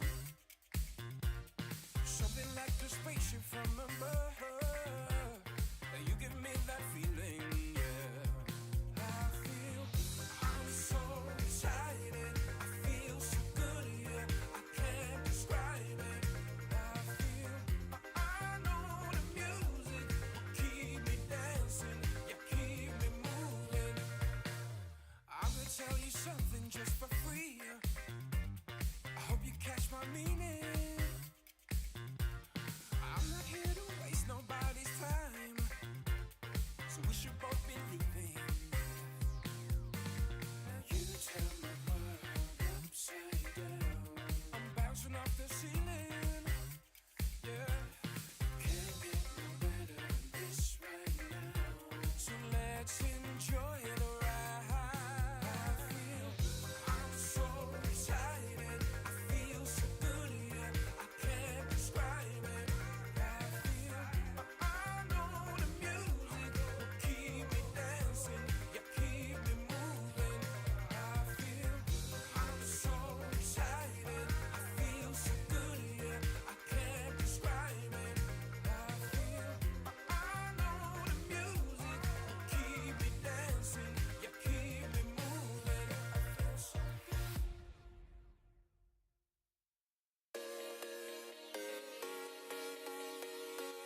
the SteelSeries Invitational North American 1v1. It's about to go down. We've already got our winners final settled, right? It's going to be Boomy versus Stingray, and that's going to be an amazing match. But you and I, Taza, we got to figure out the rest of the top 4, because there are more than 2 other people besides those 2 I've already named still in this bracket. We're going down to the lower side, which means elimination matches only.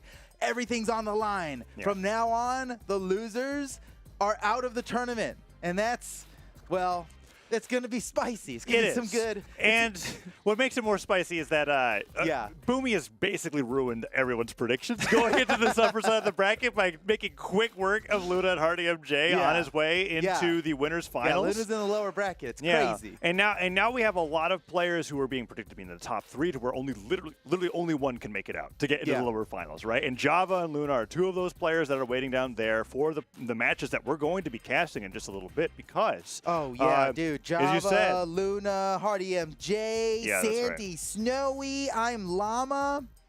And then, Anonymous Alex in there too, fighting Luna right now on the Pro Brawlhalla stream. Yeah, that's where we see that to be decided right there, right? We're just waiting to see. But Santi and Snowy is going to be the first matchup that's coming up, and this is a match for 7th, which will be very very interesting to see. Well, and before we get into those matches, I am required. I need to let you guys know that it is your last chance to get in on the Apex Pro keyboard giveaways. Now, I'm not talking about the key sword. You guys can already get that. You know how to get that, moments.gg/Brawlhalla. I'm talking about the physical keyboard giveaways that are happening. Last chance to get in there. Head over to brawlhalla.com/keyboard to enter into this giveaway. We gave away 5 of these keyboards last week. That's right. 5 more. 5 more keyboards? And when are we going to be giving away these keyboards? Right after our block is done. Right after our block? I mean, it's coming up so soon that we need to tell people, last chance. That's right. Last chance. No more procrastinating. Last chance. Brawlhalla.com/keyboard. Last chance. You, last chance.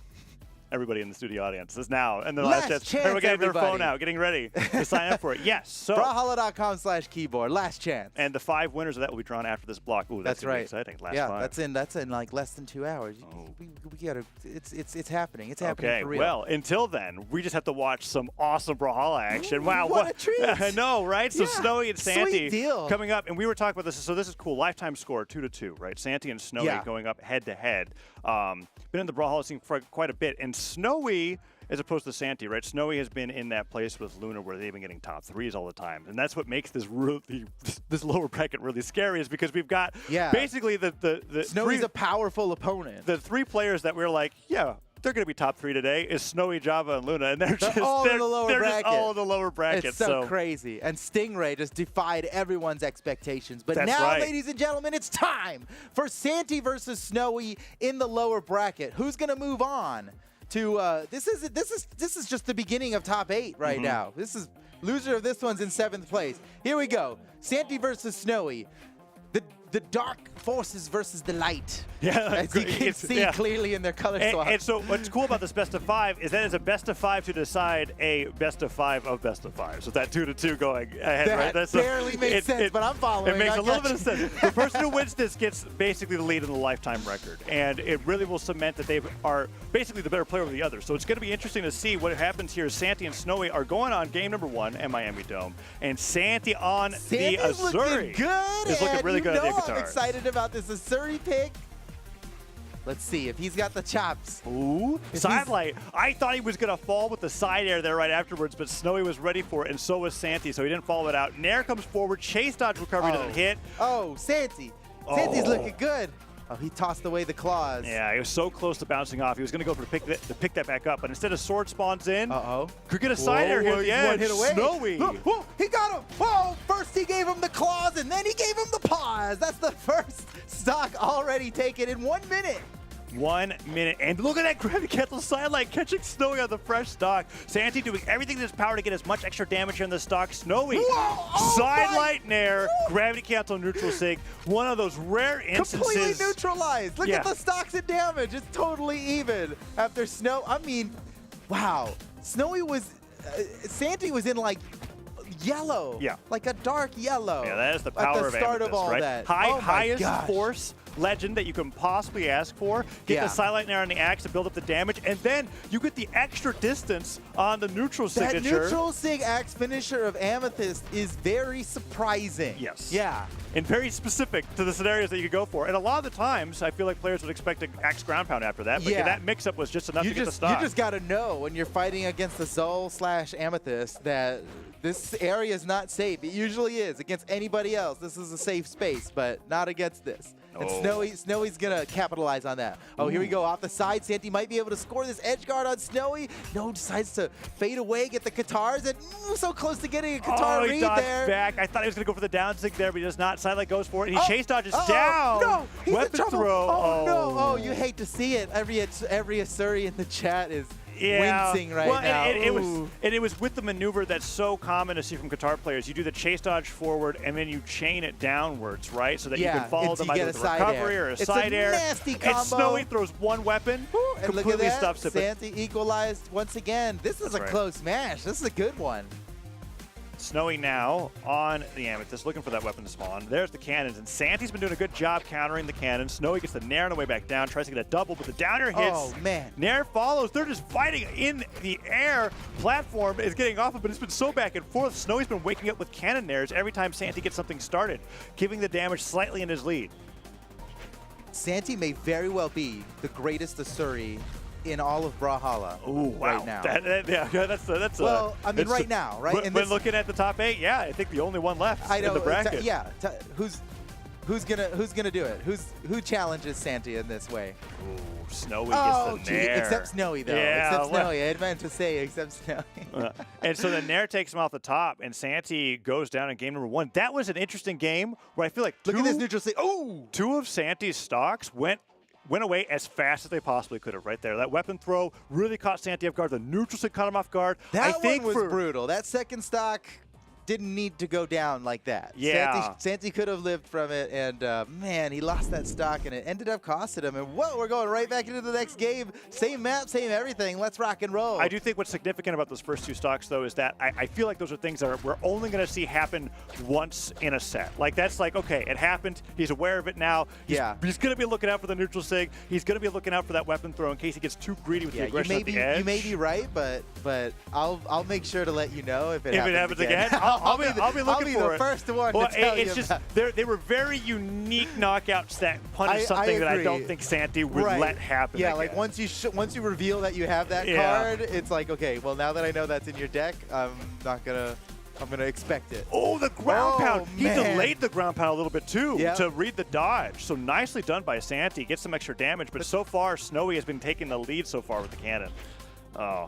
Yeah, and on a stage like this, he's in knockout range. I mean, any other stage, maybe I wouldn't call this knockout range, but certainly with an Amethyst and on a tiny stage like this, it could be over at any moment. Neutral signature off the downlight, picks up a fresh sword. Axe in Snowy's hands means one side air, and he's out of there. Santi's going forward with the downlight, and he actually goes even further, sidelights him, gets him into the stage, forces the dodge, and dodges through the ground pound. What a dodge! Snowy just...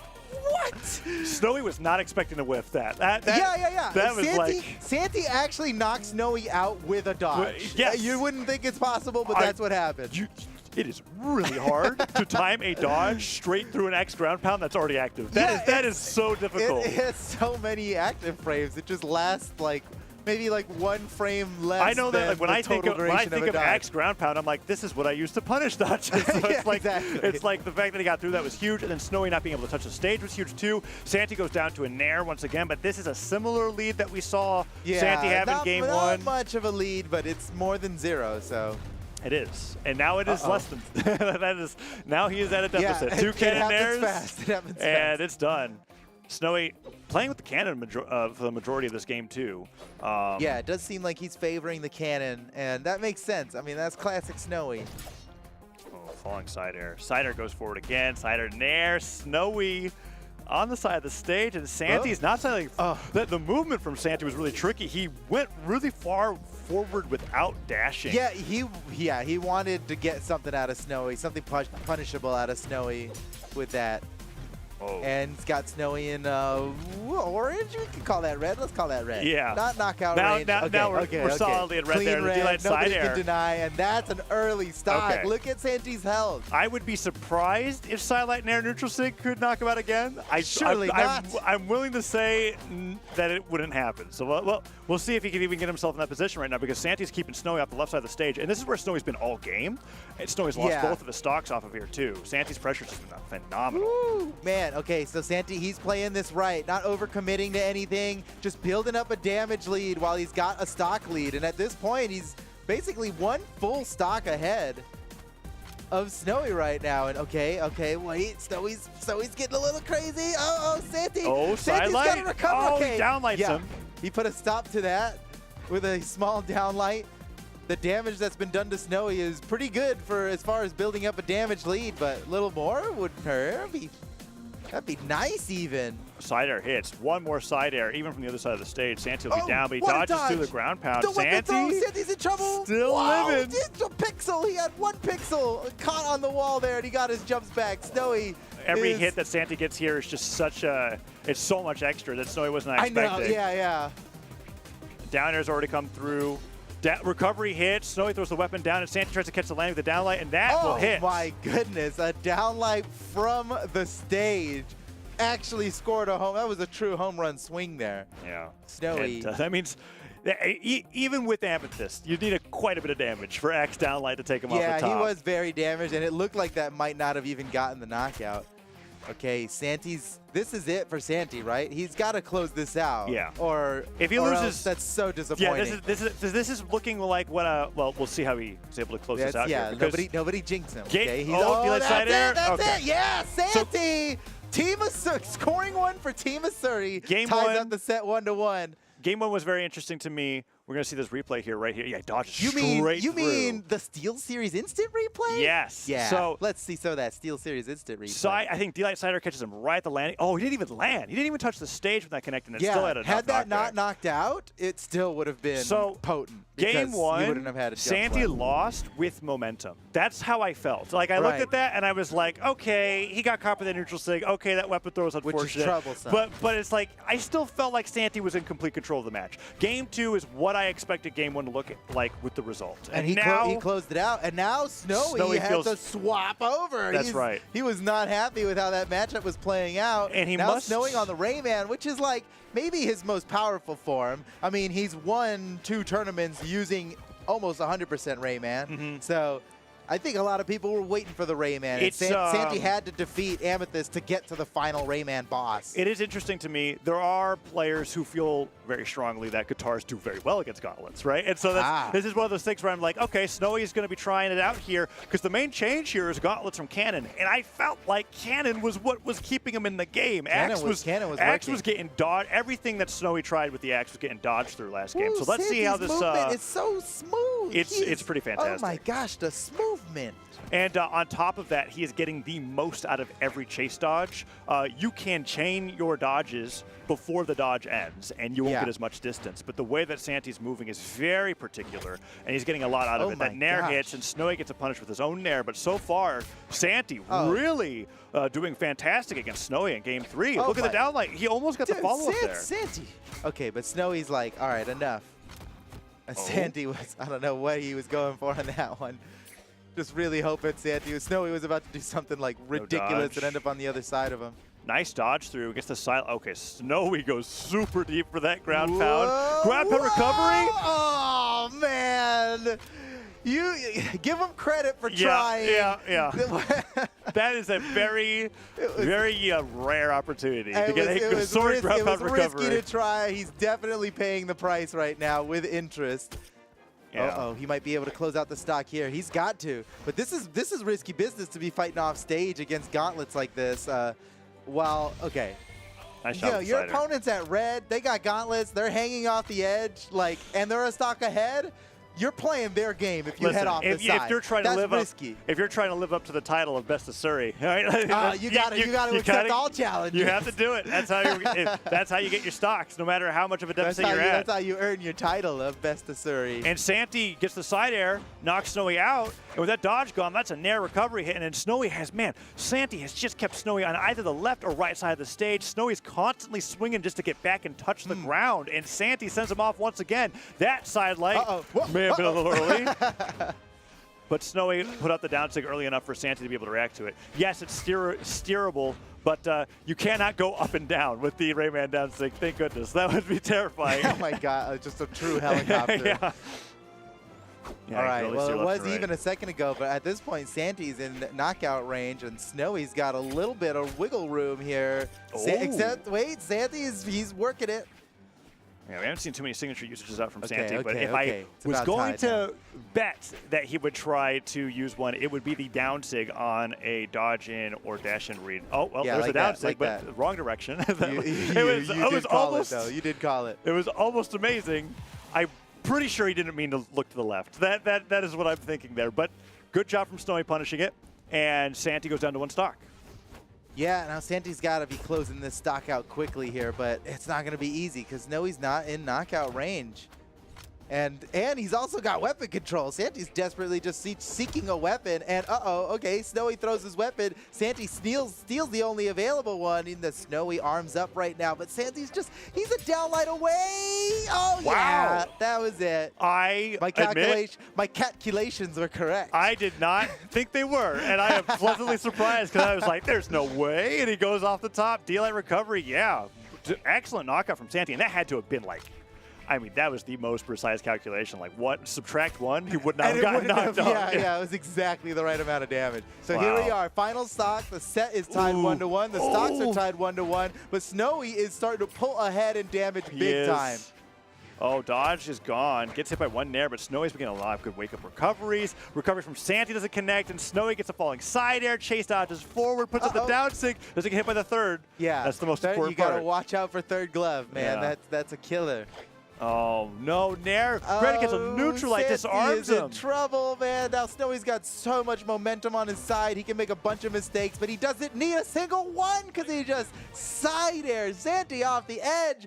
And now Santi's down in the set, 2-1. Snowy only needs to win a single more game. That's right. To steal this match. And that's a heartbreaker. That one on the replay there. That's where. So game one, I didn't feel like Santi lost momentum even after the neutral stick hit. That one, I was like, ooh, I could kind of feel it slipping. I could feel it. I felt that one. That would hurt. It was Felt like, bad.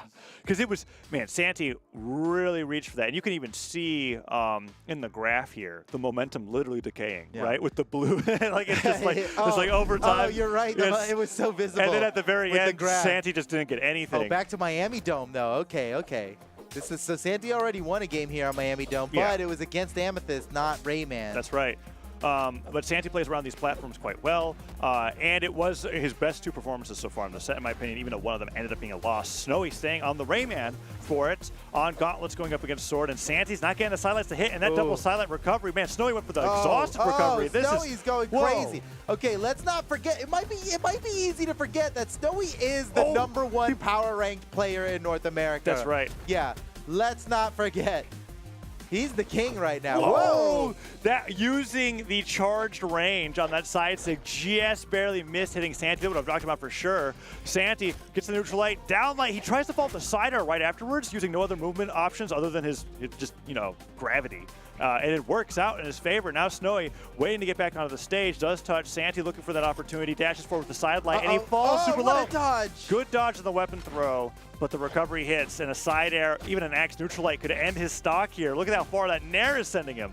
But if Santi gets the first stock. Wow, nice. Oh, man. People always talk about how hard it is to secure KOs on Katars because they have no true combo, true knockout combo. That's right. But Santi, man, he just went out there and got it. A surprise side air. He just used the dash to make it to make the timing unpredictable. Oh, and he is just unpredictable as himself right now because he has not gotten hit, and really any hit will do it. I mean, like, that gauntlet down air, if he gets him off the side of the stage, that will just spike and knock out on its own. But Santi brings Snowy into orange almost entirely off of unarmed. Finally, the pummel hits. Snowy takes the stock, but Santi is up a good amount here on this 2-stock-to-2 situation.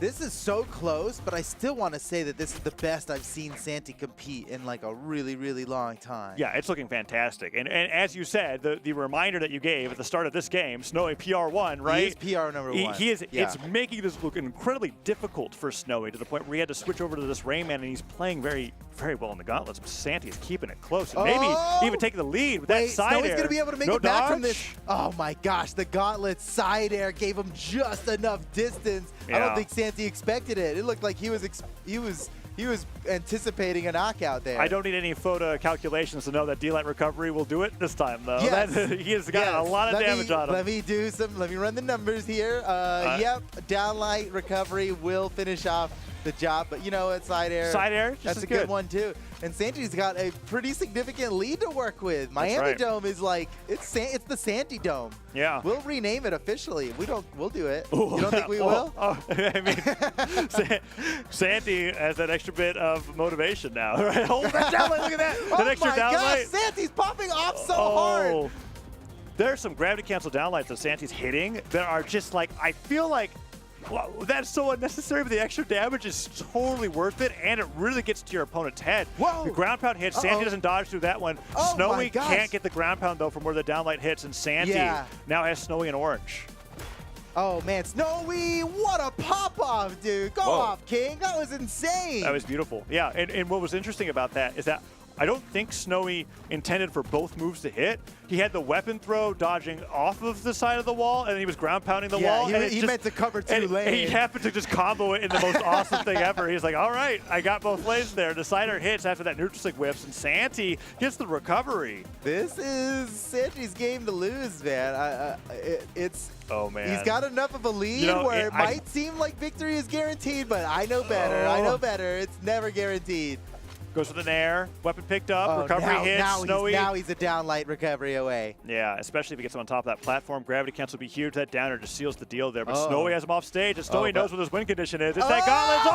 Oh my God, no way! Oh my He God. went for that exhaustive recovery so many times. Oh my goodness. Oh, Holy it just smokes. took He Santi's. didn't deserve that, Taza. You don't think so? He didn't deserve I that. mean, it took. No, I mean, Santi didn't deserve that happening to him. Okay, No, no. okay, 'cause I was like- Snowy definitely deserved that. So I was like, Snowy he was made insane. it happen. But Santi, dude, he did not deserve that. Oh, he was making a game 5 happen, and we were just you were just jeez. talking about you're like, I want to call it for Santi, I know better, and then Snowy was like, that's right. I want to see that. Look at this gauntlet. Okay, recovery This hits, is- recovery. That was 3 recoveries. That was 3 recoveries. He's just He literally. didn't use his he's jumps. Just, He he's had 3 constantly recoveries. He he's- didn't use a jump. He was constantly uppercutting him and just using chase dodges in between. He was just kind of like, I have to use every single jump for this, and he did it. That's so crazy. He That's was about wild. to make the game 5 happen. Snowy steals it away. Still bravo to man. Santi. What a well-fought match. Still my favorite of Surrey. Number 1 in That my was- heart. But San- Snowy he's the man. He is He power is. rank number 1. And well, you know why. And you know who else knows why? Who else? Our analyst. We've That's got some right. expert Oh, analysis we need it for coming to that. you guys. Get ready for it right now. Oh, almost. Right there. We're going to with TWK. We'll have the analyst in a little bit. Okay, well maybe no analysis. We don't. No? We don't need it. We don't need any analysis. Oh, okay. All right, we're That's going fine. on. Let's go on to the next match. Yes. Because there was no analysis. There was no analysis. No. But you know what? We had plenty We were of great just analysis. reprimanded by I mean, To be fair, it looked like we had some analysis. it did. All right, moving on. Our next matchup coming up. We talked about it a little bit before. It's now happening. Luna was fighting against Anonymous Alex on the Pro Brawlhalla official side stream. That match is over now. Oh. Luna won. Okay. That means Anonymous Alex is out of the tournament in 9th place. Now it's going to be Luna versus I'm Llama, All right. the Thatch Master. And that, okay, that's good to hear because I know when I'm Llama really had that crazy performance where like he's been in the scene for a while, and I was like, Yeah. where did the stats coming from? And he was doing the 2 defense stats the entire time through, and I Yeah, was like, was this it is Winter this is- Championship? Yeah, He went crazy. It was epic, and so it was like I wonder if that's like a one-time thing, flash in the pan sort of deal. No, okay, he's got into the lower side of top 8 once again. That is incredibly difficult to do, especially in Invitational that is this stacked. So seeing him here on the Thatch and continue to do it is going to be awesome. And what a matchup to do, right? Luna as your 7th place matchup. I know. Luna won. No. Luna has been winning 1v1 tournaments, right? That's right. But he's in the lower bracket right now at the beginning of top 8, which seems like a challenging position to be in. But this is the mighty Luna. Luna should be able to win these, right? But Llama is like, he's the one to perform the most miraculous of upsets. That's right. He might be actually the most fitted person to defeat Luna in an exciting fashion. Let's see if Llama's got what it takes right now. Play Thatch. Ooh, yes. And so I'm a little bummed out. It is not 2 defense. He's dipping out of Dex for Force, which I think is actually smarter. But I'm like, before I was so hyped to see the fact that it would take 3 X-Siders to send him off the stage. But you know, he's now with the 3 defense. It was for the meme before, and now he's being okay. There's already some Thatch specialty. Wait. Luna Thatch, dipped way low for that down. So yeah, so he Thatch has one of the most unique down signatures in the game, especially on Demon Island, where like from center stage you can cover it with the cannonballs if you time it right. They are real projectiles. There are very few, if any, other real projectiles in the game. Like there's such projectiles that if you hit the Thatch while the cannonballs are out, they still fly, which is unlike pretty much any other signature in the game. That's right. So let's see how Llama's able to use it. I feel like Demon Island's one of the best stages for it, and he takes the first stock. The first stock. D-Light recovery? I thought he was going to go for a Nair afterwards, but he gets an extra bit of damage. That's a lot Down of damage. air, neutral light. Oh, he doesn't get the jump pivot Nair, but he still gets a ton of damage before that recovery connects. That's a good recovery. I mean, like, keep in mind, Blaster's moves, they last for a very long time and are very punishable on miss, but if you hit several downlight combos in a row, you go to orange pretty quick, right? Luna only got 2 of those. Look how much damage he's done. Or Llama's only done 2 of those, and look how much damage Luna's taken. Oh, whoa, with the pivot gravity cancel. Llama is just, oh my God, pop. Is that going to be the stock? It's not over. It's not over. Oh, it is over. Side Llama totally knew. I was like, oh, did you see this movement? Oh my goodness, Llama, incredible force, and unlike a Wushang side sig on Spear. Oh my. Wait a second. Okay, he's falling into the down 6. Okay, that's 3. That's 3. That's 3 down 6 in a row. I love it. Okay, all right. Okay, Luna's broken. You think that's what's happened? His brain he's twitching right now.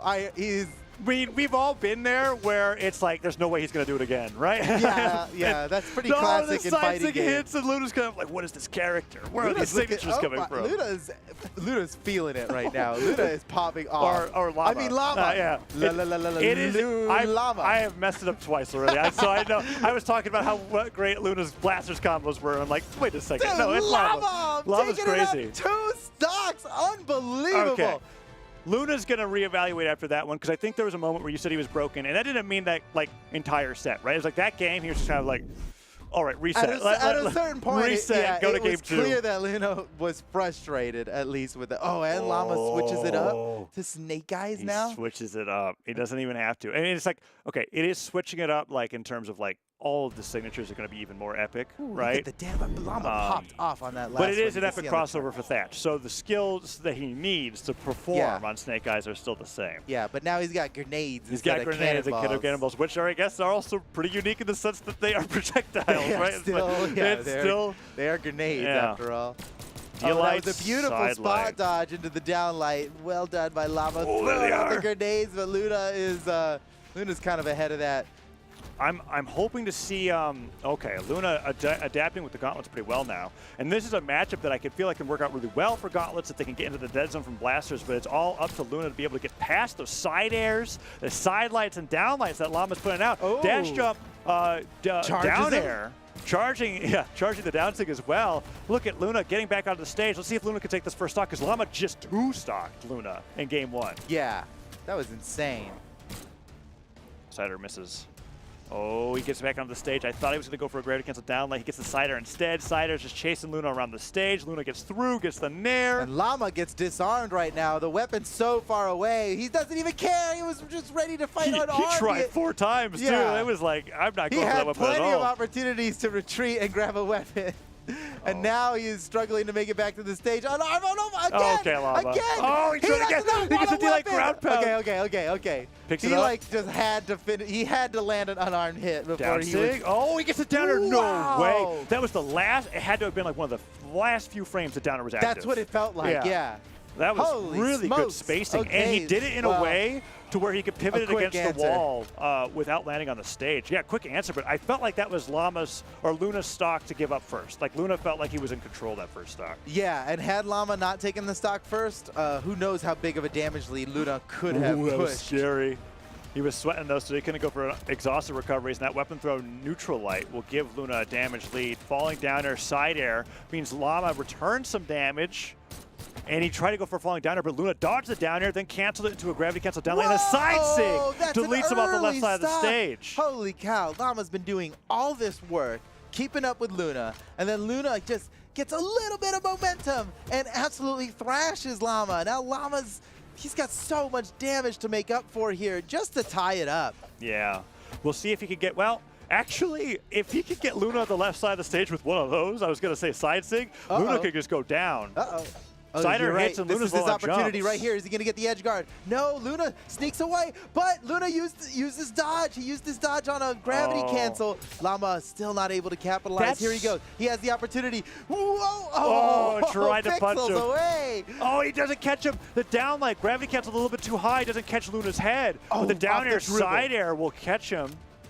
And the dare will And he finish gets the stock. finish. Now, that looked so hard. It was very to difficult, take this yeah. stock off of Luna, and And that's just to equalize the stocks and look at all the damage. Luna's that like Luna 2 did. light attacks and a side sig away from taking out Llama. Because Yeah, I 2 know he's light not. attacks I know and a he's not side 2 sig. defense Snake Eyes, but he's 3 defense Snake Eyes. It's still pretty low. Like you're a squishy legend. The trade-offs for all those combat stats, of course, but Llama has to be real careful what he gets hit by now because a gauntlet silent recovery, I think, will just do it. Oh yeah. Oh. Llama's in trouble. Side sig? He's in knockout range at this point. Oh, he doesn't want to risk the down stick. He What a spot dodge, what dodges a the dodge. downlight, and you might be like, huh? But the downlight splashes a little bit forward. Oh, so that would yeah. have hit him for sure. I am convinced. Dodges that. Another downlight. Oh, whiffs. Wow, he Side went sig for it. doesn't hit. He went for it. Weapon throw, dodge, cider Wait into a the second, stage. Llama could Ground steal pound this could game finish away. the game. But a cider from the stage means Luna gets back. Llama on the left side of the stage, What's it trying to gonna avoid be? everything, and the Oh, cider will that's get him. it. Luna catches him with a side air. And as close as it was, it just doesn't matter when it comes to the set count. That ties it up 1-1. Yeah. We did not see nearly as many down sticks from Llama that game, and I feel like it's a little bit because of the stage. Demon Island, so much harder to recover against that move, but on Apocalypse, you get twice as much of the stage. You get the platform to go up higher. We didn't see as much signature usage from Llama in general, and when he did go for them, I'm expecting the accuracy to be quite low. Yeah. The side six just did not connect, and Luna was able to play really well around it, and despite that, it was a really close game to the very last stock. Well, yeah, especially on the last stock, because Llama was far behind, and still he managed to clutch up and bring it to a last hit situation. Nearly got it, but Luna just took over. And, well, we're going to go right into the next one. We've got Luna with a color swap. Yeah, and Llama was like, let's go back to the Thatch. Like after that last game, it was like, Yeah, Snake Eyes couldn't do it. It was cool, but Thatch can do it. there's just something about that default Thatch, you know. Default Thatch. And you Something- just something know he's got charming. every skin for Thatch, but he's Yeah. still coming out here with Default Thatch, though. Is just that the something charming default about it. blasters too? That's just ridiculous. Oh man, downers coming through, Uh-oh, this ground could be pound's the coming end for through. Llama. Oh, but Llama. What? He held the Wait, recovery what? that entire He time. faked everybody out with that one.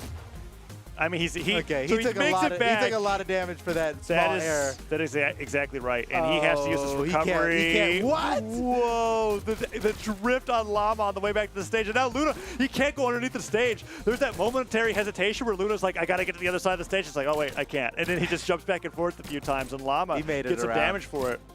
Well, Llama's definitely caught back up in damage. It was looking like he was going to be down a stock and a lot of change, but Oh, that's it. That's going to do it. Yeah. So close to the edge when he landed that neutral light. That's going to do it. Okay, Luna not in knockout range yet, but wow. Really close now. Just a little bit, and he would have been.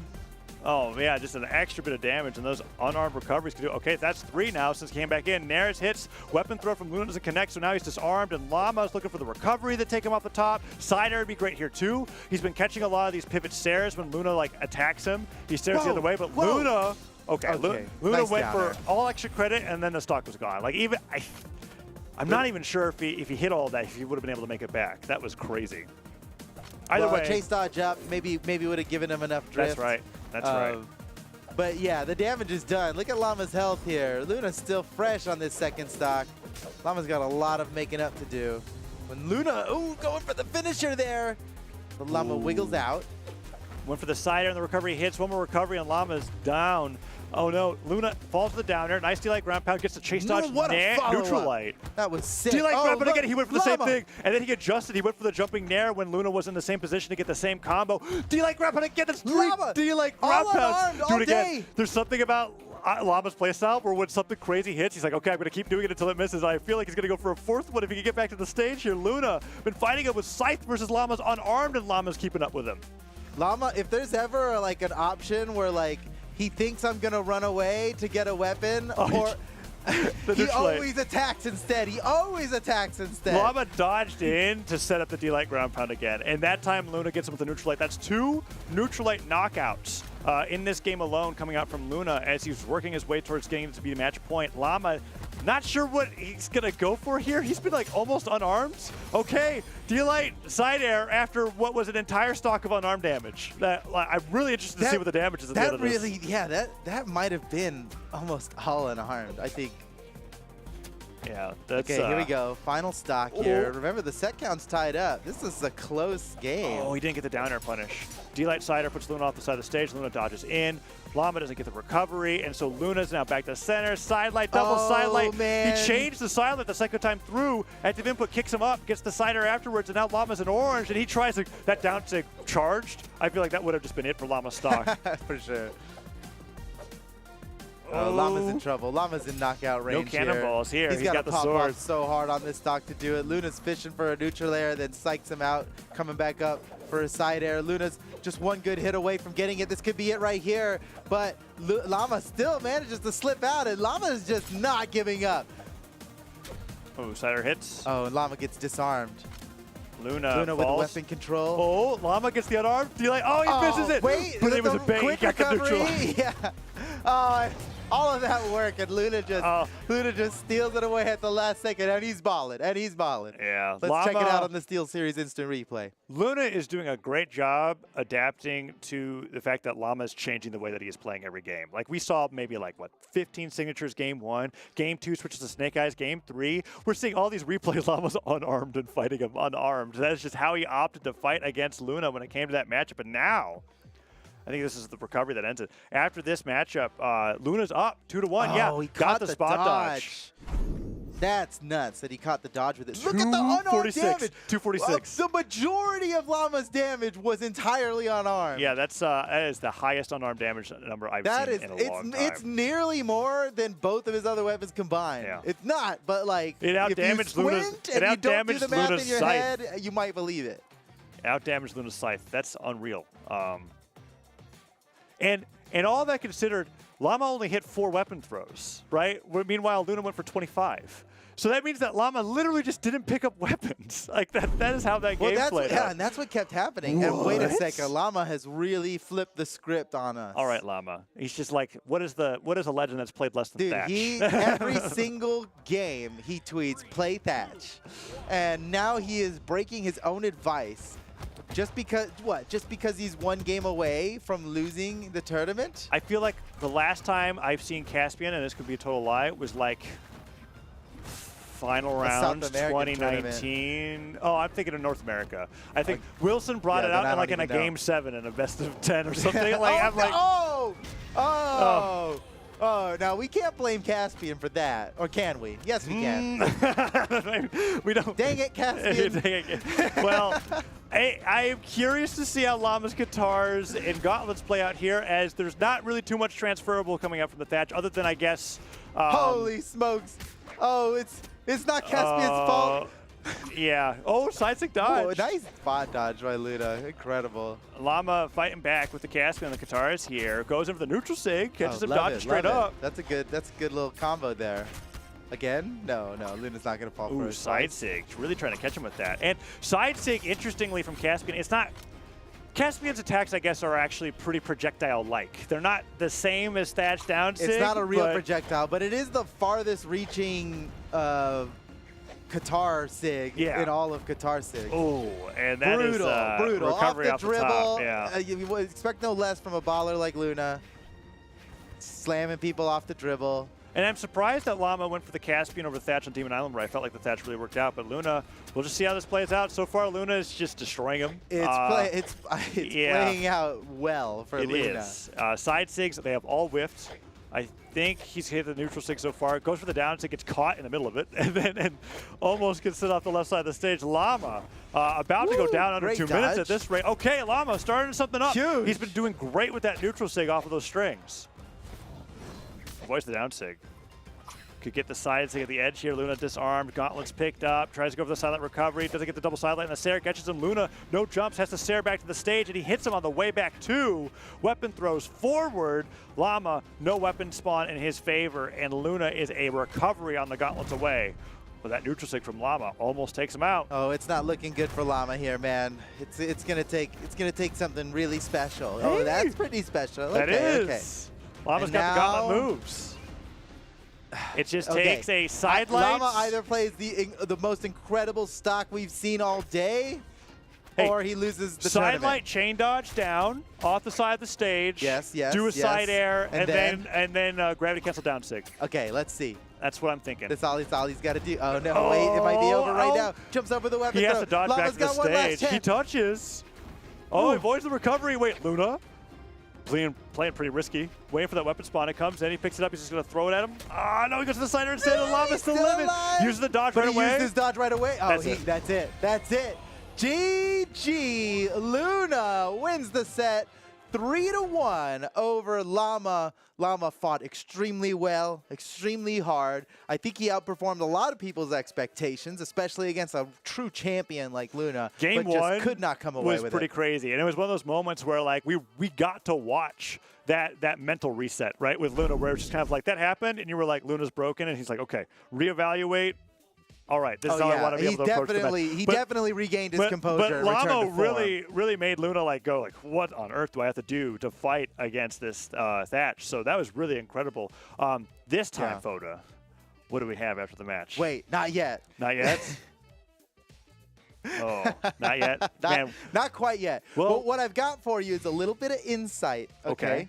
All right. A little bit of insight for you. I'm ready for it. Luna is a straight baller. Okay. That's the as you can insight. see. Yes. Wait. Oh no, he's not on there anymore. Oh, well. But he's out there. He's out there. We're balling. seeing. We're literally out- like watching it right now. Yeah, on the score stream for the Luna wins. Luna, I mean, a lot of people are expecting big things from Luna in Mm-hmm. this tournament. He won. There's a tournament where he won singles and doubles. He's the guy to beat right now, despite there being Snowy, who's power rank #1, Boomy, who's legendary and in winners final right now, Stingray, who's having the tournament of a lifetime. There are so many champions in this bracket, and yet still there's Luna, who actually is the winningest at the moment. Yeah. Who's in the lower bracket fighting against Llama. That's right. Wow. It was a crazy match. But there are some details about that match that I think we need a closer look at, right? Wouldn't you say? I agree. Okay, let's throw it over to the analyst and find out a little bit about it. All right, this is where this set really came down to adaptation and dodge beats. How much were you paying attention to actually capitalize on the opponent? And Luna was so phenomenal towards the tail end of that set, just all the information coming in, really paying off in those later games. Here we can see this is where Llama had so much control, but Luna with this dodge beat, we're gonna see it's a very subtle thing, But after a big signature like Thatch side signature that I'm Llama had always threatened so much with, it's definitely scary, even from center stage, with Luna just being in the deep orange, that would have knocked out. And of course, I'm Llama, what are you gonna do? You just missed your huge big attack over this direction. Of course you're gonna spot dodge. Luna knows this, he was prepped, ready for it, and just like that, waits a second. You see he has that like quick little turnaround where he's just like, oh no, I know you're going to dodge. Go ahead and spend that so that way I can close out this game and we can move on to the next. And I'm actually gonna skip ahead to this final clip here because this is really where they started accelerating all those dodge reads. Let's see if you can count with me. 1, 2, and on the third time's the charm. That's what we're gonna be looking at here. As soon as you get hit, what is I'm Llama going to do? Oh no, dodge in as soon as you got hit. Again, on the next interaction, boom, you got ground pounded? Oh no, you dodged in. Third time's the charm on this final one.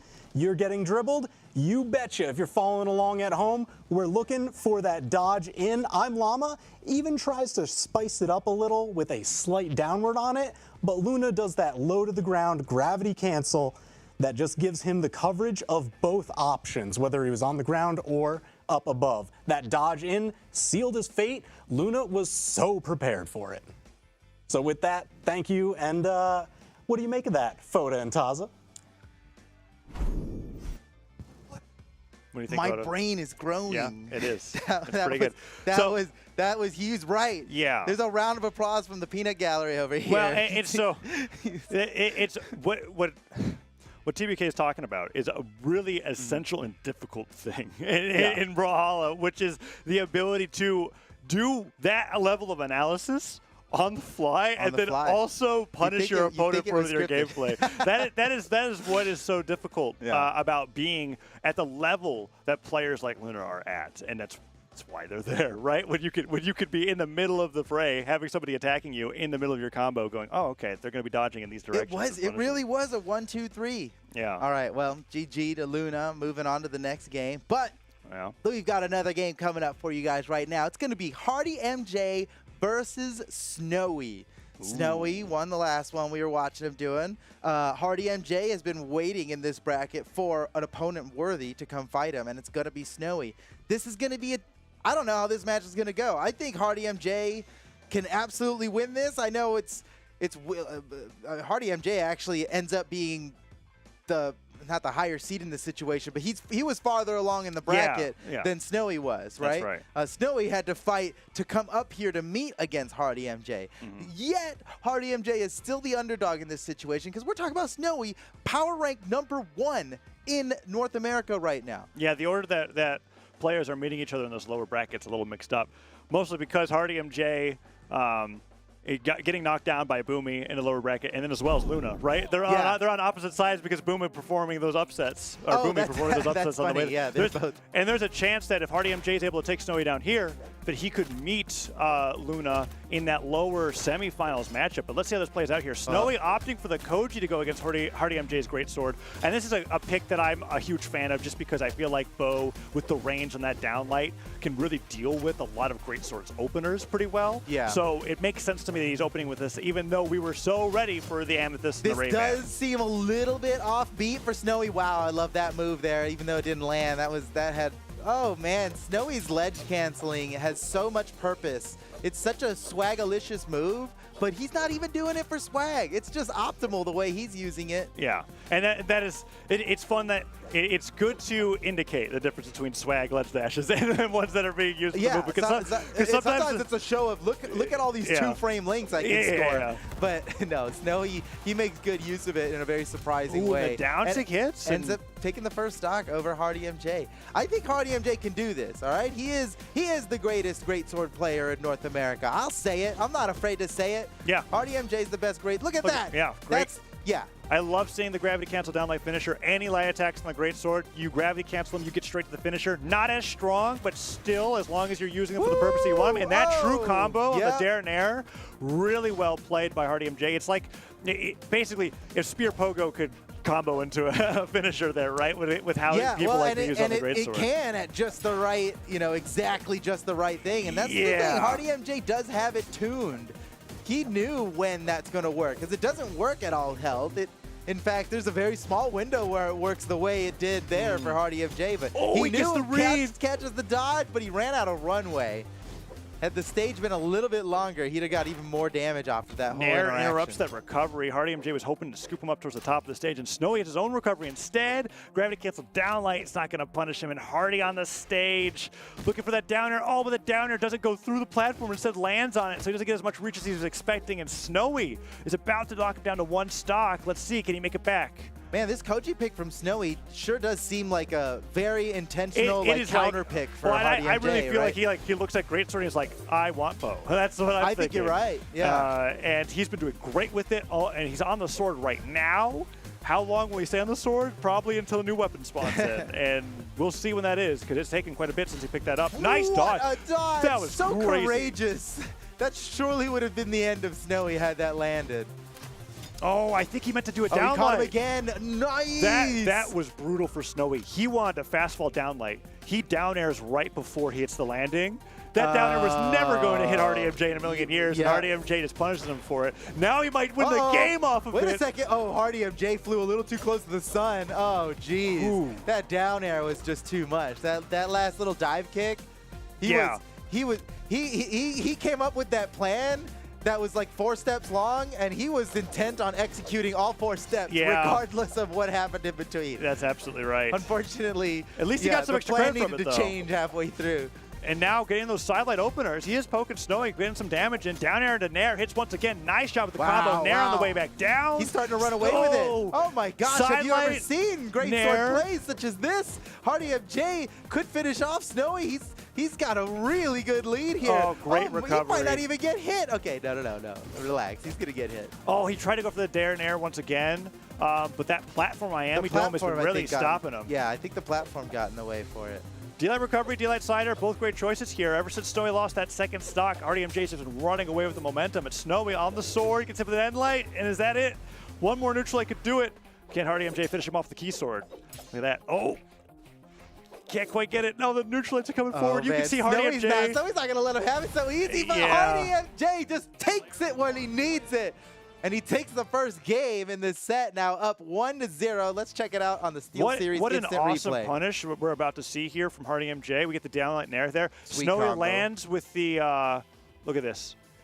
I promise that was a fast fall downlight. And you were right. It's just a little too early, and Hardy MJ, such a good player, punishes him immediately for that. One little like slip the up, best and then, punish you could get on it, too. And with the great sword, you couldn't ask for a better stock. And so there he is. Look at that, 478 damage from Hardy MJ on the great sword. Great sword, it's man. fantastic. He has a sword in there. People are talking about how good sword is. The sword was but literally he's not even about it, dude. The sword was literally only used for the last stock. It was like, he's damaged. It was there. He was damaged. There, so he was he like, used it. I side-aired him. That's going to be it. And Rayman's coming out from Snowy now. So the Koji theory. He's been pushed to this. Yeah, we came through it. It was like that with the previous set 2 against Santi, where he had the Amethyst going to game number 1. Yeah, as soon and as when he it gets loses into one, he flips over to the Rayman, and things usually go well. Oh, and because he is North America's best. We're looking at the best North American Jaeyoon versus the best North American Rayman. That is a fact. That is a fact. And Snowy going onto the platforms here, looking for the new weapon. Gravity cancel neutral sig was a bit surprising to me.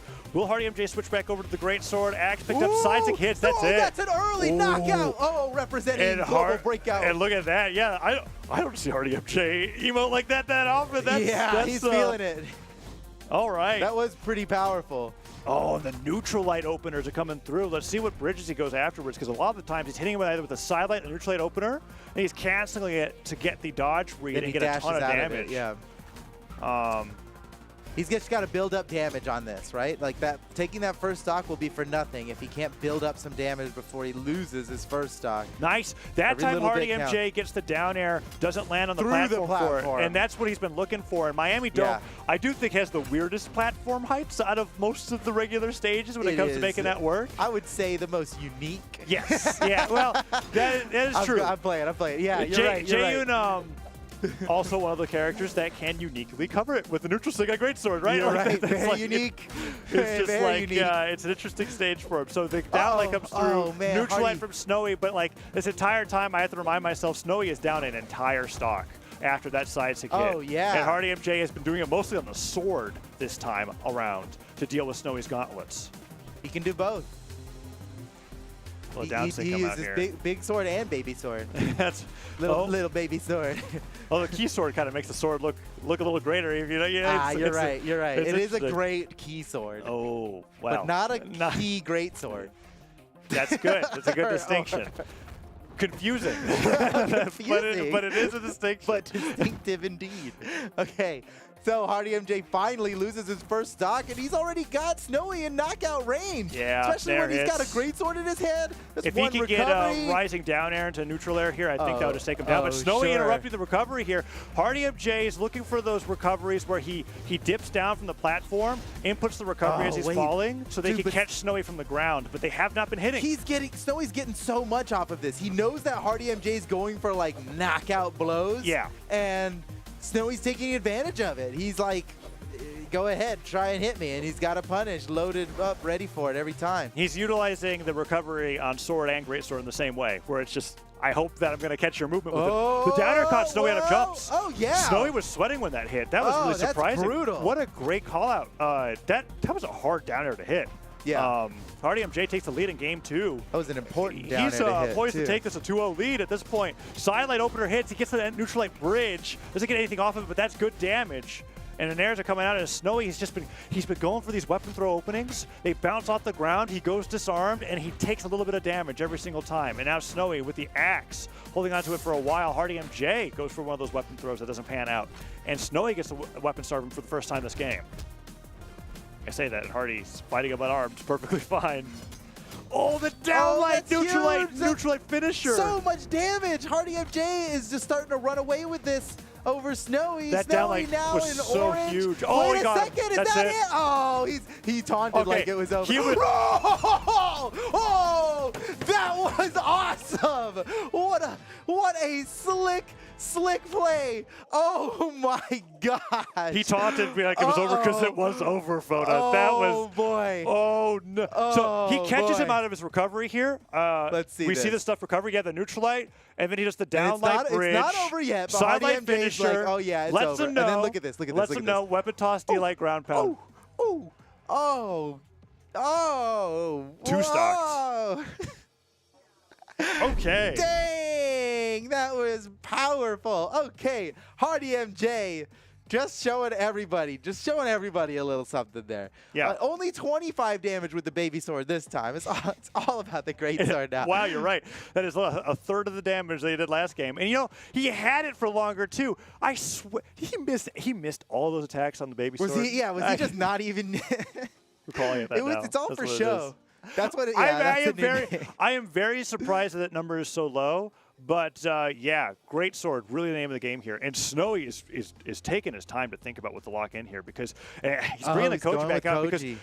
the Rayman objectively did worse than the Koji from game 1 to game 2. Game I 2 think you're stock to right. game 2, Yeah. he just couldn't get anything happen in the gauntlets. There were so many weapon throws where Snowy was trying to bounce it off of Hardy MJ or go off of a weapon throw down to get a combo started that just did not work out. And he's going back to the Koji because the bow was his best option so far in the It set. did seem like it was working better. It's still surprising to me though because like Snowy is just so much the Rayman guy, and he's won tournaments with Rayman time and time again in singles and in doubles. He seems to be able to adapt to any situation with the Rayman, but not this one, man. The Jaeyoon is so unique that he's got this locked and loaded specifically for Hardy MJ's Jaeyoon.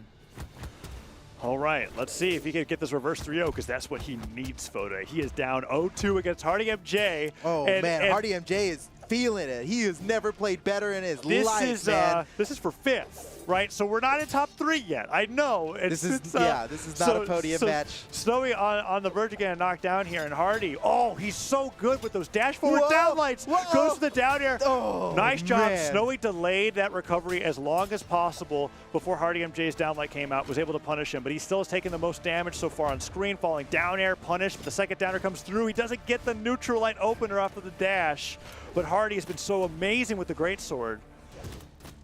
Nair hits. Snowy still looking for more damage. Falling down here doesn't come through either, and Snowy gets hit with a down air. No, I thought you could use. Oh, that's going to knock yeah. out. Yeah, and then some. You can use greatsword aerials when landed will count as the opener for your neutral edge strings, right? Yeah, so yeah, yeah. he can land with you the down go right air, into a bridge, and he could go right into the down light finisher if he wanted to. But he didn't opt to, even though he landed on the platform. So Hardy still with the lead there, but that's a level of mix-ups that can come from the greatsword when somebody's really, really great with this weapon. And Snowy, on the back foot here in Game 3, is trying to get him to he lost basically his knock greatsword. him off the top of the map with the bow nair, basically. Yeah. But he lost his greatsword.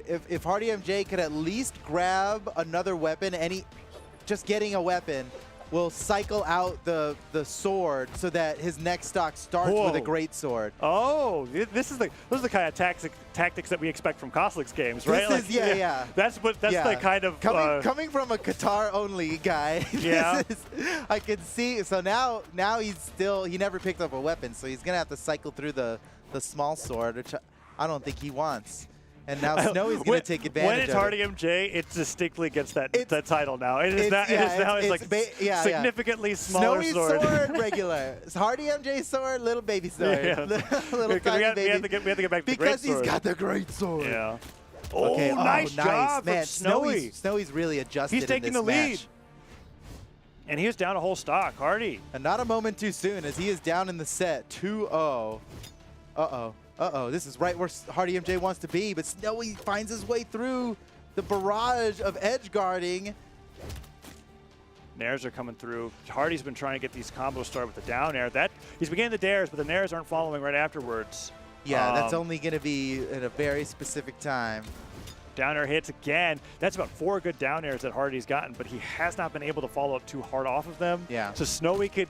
Like, it's been greatsword dare versus bow neutral air this entire time. Like, they're just like, one of our moves will knock out first. And I think the greatsword dare wins that. If the spacing's right, it'll always win that. Yeah. But Snowy finds the knockout and now takes the stock lead.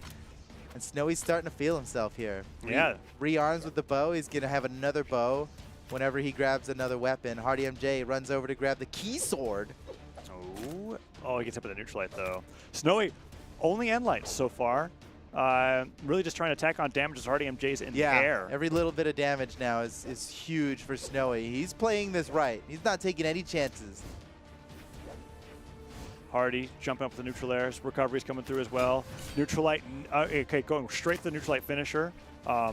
Not enough oomph on that to take him off the top, but it could be close. Side light opener would be the best thing for him, but Snowy's been staying airborne and stopping him from getting it. I'm wondering what kind of move Hardy MJ wants to go for. Wow, and Snowy spot dodging that weapon throw actually is going to do so much for him here. Yeah. Holy cow, he's getting so much damage off. Hardy MJ finally takes away the stock with the gravity cancel downlight recovery, but here he is in almost knockout range himself, and he's got to take out an entire stock from Snowy. I didn't catch if Snowy had a bow primed or not, but Hardy MJ is making me wait a little bit longer here. Okay, sword's coming up, and Hardy got some good damage denying the first weapon, but now that Snowy's got the sword, he's been just putting out nairs. They've been catching Hardy on the way back down, and both players looking at each other here. Oh, man, Snowy was ready for that. Yeah, and so what's awesome about that is that Hardy's been getting a lot of those dash forward downlights onto Snowy. Oh, that's huge. No dodge, no recovery, that's it. He did it! He actually did it! Oh my goodness, he was down by so much. He was one hit away from being knocked out, but now Hardy MJ is going to be the one to move on to the lower semifinals, knocking Snowy, #1 power ranked, out of the tournament in 5th place. Wow. Unbelievable. Yeah, that's unbelievable for sure. The way that game was going, I was like, all right, Snowy is honed in. He's focusing. He's figuring out what he needs to do. He's going to win this match. It's going to be a reverse 3-0. And Hardy catches him slipping once, gets the dodge, gets the stuff recovery, 2 down airs, and that's it. And Snowy extends that stock for as long as possible. And he's just like, there's nothing else I can do. That was him waving goodbye to chat with that last little gravity cancel side thing. Holy cow. Yeah. Hardy MJ did it. Hardy MJ did it. He did. And if you'll recall, I believed in him. Everybody out there knows it. Hardy MJ is going into the lower semifinals. That's top 4. Yeah, and that's that means guaranteed top 4. And so his next fight will be a battle for the podium. Yeah, that's pretty huge. The results of the matchups that are coming up are going to be interesting, but we're not totally through with this matchup yet, Photo. What do we got coming up? Yes, there's something else we need to do. Yeah. We need to learn. We need to grow our brains a little bit. Dude, I'm ready. Let's find out from our expert analysis. Take it away. All right, if you want to grow your brains about the greatsword, this is where definitely, I'm talking to you guys. That's why we blip back to you, because I want to make sure you're paying attention. Just watch Hardy MJ's greatsword. If you want to learn about this weapon, oh man, the message is so short and sweet. It all depends on how your options change depending on your opponent's dodge. For this one, it's okay, you hit them with an opener. What are you gonna do? What options do you have available? Pretty much any piece in the chain will have a dodge window in between, so you know if they've got their dodge up, they're gonna try and get on out of there. So of course, you look for that dodge. And if they spend it, you cash out maximum damage. But what if you say, oh, I just saw them dodge, I didn't already hit them with an opener? Well, Hardy's got you covered there too. As they come down, Snowy, oh no, a dodge down to the ground. Hardy MJ, he immediately recognizes, even if you touch ground here, your dodge will still be on cooldown for a little bit. Let's cash out for maximum damage. Immediate 3-piece chain, no dash reset in between. We are gonna see this continue on through pretty much for every scenario. Hardy MJ has you set up. You just need to watch his videos for the cheap, low price of free here on twitch.tv/Brawlhalla. I love this one just because it's hitting so meaty. Right at the tail end of the dodge, the tail end of the active frame still catches. Hardy MJ immediately recognizes that and continues through for the 3-piece chain. That's just a ton of damage. And this one, I mean, of course, adding insult to injury, catches him with that dodge on cooldown, not just once, but twice. Here at the opening of the clip on the way down, Snowy spends it. Oh no, you're coming down. Hardy MJ knows. Full 3-piece chain. And then on the way back to stage, you're gonna spend your dodge one more time. Oh no, full 3-piece chain, even with the weapon toss. And that's why you gotta watch Hardy MJ. He's the great sword master. Take it away. Wow. That was, yeah. The great sword mastered indeed. And you know what? I could go for a 3-piece chain right about now. Yeah, I'm feeling a little peckish for a 3-piece chain. I mean, Hardy MJ is definitely the great sword player to watch in North America. That was so awesome to see how many different examples of that there was, and it's like that to have only a few of them highlighted is still really awesome because it's like that's how Hardy MJ has to play with the great sword to beat anybody, right? And the tougher your opponent gets, the harder it gets to be able to read, react to, and punish those dodges. So but he's doing it at the highest level. He just 3-0'd Snowy. Snowy, yeah. So that is the highest level in North America PR-wise. Yeah, that's that. So on to the next one here. You can see it. Java versus Luna is our next match coming up. This is also similar to the last one, a battle to make it to top 4. Yeah. And that's a big deal, right? We are whittling away pre-show top 3 predictions every single game. Oh, top 3 predictions are destroyed right now. All those casts, they're crying. I can see them over there. They're crying right now. If Luna beats Java, it's okay, guys.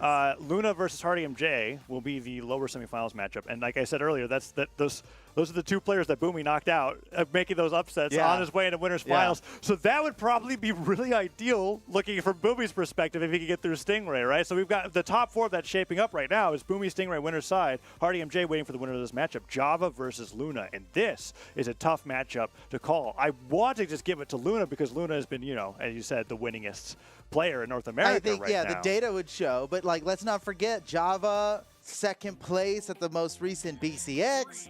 He's a straight-up killer. Anything could happen. But what is this? Is Java playing Lucian? Yeah, that's Lucian.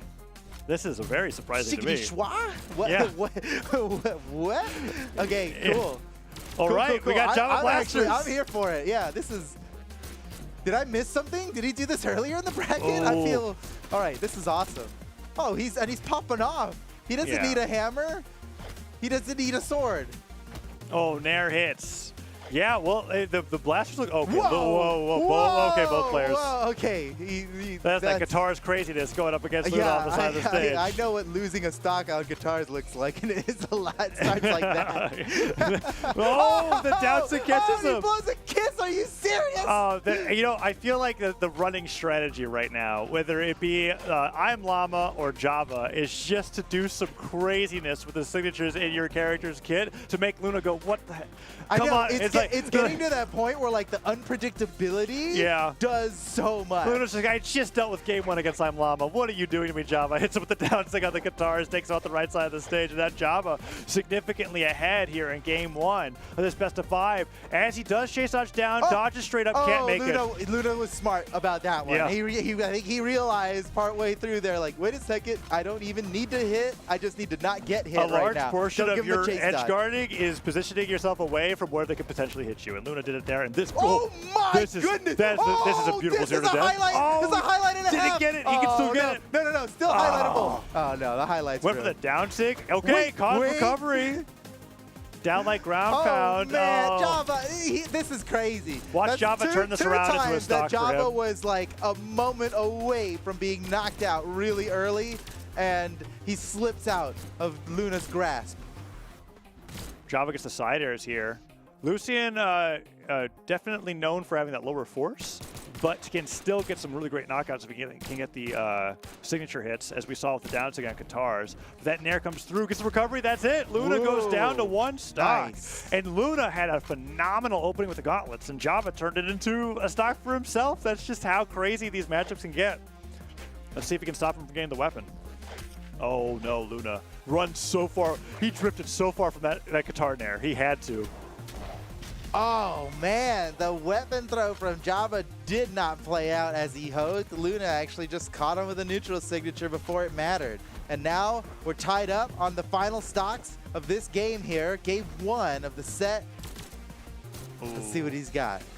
Java with the blasters. Been so successful with the blasters here. I feel like I've never seen him play blasters before in my life. Well, he's definitely, when you think of Java, you definitely think of default boat bar, right? Like it's one of those things. Downer one hits. More hit. Side air. Side air. That's got it. Nobody Side air again. He's still alone jumps.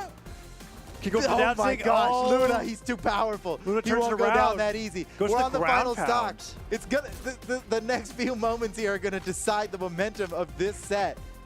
Who's gonna steal it away from? Oh, Luna that would have was been so it. yeah. He dodged that sidelight perfectly. Java just jumping around the top of the stage, trying to find something to get started. Okay, Luna goes for the slide charge pivot down. Signature just like hits. Java just barely lives. The defense of Lucian is paying off. No way! No way! What? That's an awesome finish. Wow. Oh man.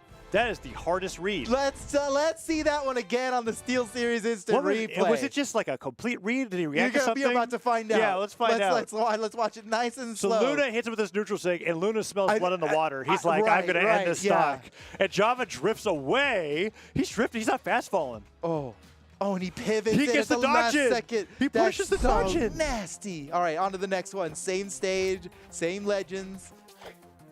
Which and by the way, what's up with Luna not playing Taros anymore? I mean, the Tylung's he has Roman Reigns. He's got Gruagog. He's got so many options. I am feeling like this phasing out of Axe Legends in 1v1s. I've been noticing a little bit in all regions. It feels like I guess, don't question Luna, because here he goes. And this is what Luna got the win off of against I'm Llama in the set before this, right? So sticking with it, goes in for the side air. Java avoids that neutral signature, gets the down air punish, tries to get the down tick, but another dare hits. Oh, he tries to land. Okay, Java's just getting so many awesome punishes. Look at that platform movement. Blaster's down sig from Java a second ago was insane because the built-in jump of the down sig got him out of the way. He down aired Luna's. Oh my gosh! Luna gravity cancel sidelighted to touch the stage. He caught it at the very top with the down air, and that got the stock before he could even get back to the stage. That was huge. Java's been phenomenal both with dares and down sigs on the Lucian.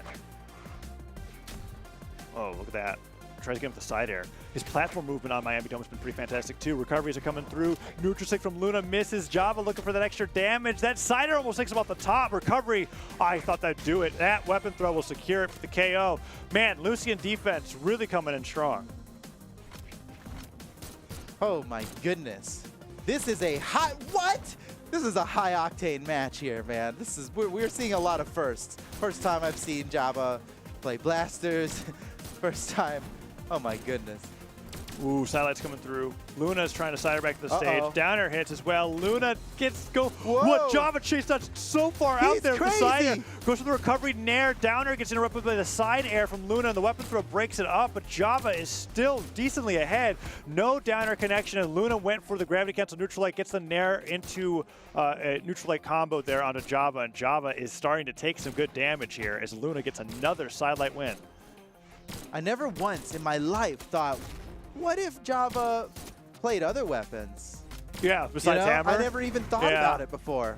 And it's like, here's what happens. Here's what happens. All right. Oh my God. Luna really Java. betted on that ground pound, and Java does a jumping side air to punish the drift. If Luna pivoted it, maybe he could have drifted more to the right, but it doesn't matter. That's neither here nor great there. punish. He gets the neutral sig, and those neutral sigs are that'll just do it. barely not KOing when he first hits it. The second one hitting was really nice for him, and he evens up the game 1-1. The first one, I want to say, the Lucian defense came in clutch. And it happened last game, And too.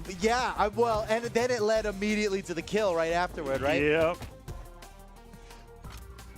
Java tries to get the side airs. Oh, falling Nair gets punished. Neutral light gets the Nair. Nice job on the pivot. Tries to get the Nair once again, and Luna gets that recovery off of his dodge. Yeah, Java burned his dodge on the gravity cancel, but Luna's not going to push it. How's he going to get over the edge here? No down airs. Java can't get the down airs to hit anymore. Sair dodges out of the way. Luna punishes him for it, too. Luna is very efficiently guarding this corner here. He may have fell too far. Wow. Recovery. That could have been bad for Java. He's counting his lucky stars. It didn't end right there. That is like the 1 in a million scenario. I agree where with side the sig- attempt. Yeah, that would have been nasty because it's a horizontal reversal. Yeah. That would have absolutely gotten a knockout if Luna tried to like surprise him. With that's that was beautiful. Yeah. That was beautiful. Luna ties out the set 1-1 with an awesome finishing play. Let's check it out on the SteelSeries Instant Replay. Oh, there's that down air catching the gravity cancel side light before he even touched the stage. that It was was nice. huge. But then Luna really adapting well to Java's play here. Oh, there's the side air for Java, but then Luna at the very end is going to get the, look at that, side light, gets the dot. He gets on the platform too. So he could have gravity canceled a third side light if he needed to. You're right. But that was awesome. Like Luna did that off of reaction. Yeah. I mean, it took some anticipation too, because that level of reaction speed doesn't just happen. It takes some level of anticipation as well. But he was ready for it. And when you train well enough with gauntlets, you tend to focus in really hard when the first side light hits, right? Like that's where that anticipation comes from. All right, game 3, sets tied up 1-1. Java's still on the Lucian, man. What a spicy, this is just crazy. Java goes underneath the stage, feints going to the other side, makes it back, and Luna gets punished for that down sig. Very small punish. I think It was the smallest could have been punish. worse. Could have been worse. Only smaller. The only way he could do less damage was like weapon throw him. Yeah, I think if Luna didn't have the gauntlets equipped, Java probably would have tried to press it further, but he just knows what Luna's capable of with the gauntlets off stage. Uh-oh. Java gonna be able to make it back? Yeah, he's fine. Java being pressured by Damage tied Luna's up. unarmed. Now sidelight comes through. Luna didn't get the gravity cancel sidelight right afterwards. And Nairs from Java means he gets some damage in. Ooh, good landings from good landing coverage from Java. Zapsa gets him, and he doesn't bounce off the platform. Forces the dodge. D-like ground pound could do it, but Java does touch, and Luna realizes that, so he makes it to the other side. The most meager of punishes so far, right? They're just like, they both know that off stage they could go crazy. D-light recovery, got any more than that. Oh man, Java was soaring to the skies to finish off that knockout, but he couldn't seal the deal here. And the mix-ups off stage are just getting crazy, but you know what? Luna just cuts right through all of that and scores the knockout with a side air. Now Java down a stock, looking for a quick KO here. I mean, even a slide kick recovery might get the job done at this point. Ooh, falling Nair from Java. Means even more damage comes through. Weapon throw up. Oh, that's not good. Oh no! That's just He's Java. in trouble. It's still gone. No, that's unfortunate, man. Yeah. That is unfortunate. Luna made sure he secured it with the dive kick there. Java goes down on a fresh stock, now 1-2, and Luna is looking very good to take this to match Yeah, point. Luna's got to be smiling about that one, man. That was perfect. Downlight, sidelight, but wait nair. a second. Wait a second. I mean, it just takes one Java's blast not to zero to giving up. death. Look at that. Java's Java's just like, okay, fine, I'll make up for it, right? It's like- Yeah, I mean, in my head, I was like, all right, we'll see what happens in game 4, you know. But he is intent on finishing this up and then dealing with it in the next stock. Sider missed. Downer hits, though. He gets the my Sider off the goodness. bounce. No way. Is he going to... Neutral sig could do it. Yeah, Side that's what sig. I'm thinking. Side I'm sig would be looking really out for the nice. neutral sig, dude.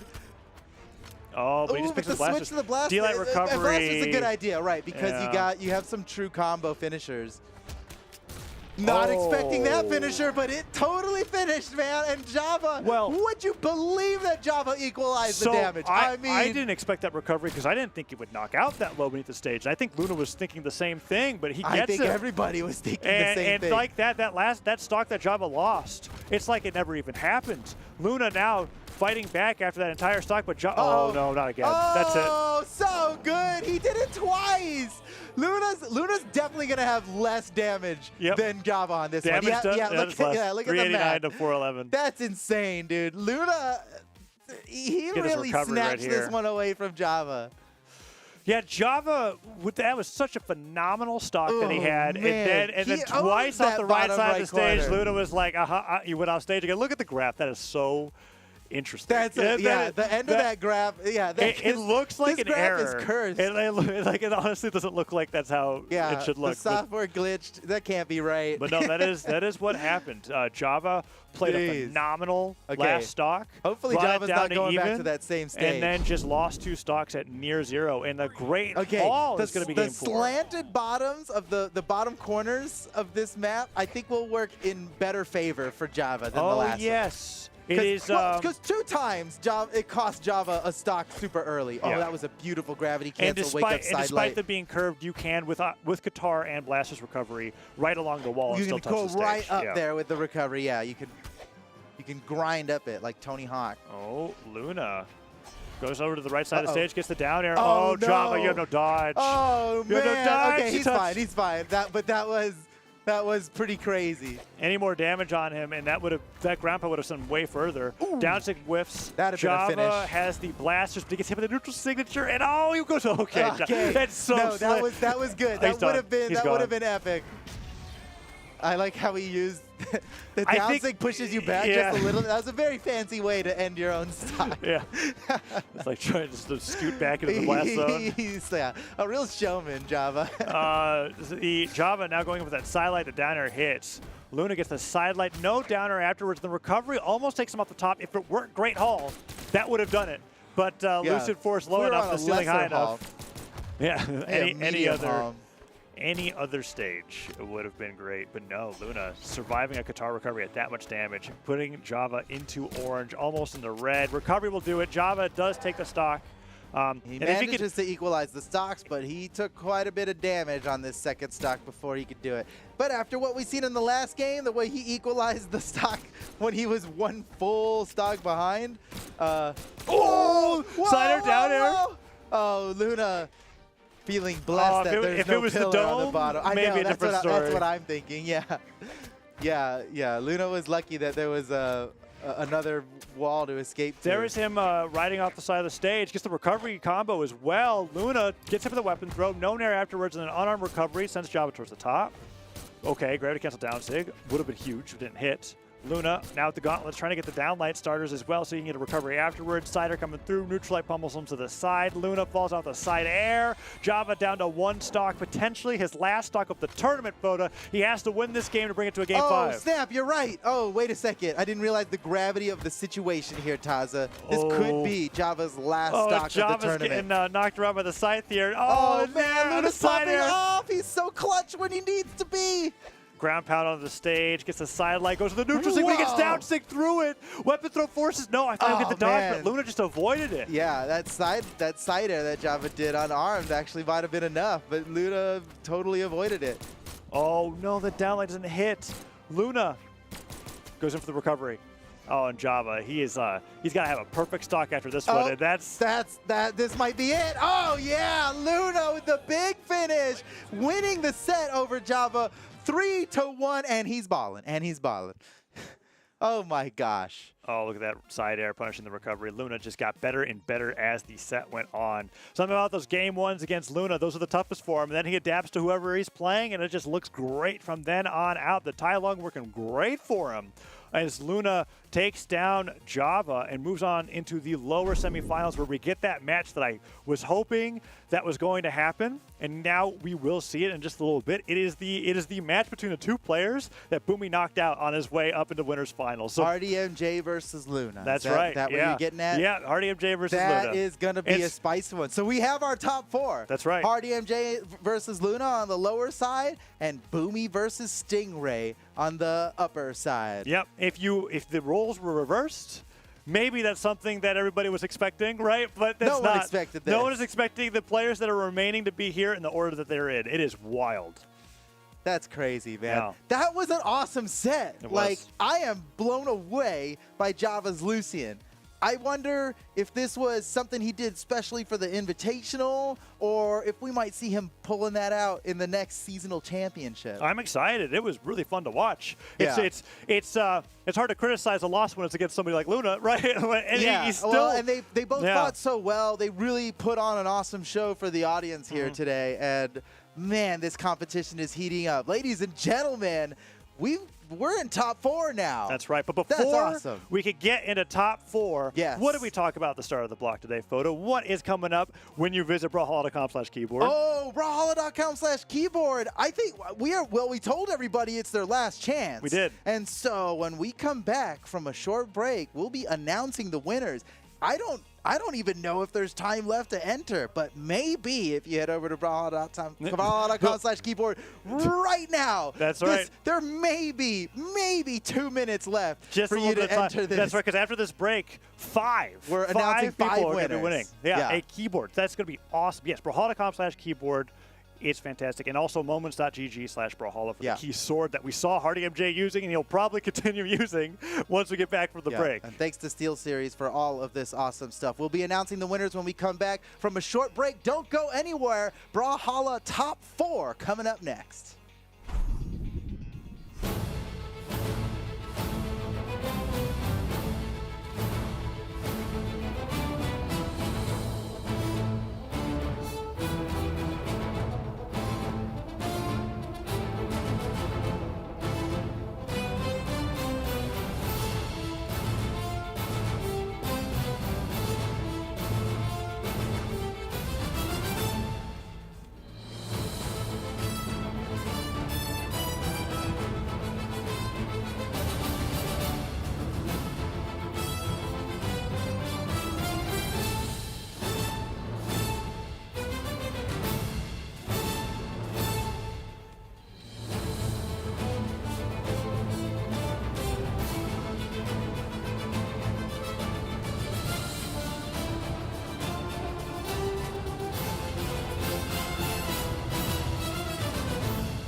The SteelSeries Invitational is rocketing towards its conclusion, as in a few moments we will be determining our grand champion. We're in our final four, but before we do that, yes, I am a lot shorter than the person who this camera was on earlier. Get called out. Production really. What a nerd. They got me on that one. I'm sorry. The height difference was a little too much. But before that, we've been talking about it a lot today. We've been talking about how you at home could earn yourself an Apex keyboard. And I think in the break, we've rolled the final 5 Apex keyboards. And we're going to bring up those names in just a little bit. The final 5 will be coming at you. And we're not talking about the final 5 Cylons from Battlestar Galactica. Ooh. We're talking about the 5 winners of the Apex Pro keyboard. Brought to you by SteelSeries, the true gamer's tool, the keyboard that I use myself at home, the keyboard that a lot of the top players that you're screaming about in Twitch chat are using at home to achieve the best Brawlhalla that we've ever seen before. We got those coming to you very soon. We're about to put them on the screen. Fingers crossed, everybody, that your name gets called out. Number 1. Duke, take number 1. Feek Tapont, 2. He crushed it. Master Pasta, 10. I don't know how you struggled with that one. Well, I didn't know if it was, I thought it was Master Past and then A10, and then I was like, wait, no, that's an actual word. Master Pasta, 10. Lorenzo, Stuck, 14. Logant, 922, and Technique Guy, and as well as the 5 who won last weekend. You will be contacted in some time in the near future about getting your Apex keyboard. I know I am excited if I were you to get one of those keyboards. I'm telling you, it is truly a piece of gaming hardware unlike any other out there on the market right now. I love my SteelSeries Apex Pro. Honestly, I just want to leave here so I can go home and play some games on it. I can't even wait for that. But before we get to that, it is time for the top 4. Let's get a list of our top 4 here. We've got for us. Boomy and Stingray sitting on the top side. On the lower side, Luna and Hardy MJ. And the rest are TBD. It's one of these final 4, but it's just about where they land to determine if they're going to have to fight more, such as the losers final, where Luna and Hardy MJ winner goes on, and the loser of Boomy versus Stingray will be joining that person. Now, the first set that we got up right for us out of the gate, Stingray versus Boomy. Boomy has been on a tear today in several people's top 3s. Stingray on a tear today, but has not been in a lot of people's top 3s. A lot of people have put Stingray in their top 3 in the past, but not this tournament. But something about today, man, it's just hitting different for Stingray. I got Boomy in my top 3, but I don't have the most confidence in my pick based on what I've seen from Stingray today. I truly don't know who is going to take this, man. That Lance is just too nasty. He's just looking too good. This is probably peak Stingray right now. I think he tweeted out something earlier about he's finally figured out how to like turn on and play at peak performance. And he's going to be going in with that Lance, with that Black Knight against Boomy's Reno for game number 1.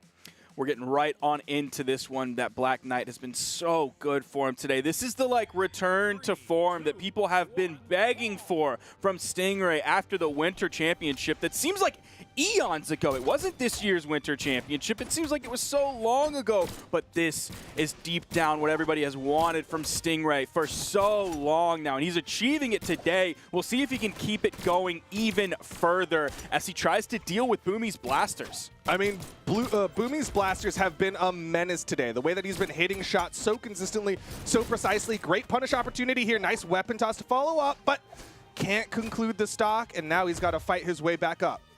All right, he picks up an orb versus Stingray's Lance. Now, one thing that Stingray was doing with his Lance so well earlier, he hit so many of those side sticks today. Boomy had the dodge to get through it, just barely. I love the delay that Boomy did there. It was pure reaction for that spot dodge, but unfortunately can't react in time there. Stingray gets the first KO for the winner's final. Now, in the previous Stingray sets, we saw him go to several different stages, but in one of the previous Boomy sets that me and Rain were calling earlier, it was like primarily on small Brawlhaven. Going to get caught definitely there. A little bit of an interesting choice coming out with that neutral signature. There was, of course, going to be a spiking move if it ended up hitting. So a little bit of an interesting choice there. We'll see if he's able to bring it back here. Still in the lead up against Boomy, but here comes that orb. Nice 3-piece there coming out from Boom. Yeah, he loves to get those 3 pieces. Going to be looking for more. Goes in for that N-sig. He's been hitting so many of those throughout the day. Nice little spot dodge. Gets the neutral light, but he needs to get more. He's getting so many like taps here and there on Stingray. Just a little bit of juggling going on. No major trends happening so far. You can see in the top right of your screen, we're about 1:45 into this game. Both players basically even. Nice side air. Thought that might KO on this teeny tiny map. The down air ended up KOing. Didn't even need the weapon toss down to hit him on the head. Stingray, just a little bit of a lead. Boomy unarmed, grabs the blasters very quickly. You saw the immediate D-light. He wanted the recovery follow-up for the KO off the top. I mean, this is small Brawlhaven. That can KO so quickly, but Boomy can't fish for that too much. Instead, he's going to change it up, go in with a sidelight and Sig read, and it works out for him. What's he going to stick with, orb or blasters? It's the orb. Stingray without a weapon. Weapon spot comes in middle of the stage. Boomy found a nice 4-piece. Even got the weapon toss up so he can pick up the blasters. The damage keeps coming. One more hit. There it is. Stingray's in the orange. He's so good at that neutral light chase dodge through second neutral did it light. again, but it was just a little bit different this time. The side light for the poke didn't go forward with the N6. Stayed in the same spot, grabbed him in the air again. He's in the head, and he's hitting the N6. He's so good at that. Like, one of the things that he has with these blasters is great ground control, right? Those downlights in particular really just dissuade people from landing. And so what's the best counter to that? Now start hitting those NSIGs on an opponent who keeps panic jumping. The side lights are an incredible grounded tool as well, forcing Stingray almost into the air, which that's not a terrible spot to be if you're a Lance player, of course. Neutral air, yo, an opening gambit from Stingray. Continues onto the spear, even hits the side air. Boomy hit a couple of unarmed moves, but it's not going to be a lot of damage coming out. He does have the blasters in his hand, hit a down air. Boomy's already in the orange. No major offstage engagement from Stingray. He's been winning the neutral so far this game. No need to get crazy. Ooh, look at the spacing from Stingray right outside the range of those side lights. Doesn't get the read for the downlight, but his positioning is immaculate right now against Boomy. His punish game is fantastic as well. He was forcing Boomy into the air. Then Boomy got down onto the ground. The D-lights came out from Boomy. Whiffs. In comes the punish from Stingray. The in-light that you just saw come out. Whiffs. In comes the punish from Stingray. Very little damage on this first stock. Stingray is in such a good spot to take this second game. Stingray has found a shovel and is building himself a mountain of a lead over Boomy. And right now, Boomy needs to find a big NSIG. It's not going to connect. There's the side light. Oh, big wait time after that. Wanted to figure out exactly the right move to do as a reaction rather than a read to Boomy's movement. Oh, was trying to read the dodge down for that neutral light to connect. He gets a nice side light side air, but look how little that launched Stingray. Now, we saw in one of the previous analysis. Oh, dude, he's been so good with his mix-ups. In one of the previous analysis sections that we saw from TWK, we saw a lot of responses coming out from Luna's gauntlets to the dodges that were happening. We're seeing so many mix-ups coming out of those gauntlet follow-ups. Same thing is happening here from Stingray. His side lights, he doesn't just immediately go for the autopilot side light, D-light, whatever after that. He's changing things up so often. Stingray ends up falling off of that first stock, but Boomy, he's still a full stock behind. Yeah, Stingray has a huge lead here against Boomy. Boomy not able to connect with that side light. He's basically a full stock behind, and Stingray's already adding damage onto this final stock of Boomy.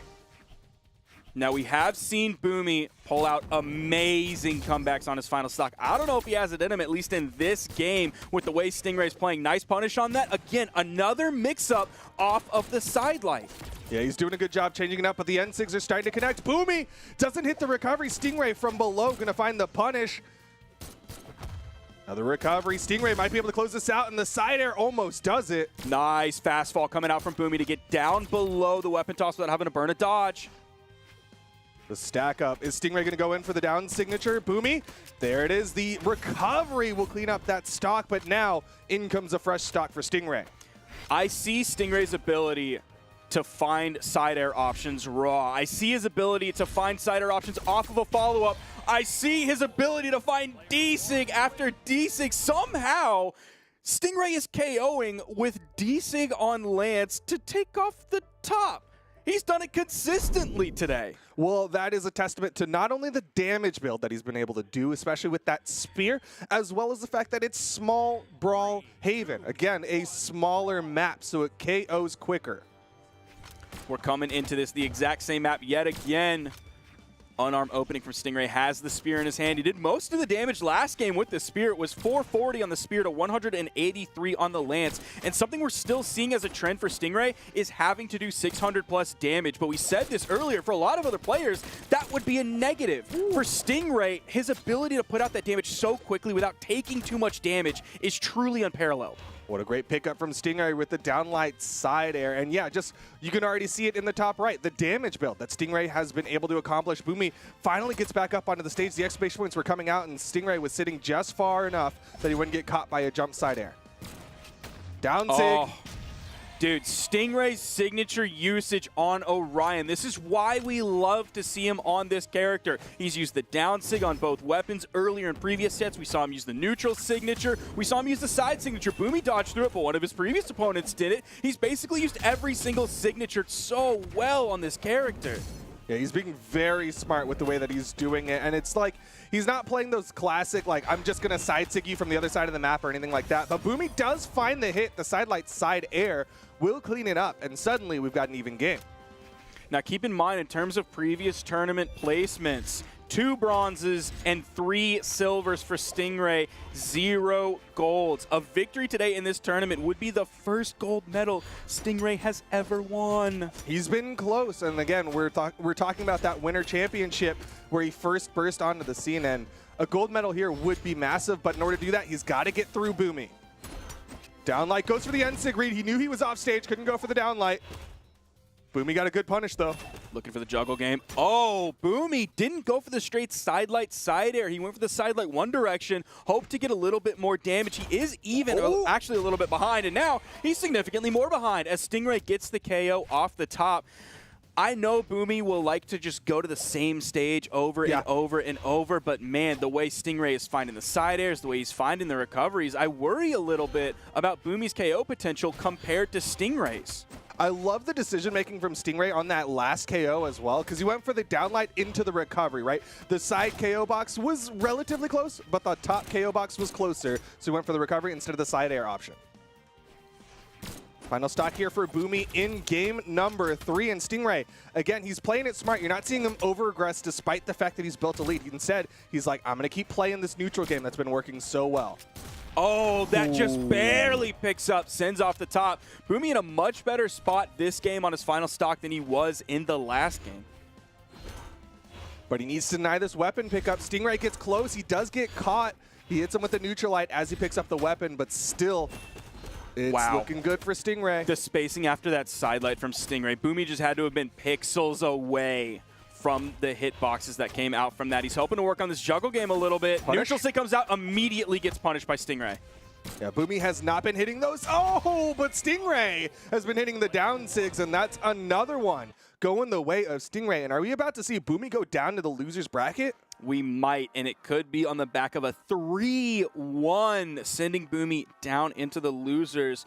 Now, for some context, let's talk about the last time that Stingray was in the top 3. It was in the Mammoth Invitational in September of 2021. Ended up coming out second place in that. Before that, it was the Mammoth Cup in 2020, and then right before that was the Autumn Championship 2020. So it's been a minute since Stingray has found himself in the top 3.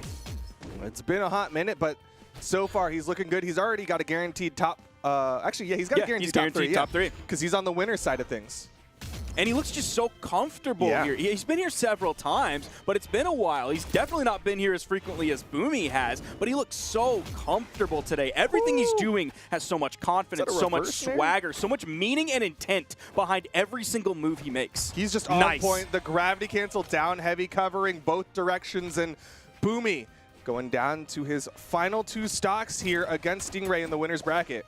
Immediate punish off of the whiff side light. Boomy's finding some damage, but Boomy just looks like a completely different player against Stingray than he did against virtually any of his other opponents today. That's going to pick up, but not KO off the top. That's going to be some of the defense that Orion has, Black Knight in this case, for Stingray. Goes for it again. This time it will KO, but still, Boomy is behind. He has not been able to find that thing to give him that lead over Stingray. Weapon advantage favors Boomy. Finds the nice 3-piece, 4-piece, 5-piece, 6-piece. Keeps it going, goes for the jump read. So last time he went for a falling nair. This time he went for a jump nair, trying to catch Stingray, but Stingray's doing a good job changing it up. Stingray is so quick to attempt punishes onto Boomy. His reaction time is so good today. Recovery, not quite taken off the top. Oh! What was Boomy going for there with the ground pound? Stingray was enough left to avoid it, and Boomy was just stuck there as that came out. Perfect punish from Stingray to grab Boomy as he was landing. And again, it's the spacing from Stingray that resulted in that, right? Like you said, sitting just outside of the hitbox of that orb ground pound, and then able to throw out that down signature. Now Boomy's on his final winner's bracket stock, and I'm not sure if he has anything against Stingray right now. The signatures for Boomy are just not working anymore on any of his weapons. Stingray is punishing them. He is avoiding him. There's one. Okay. The angle of that got him up just enough that he didn't bounce off the main stage. It likely would have killed just based on how much damage was on the stock and how close those side blast zones are, but still, great placement from Boomy to still get the spike over the corner without bouncing off the main stage. And even though he got that KO, look at the damage. Oh, dude. And look at the stock. Stingray is going to the grand finals. What a time for Stingray to really start popping off here at the SteelSeries Invitational. Spring Championship right around the corner. Even though the mid-season championship is in June, that's really not that far away, Duke. Stingray coming out big today has huge implications for the rest of the year. SteelSeries might have invited him to the tournament, but Stingray himself invited himself to the grand finals. He earned that spot. 3-winning Boomy, the person who I think by a lot of measures, people thought was going to walk away with this, considering he got here on the winner's side. He's been looking so good, but Stingray looking just a little bit better. He truly looks on another level. I feel like I haven't seen Stingray play like this in so long. I said this earlier, but I got to reiterate it again. Every single move that Stingray makes, it looks like he understands everything that's going on in that moment, finds the most optimal option, not just punishes, not just movement, not just spacing, not just the move that he actually uses to throw out a hitbox, not just when he uses his dodge versus a fast fall versus a jump. Everything he does has so much intent and meaning with it. Every move he makes, he has run through all of the numbers and decided that's the best one. Yeah, he can see all of the different options. He's Neo. Okay, yeah, he can see the code. He can see the code. He's Maybe literally he's Neo. also got the time stone. He can see all of the different like multiverses, whatever universal thing you want to say. Either way, Stingray sees it all, and he chooses the right one as he has, again, guaranteed himself a top 2 finish. I swear, like, he loaded into that game, and then all of a sudden he did like a little shiver and said, I know how to beat Boomy. And then he just did it, man. He just let it rip, and he did it. But tournament's not over. No. Ladies and gentlemen, we still got more for you. We're moving right on into the next set. Duke, who we got? Luna versus Hardy MJ, and there's no more waiting on this one. They're ready to get into it for game number 1 of the loser semifinal. Winner of this challenges Boomy for a top 3 finish. Speaking of players who have looked absolutely filthy today, dude, Hardy? Oh, the yeah. recent Hardy set? Are you kidding me? This man is insane. His greatsword is just on another level. It makes me question why he's been so upset about greatsword of late, because he'll sometimes kind of tweet out like, man, greatsword's not in a good spot, but the way that he's playing so far, it's just been dominant. We saw the analysis from TWK earlier about things specific, very specific to Greatsword that are not really a part of any other weapons kit in this entire game. This is why Hardy is like the Greatsword guy. Definitely for North America. I would go far as to say basically the world as well. But Luna's going to start this one off strong. Oh! We've seen several D-like ground pounds miss today. He didn't like reverse that one around or anything. Ended up missing. That's definitely heartbreaking. Didn't really stick to Luna. It slid off his back like water off of a duck, and he got the KO off the top. Yeah, you saw his heart breaking, ripped out the duct tape, just wrapped it around, and he's good to go for another stock at least, as Hardy MJ is now trying to find some weapon spawn. Luna finds himself in a really good spot here. Just in the orange, but like if you're Hardy and you get one of those 3-piece strings or even like a 2-piece that has a finisher on the end, you know that stock is going away very quickly. Again, it is small Brawl Haven. You're seeing him start to swing. We saw multiple side 6 thrown out, going for that neutral sig read. Oh, but he disarms himself, and Luna able to pick up the end sig. You see him chasing really high for that, and he's going to pay for it. He tried to come down for the landing to land safely, and Hardy was there, picked up a beautiful D-Light, really courtesy of SteelSeries. You saw the key sword that he picked it up with. He put in his code, went to moments.gg/Brawlhalla and made sure he got that key sword. But right now, he's got the great sword in hand, and he's going to need to find some footing here as Luna goes for the offstage and lets Hardy get up. That was a goofy ground pound. It's almost like he hit the ground and then was able to still glide around it. I thought that was going to interrupt him, but it didn't. Just kind of drifted right next to it. Hardy in the red. Neutral light will KO, and now Luna looking poised to at least take game number 1. Going to have his choice of weapons. Thought about it for a second. It's almost like he hesitated whether he wanted to keep juggling or grab the final weapon he would sit on. Nice chase dodge to get around that corner, get underneath Hardy, reach up with the neutral air. Yeah, that repositioning, making sure Hardy MJ couldn't go for an easy wake up and catch him off guard. Instead, got underneath and went for that nair, and fortunately bounced him off the stage so he can go for that immediate edge guard. fantastic punishes coming out from Luna on every whiffed move from Hardy MJ. Hardy is struggling to find any momentum so far in this game. Even from the very beginning, it was a major edgeguard situation on the left. Didn't immediately lead to the KO, but really kind of told the story of how at least game one here would continue to progress. Yeah, this is looking good for Luna. Oh! Tried to catch it, but the iframes were just long enough. And another side air. What is that weapon toss? Luna thinks he's going to get cheeky like Hardy did at the end of that previous game where he had like the bounce pass weapon and then the unarmed finish. He did it against Java, though. Like, sometimes I think Luna just wants to throw the weapon away so he can go for that GC down like ground pound. And either way, he's still able to close out game number 1 over Hardy MJ. Now, you saw that in light come out there. There's 2 reasons for that. One, we're on Small Brawl Haven, which has close left and right blast zones. Also, a lot of damage was put on that stock. So you saw how quickly he was sent over into the left blast zone after hitting that inlight. You didn't have to go for your standard finisher option. You didn't have to go for a D-light. Luna, you fast fell. Oh, he gets up. He got the wall touch. Oh, that's sweat beats from Hardy. Turning it around. Imagine. He touched. Imagine he gets the KO there. Are you serious? I thought the back of his head was going to touch the platform, but it was not enough. And Luna now with the big lead off a clean edge guard. I can't believe that head didn't touch because, like, not Hardy, really, actually, Jae He got the hair. It's the Jae Yun's got man. a big head. He got it pulled back, was hoping the hair would touch. Dude, that is heartbreaking for Hardy MJ. Definitely after losing game 1 in confident fashion to Luna, hoping he can reset and get through this game. Oh, he's done. Dude, he's done. What? That charge up, Luna was so ready. That sword toss, he was hoping it would deny. He was hoping it would stop out Luna, but it didn't. And Luna gets a big ol' dunk down. He might 3-stock in the top 4. After what we saw from Hardy MJ, me putting Luna in my first prediction, I was sweating a little bit going into this set. He's going to keep it going, dude! That's a 3-stock. I don't care. I don't care what anybody says. We count that it. Is a 3-stock. We're going to see it again right now, courtesy of SteelSeries. The SteelSeries instant replay. Got the nair, hit the ground pound weapon toss, but fell with it. And we count that. It counts. The JV3. It counts. Oh, my goodness. Ground pound, weapon toss, right as he falls, too. Wow, Luna. Oh, my goodness. I was just about to say, I was sweating whether or not Luna could take out Hardy MJ. I still don't know if he can take out Boomy or Stingray, but I'm feeling a lot better about putting Luna in first place now that I see this. I mean, Hardy MJ was looking so good. At the start of this set, we were talking about how good his greatsword's been playing, and yet Luna shutting it down completely, not letting Hardy MJ get the runway, but he gets a 3-piece, and suddenly Hardy's got the lead.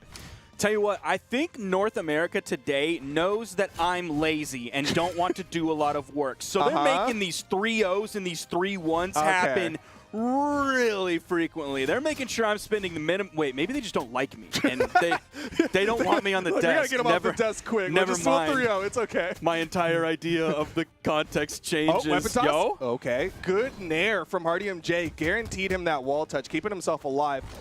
Luna needs to finish the stock off. Otherwise, Hardy MJ might be looking good to take this game.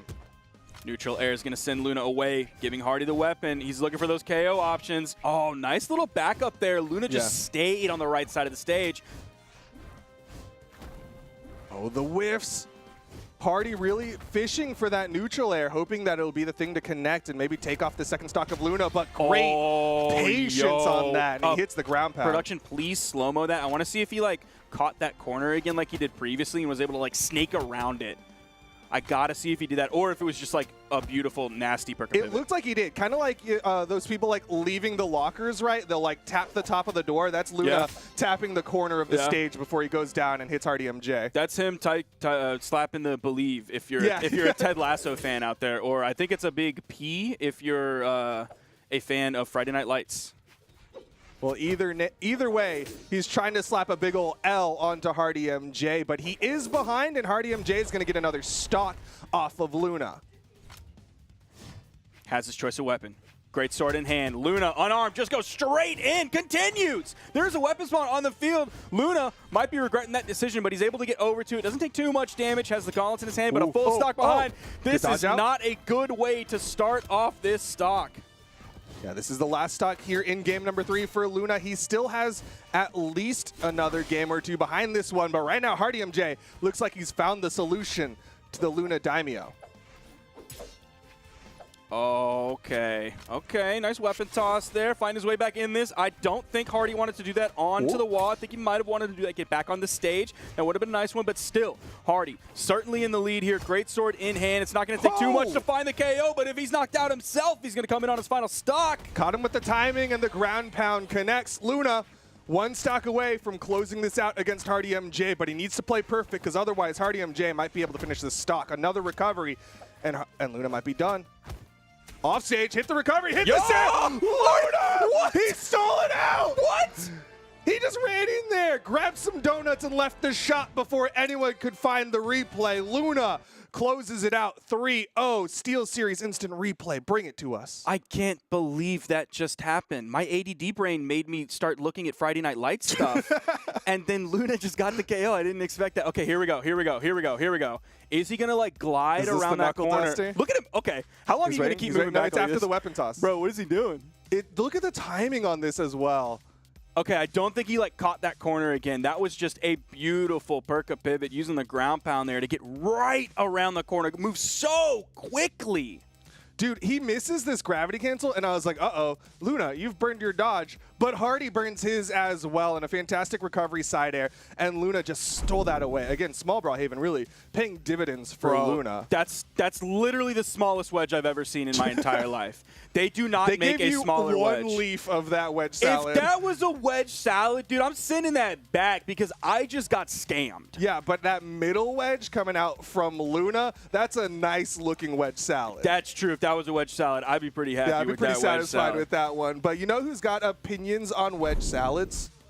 I know what you're trying to do, but I don't think that's the correct transition. Well, I mean, I'm sure he does have opinions on wedge salads, but he's also got opinions on other things as well. Okay. And it's none other than TWK.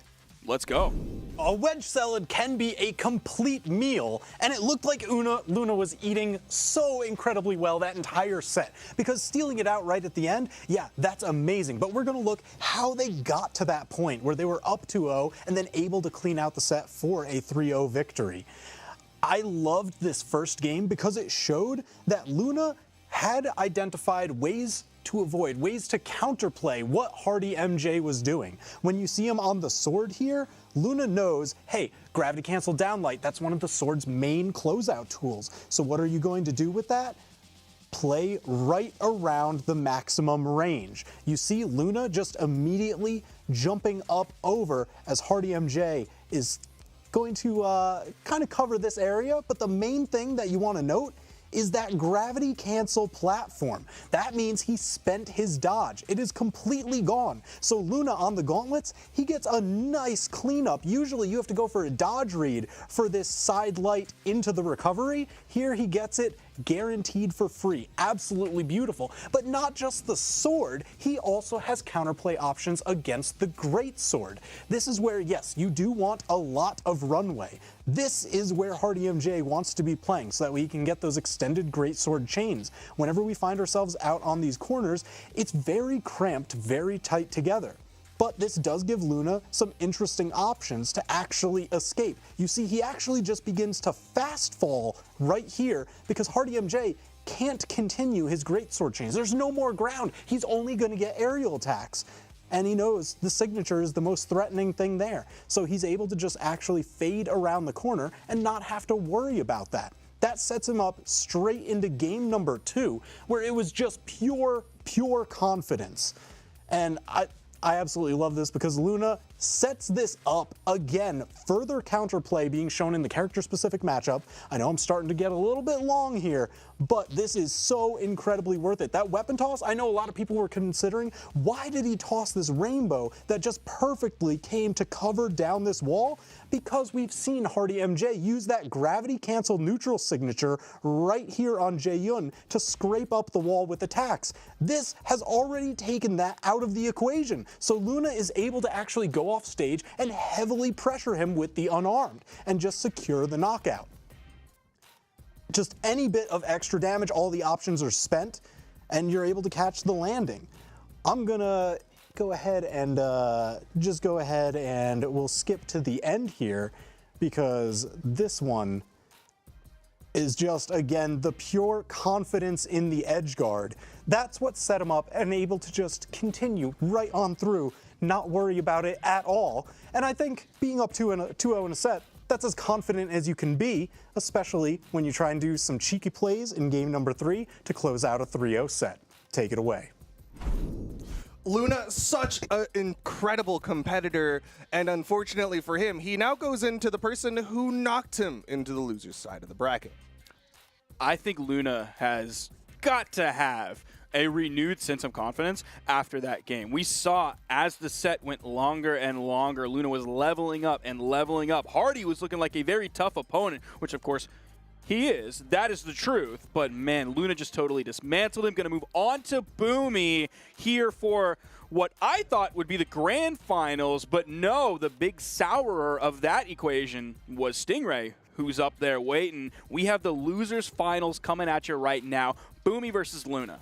Winner of this goes on to challenge Stingray. Loser this goes home with a bronze medal. At this point, a lot of people's predictions are going to be upset, but the question on everyone's mind is who is going to take it out here?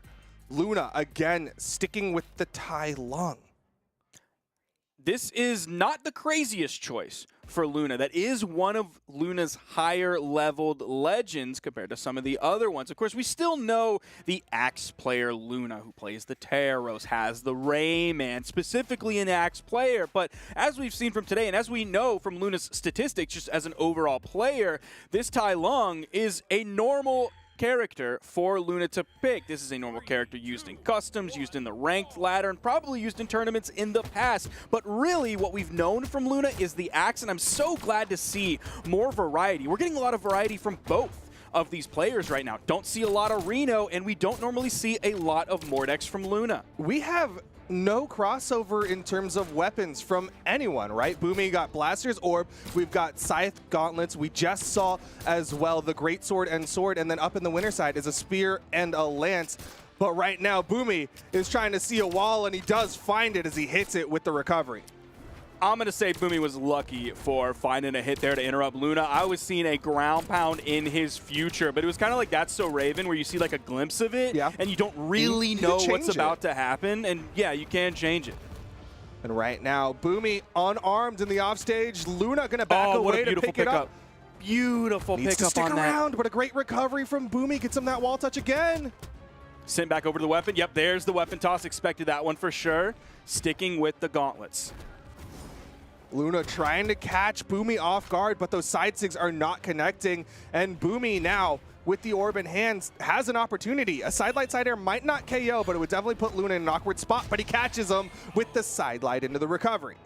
Now, in terms of history between these two, there's really not too much. It's 0-0 in terms of really official tournaments, and then it's like 1-0 if you're looking at also community tournaments. They've sort of gone on different paths at different times. Of course, Luna is coming out big right now. Boomy is today, but here recently hasn't quite been in the same spot to run into a player like Luna. Does find the recovery KO off the top, off of the downlight that he started with, and we are basically even, but again, Luna still in the lead here, minute 45 into this game.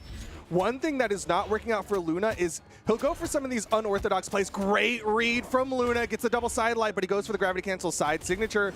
Goes for the gravity cancel down signature. He's betting relatively big on a lot of these like gravity cancels, these signatures. And so far, Boomy's been doing a great job of punishing them. Almost picked up that ground pound. Could have led to the KO, taking away the second stock from Boomy. He has the orb. Throws it down to let himself land safely, continuing the pressure, controlling the ground game as Luna was trying to land. Sidelight side air, still in the orange, not in too much danger of being KO'd immediately. I don't think Boomy's going to go for anything big, quite like a ground pound. Not going to be as safe. Nice punish there. Does it the neutral light rather than going for a sidelight side air. Probably thought that was safer based on the timing. Throws straight up into the air because the down would have been right into the ground, would have taken away some of that momentum. Yeah, he was worried about throwing him straight into the stage, and Boomy gets to hold on to this stock. The up toss not going to work out for Luna. Doesn't hit the recovery. Boomy knows the recovery could finish off Luna. Luna has no weapons. There's the recovery, but he misses. I think Luna really wanted the unarmed recovery, but he was sweating, so he couldn't have really used that option there. Look how damaged both of these players are. We're 3 minutes into the game. Boomy still on his second stock, just barely gets that stock away from Luna. So definitely a longer one, a knockdown, drag-out fight for both of these players, and we're just in game 1. Yeah, they are scrapping, they are fighting, but it's down to the final stocks here. Who is going to get the set momentum off this one? Luna already starting off, trying to get that edge guard, but Boomy's already back on stage. Great pickup from Luna for his second side light. Fantastic start, already has Boomy in the orange. Boomy hits one move, Luna immediately answers back with one. Boomy whiffs the recovery, side air from Luna, sending Boomy over onto the wall, scythe in hand for Luna. Yo! Finish His it. turnarounds with that are so good, and he gets the Yes, follow-up sir. with the D-Light ground pound, only in the yellow on his final stock. Luna, such good decision making. He'll go for those offstage ground pounds, but he picks and chooses when. He waits for Boomy to get caught into the rhythm before he goes in for the dash jump ground pound, pivots it, and gets the KO. Luna takes game number 1. Oh, dude, he's so good at those pivot ground pounds after the dash jump. They're so fast, dude. They're like lightning. I mean, he's so quick on it, and that gives Luna game number 1. Boomy and Luna going now to Miami Dome for game number 2. The moon isn't even that fast. I guess technically it is actually moving really It's probably fast. moving really fast, right? Yeah, Like, so that's how I take space it back. is, yeah. That's how fast he is. Holy cow, dude, the moon is fast. We'll see if he's fast enough to keep up with Boomy, though, because Boomy now building up the damage onto Luna. Nice neutral light. Tried to Goes read. for the big read. I almost want to see Boomy stop doing those. Now, we saw a lot against Hardy, and this is definitely, obviously, a different opponent. So he can maybe try Luna. to feel those out right now. Oh, man, I love those side airs bouncing off the wall and then the side air the other direction Yeah. to send to the blast zone. That is a Boomy classic. Oh. D-Light side air as the option, as the right blast zone was much closer than the top blast zone. So you're not going to see that recovery come out. Yeah, really well done from Boomy. He also hit that downlight, I think, kind of low, so Luna might not have Exactly. popped up high enough for that Exactly. recovery. Kind of that same thing that we see when players end up picking up like a sword Yeah, sword D-Light or a downlight. hammer downlight right on that corner. So just to make sure you see him going for the side air. Luna trying to throw out that neutral sig, just trying to catch a jump Brother. from Boomy. Doesn't Okay. get the neutral sig. Boomy recognized. Okay. Oh! No, doesn't even hit Oh, he's gonna for kill a him. punish, and that will off the soft platform. Boomy with 3 stocks to the 1 of Luna. Beautiful knockout. This is like the vintage Boomy blasters that control the entire stage. His ability to find where you are, find the right move. Dude, look at this damage buildup. Oh my goodness, he is not missing shots. He is hitting bullseye after bullseye, and right now Luna is just punching Boomy away. It's not enough, the ground pound will do it. But there's still a stock, there's still a weapon in Luna's hands. I feel like Boomy's taking a shot at a target, and I'm looking through a spotting scope, and Boomy takes a shot, and I go, okay, bullseye. And then he takes another shot, and I go, miss. But he really just shot it through the exact same hole. bullseye, yeah. He's so accurate with these shots, man. He's insane. If only there was splitting bullets the way that you split arrows. but True. It's the neutral light. Doesn't go for the neutral sig read that time. He's getting the damage built up. He just needs 1 hit to finish off Luna. He still does have to be really careful. I can't stress that enough, how Luna could still take this game from him. Boomy doesn't quite get the KO yet. Picked that one up just a little bit too low on the right side. Tries to go off the weapon toss, but Boomy on the wake up side air will take game number 2. Man, they're so quick to go into the banning that like the game can't keep up because spectator is delayed that it's just like, wait, you're already banning, but the game just finished. They move so quickly. That's a Boomy classic. Several other players have kind of started to do that a little bit more, but I swear Boomy has done it the most in the past and the fastest. I mean, that's a classic, right? Back from when we used to go to offline events, is like a game would end and Boomy's just right there mashing the go next button. Oh, he's able to grab that weapon. Has a long range where you can pick up weapons right on that corner, starting off with the orb to Luna's scythe. Luna does catch the dash, but it's not a dodge, so Boomy able to dodge away. Boomy being very careful on when he uses that dodge to get away from Luna. You saw that neutral signature come out. The way he used that, Luna was so far away that he couldn't actually punish immediately after the whiff. So great signature usage from Boomy. If Luna went into it, great work. Could have led to a KO. He missed, but that's okay. Didn't get punished for it. Oh, picks that one up. Okay, Normally punish. you expect like a quick move to come after the D-Light is sort of your defensive option. He used another long move, and the fact that he did that let him pick up the neutral light, adding more damage so Boomy can pick up the KO. Yeah, that timing change really throwing Luna for a loop. Usually he's the one who's messing with the rhythm. But he picks up a scythe. Boomy still adding up more. He's got plenty of health left on this first stock. And he's still going with extending this lead. Has Luna in the orange. One more hit. Oh, yep, there. He's in the orange. Okay. Almost picked up the neutral signature. Got sent off the edge with the dare, but no major pressure coming out from Luna because he knows that he himself is in orange. Big dunk could lead to the KO. Weapon toss, not quite as lasered in as we've seen previous weapon tosses from Luna. Yeah, he has not been able to hit those weapon tosses on Boomy. Boomy does a really good job of changing his positioning to make sure he is not getting caught by any of the weapon tosses from Luna. Finally, the side air is still not enough, and the weapon toss from Boomy gets him that wall touch. I swear, Boomy is one of those cockroaches that you like try to step on, and then you look down and you see he's still wriggling. Yep. Step on him again, he's still wriggling. Then he ends up skittering away. He just lives for so stinking long on this Reno. Another neutralite. He's added up so much damage. Luna finally finishes off that first stock, but look how much damage it took for him to get one from Boomy. Luna's so far behind. He's going to have his choice of weapons. Throws that one towards Boomy. Definitely wants to hang on to the Gauntlet's weapon spawn coming in. Boomy's very slow to get over. Wanted to be extremely careful so he didn't get caught. D-Light recovery coming out. Full stock lead for Boomy that he's basically looking at here. Has his choice of weapons. Sticking with the blasters. Doesn't even attempt another juggle. Doesn't want to get caught without a weapon in his hand. Yeah, Boomy looking ready to take this one out. Again, Luna trying to bet on that gravity cancel down signature, but Boomy's so ready for those. Oh, and he backs up after the neutralite instead of throwing out another defensive option. Downlight side airs, finds the down air, gets a gravity cancel side light as well. He is hitting the shots again. Soft punish from Luna as he goes in with a dash jump side air, but he is so far behind here. I swear nobody picks up the jump turnaround down air on blasters like Boomy does as his opponent pushes into him. He picks that up so often. Good dodging from Luna. We'll give him stage control. Recovery as he's falling, and he picks those up too. I swear, the recovery master. Boomy is able to just pluck someone out of the air. Also, even really when they're grounded, he has so much control over the blaster's recovery, better than anyone else when they have the blasters in their hands. Everyone else is just like a D-Light Daryl, but he's able to pick those up on their own. And now Luna is faced with a tough decision. It is set point in favor of Boomy. And will Luna make the swap back to the classic, or will he stick with the Tai Lung and try to close this one out? You can just look at the difference in light attacks between these two. 90 coming out from Boomy, almost double, but their percentage is the same, which for Luna, that's a very bad thing. And for Boomy, that's a very good thing. An odd pick from Luna, though, as he makes the swap to Core for game number 4. Maybe he likes the wordplay, but either way, he's hoping that he can go home with a W here and take this to game number 5.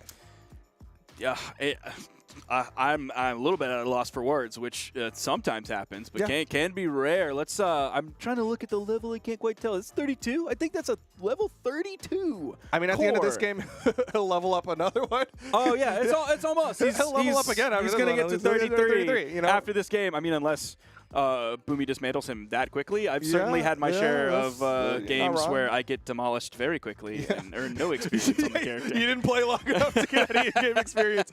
But either way, Luna's hoping that the core swap will be the thing to get him into game number 5. He didn't like the scythe. He's going to keep the gauntlets, and he's going to get the hammer for the consistent KO tool. That is something that he did struggle with previously. We talked about Boomy being that cockroach that just wouldn't die. It's not going to be quite the same situation when he has a hammer in his hand. Boomy, first one to pick up a weapon, has the orb in hand, has gotten a couple of taps onto Luna. One thing that also works in Luna's favor is he does have a little bit more defense on this core, but the weapon toss from Boomy gets him back on the stage. So Luna's top 4 most leveled legends. Number 1 is Taros, 2 is Hattori, 3 is Jala, 4 is Bodvar. Of course, 5 is the Mordex that we saw previously. So, but he has 2 hammer legends in his top 4. Of course, that's the Taros and the Bodvar. So he certainly has a lot of experience with the hammer. Of course, has experience with the gauntlets as well. But it's not serving him too well, at least so far in this game. 40 seconds, and he is going to fall at the 42nd second. He was hoping that the hammer was the thing that would work out in the matchup against Boomy, and he got a whole 5 seconds of holding that hammer before that recovery connected. But a nice side sig! Long arm of the Luna as he evens up the stock count. That is like a core classic You'll that love you it. know you're going to fall against when you go up against that Yeah. rank. I can't tell you how many times I've been knocked out from a core side sting that picks me up while I'm in orange. Yeah, especially like on the dash away, right? If you try to reset, get some breathing room, they'll chase you with that and just catch you off guard. Luna getting some damage built up onto Boomy. Keep in mind, again, Boomy is 1 game away from going into the grand finals. Luna showing here that this pick was absolutely cold and calculated as he has the lead here against Boomy. Luna still in the orange. The final hits of that down air turning him orange. Boomy is going to need to find some more damage quickly. Oh, D-Light recovery snap. not going to be enough. 1, because of the core defense. 2, because he didn't quite have enough damage. But the signature, the soft platform, helping him out by raising him up just a little bit.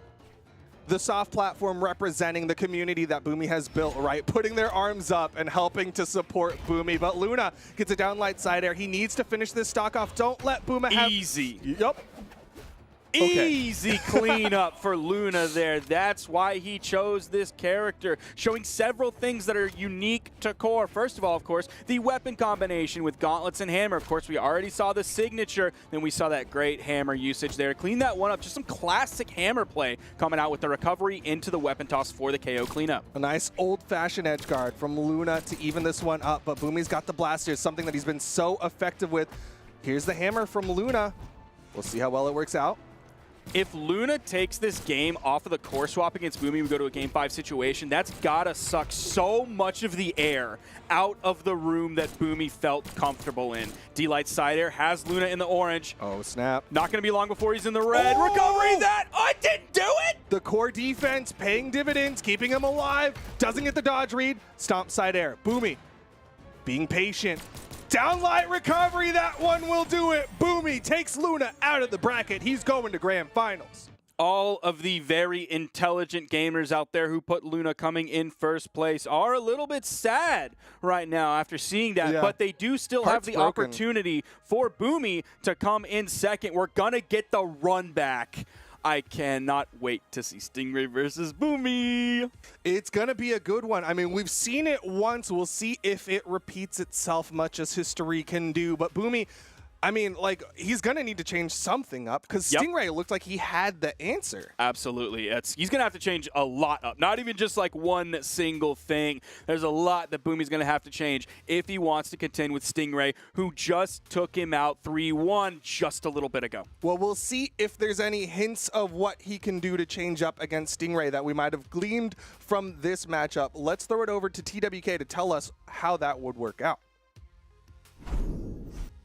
There's a couple key elements that I want to touch on that actually, Duke and Sparky, you mentioned a couple of these things.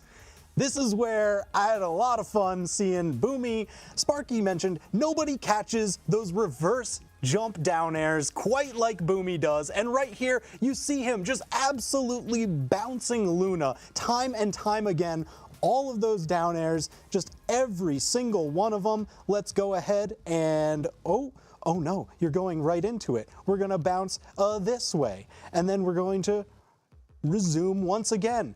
And now, again, we're going to bounce this way. And oh no, you're going to dodge in and you're gonna bounce this way. Oh my God, it's getting so crowded in there. So why don't we just clear him off the screen? Absolutely phenomenal. It looks almost a little bit reminiscent of bouncing this way and then bouncing that way and bouncing straight into the victory.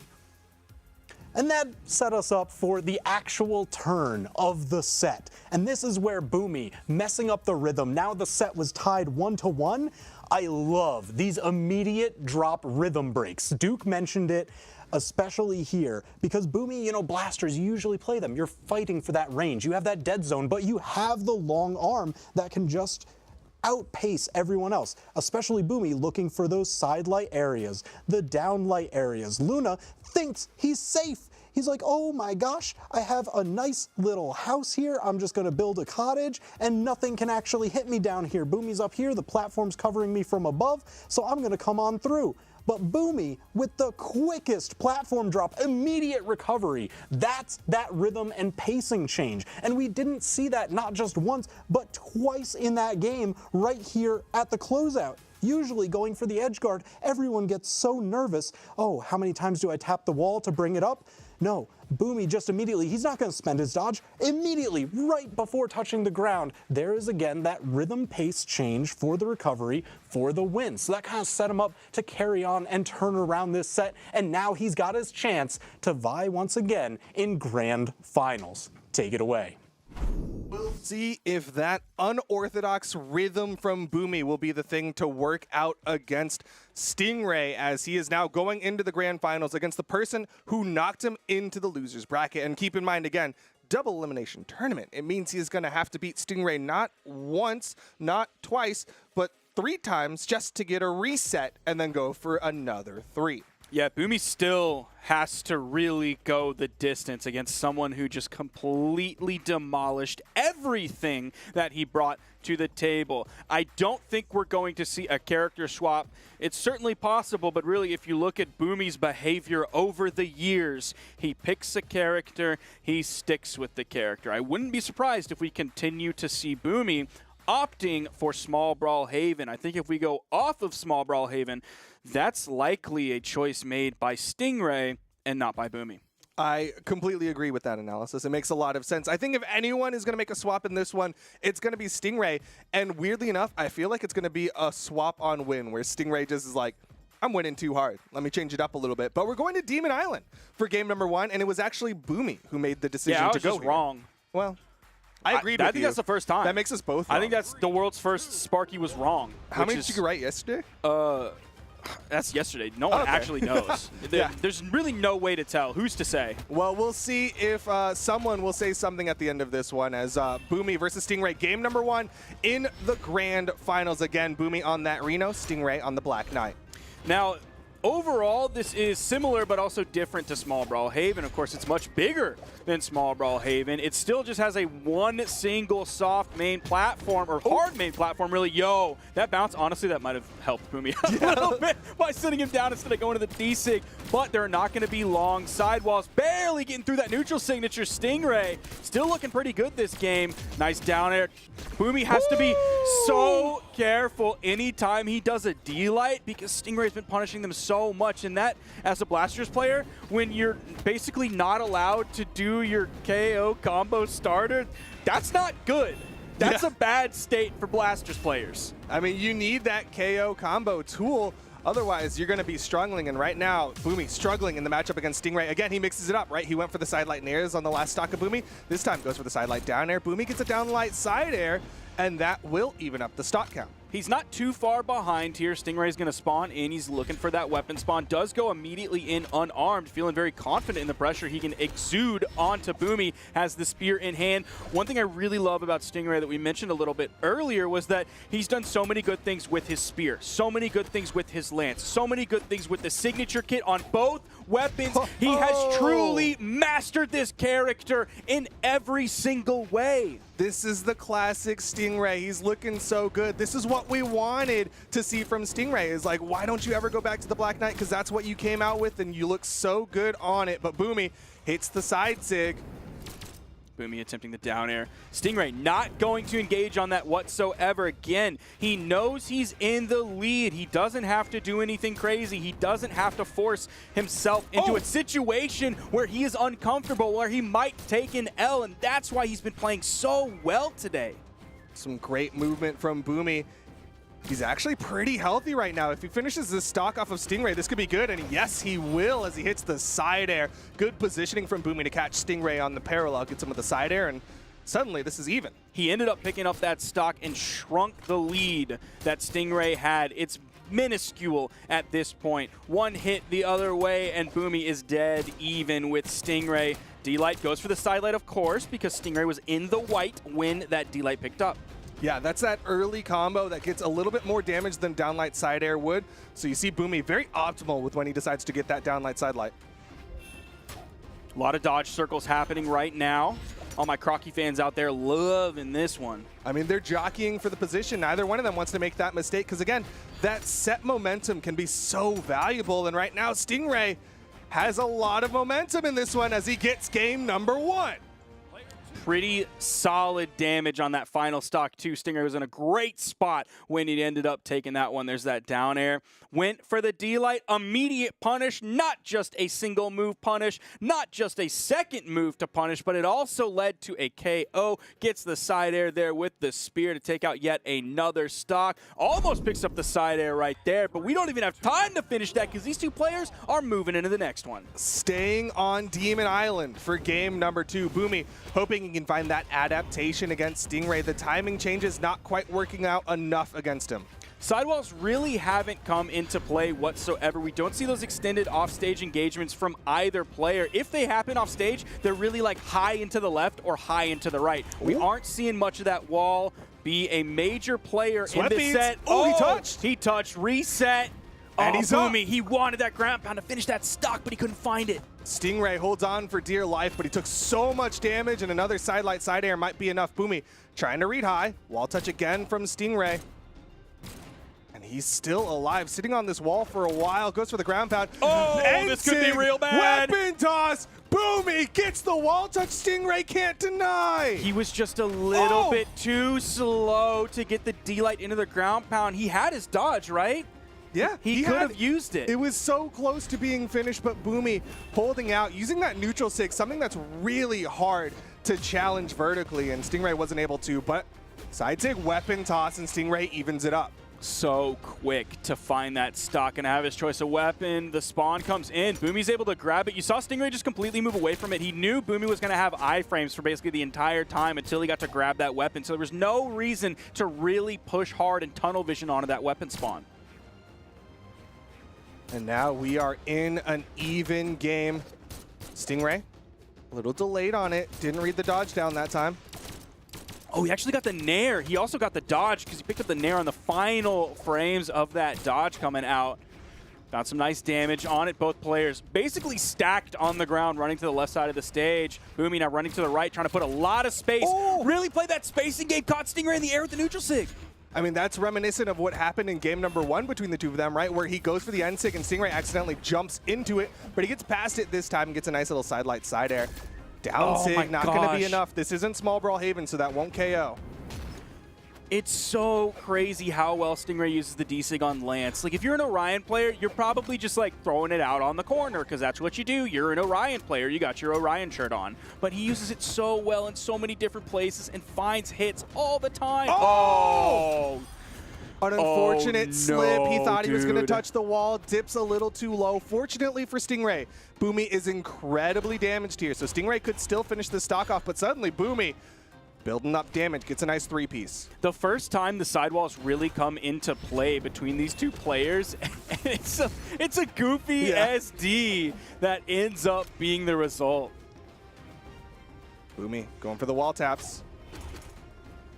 Gets back up safely. Stingray finally finishes the stock with a ground pound, just covering all sorts of options from Boomy. A lot of space taken up by those ground pounds, but Stingray is behind. He threw his lance away right away so he could grab that spear. He wants to stick with that. His spear, man, I swear, the way that like Ethan was playing earlier today, Spear's getting some love here, especially from Stingray. Spear players overall looking pretty good this weekend. We even saw like many in 2v2s. Right now, though, Boomy doing a really good job building this damage. Stingray doesn't get the dodge read. Dude, Ground pound. Like, Boomy's in the lead right now, but Stingray is adding up this damage, and anytime Stingray... Oh!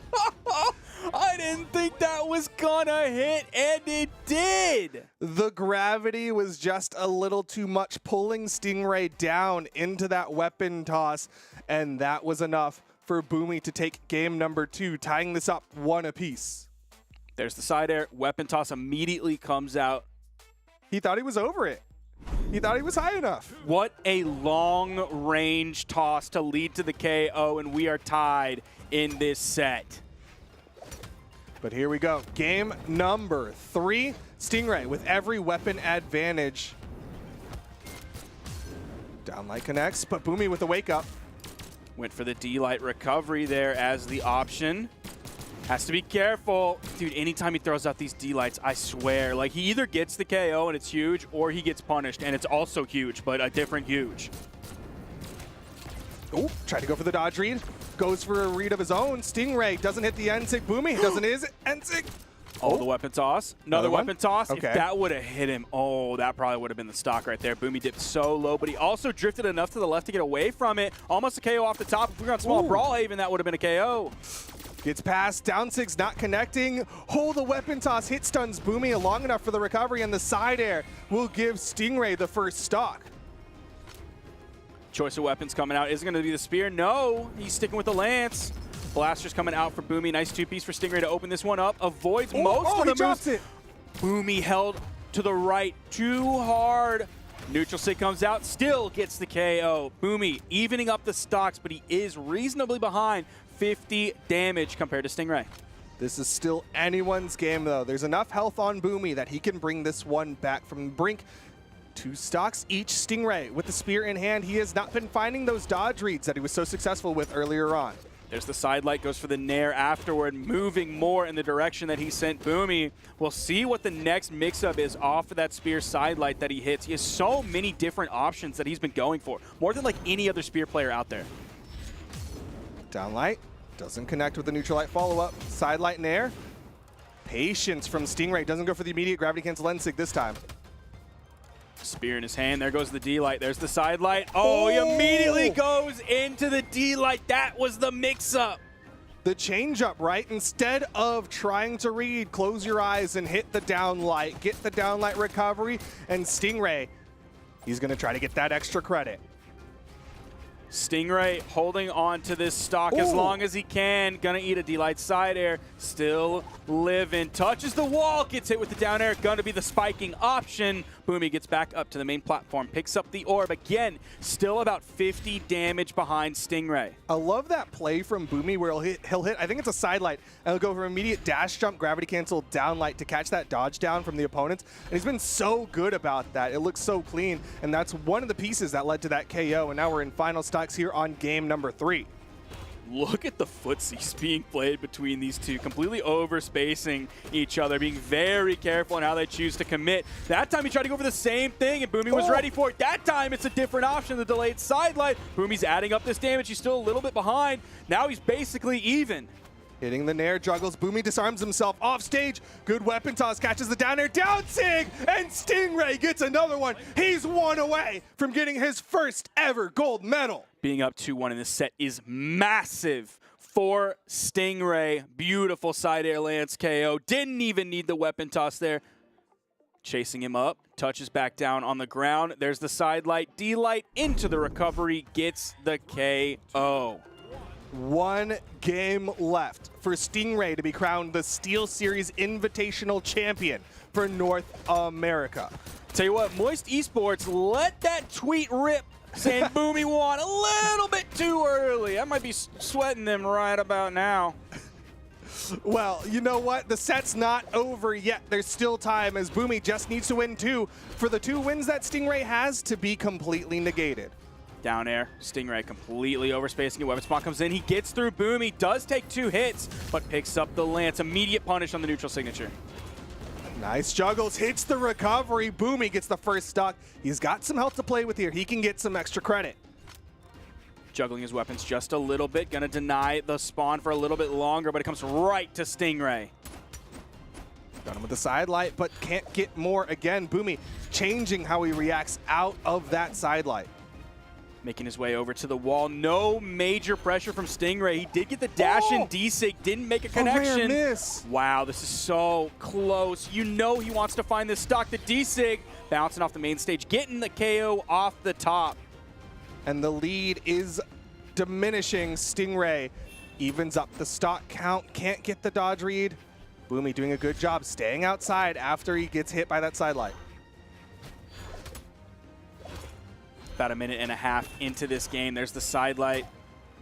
They're just trading blows back and forth. Dead even between these two players. So we are getting deeper into this game. Both of them on second stock. That's huge. Oh, he goes for the straight Sair, the weapon toss. No shot. He's getting back. Gonna lose that stock. Boomy is put onto tournament stock here. He's got to find something quick. Stingray's got a massive lead in this game. He also has a 1-game lead in the set. Stingray is 1 stock away from closing this out and being crowned the champion. Boomy's got to bring out the biggest guns he's got. So many of these moves are being punished by man. Stingray. It's really starting to slip away from Boomy.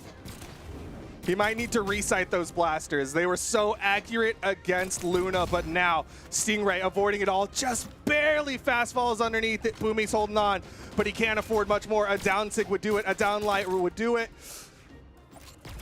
Punish! Oh, Stingray has not found himself in the top 3 for so long, but he finds the gold medal in the SteelSeries Invitational. Just like that, Stingray is crowned the SteelSeries Invitational champion, and off the back of the Black Knight, not losing a single set, wasn't even worried about the reset. Incredible work from Stingray today.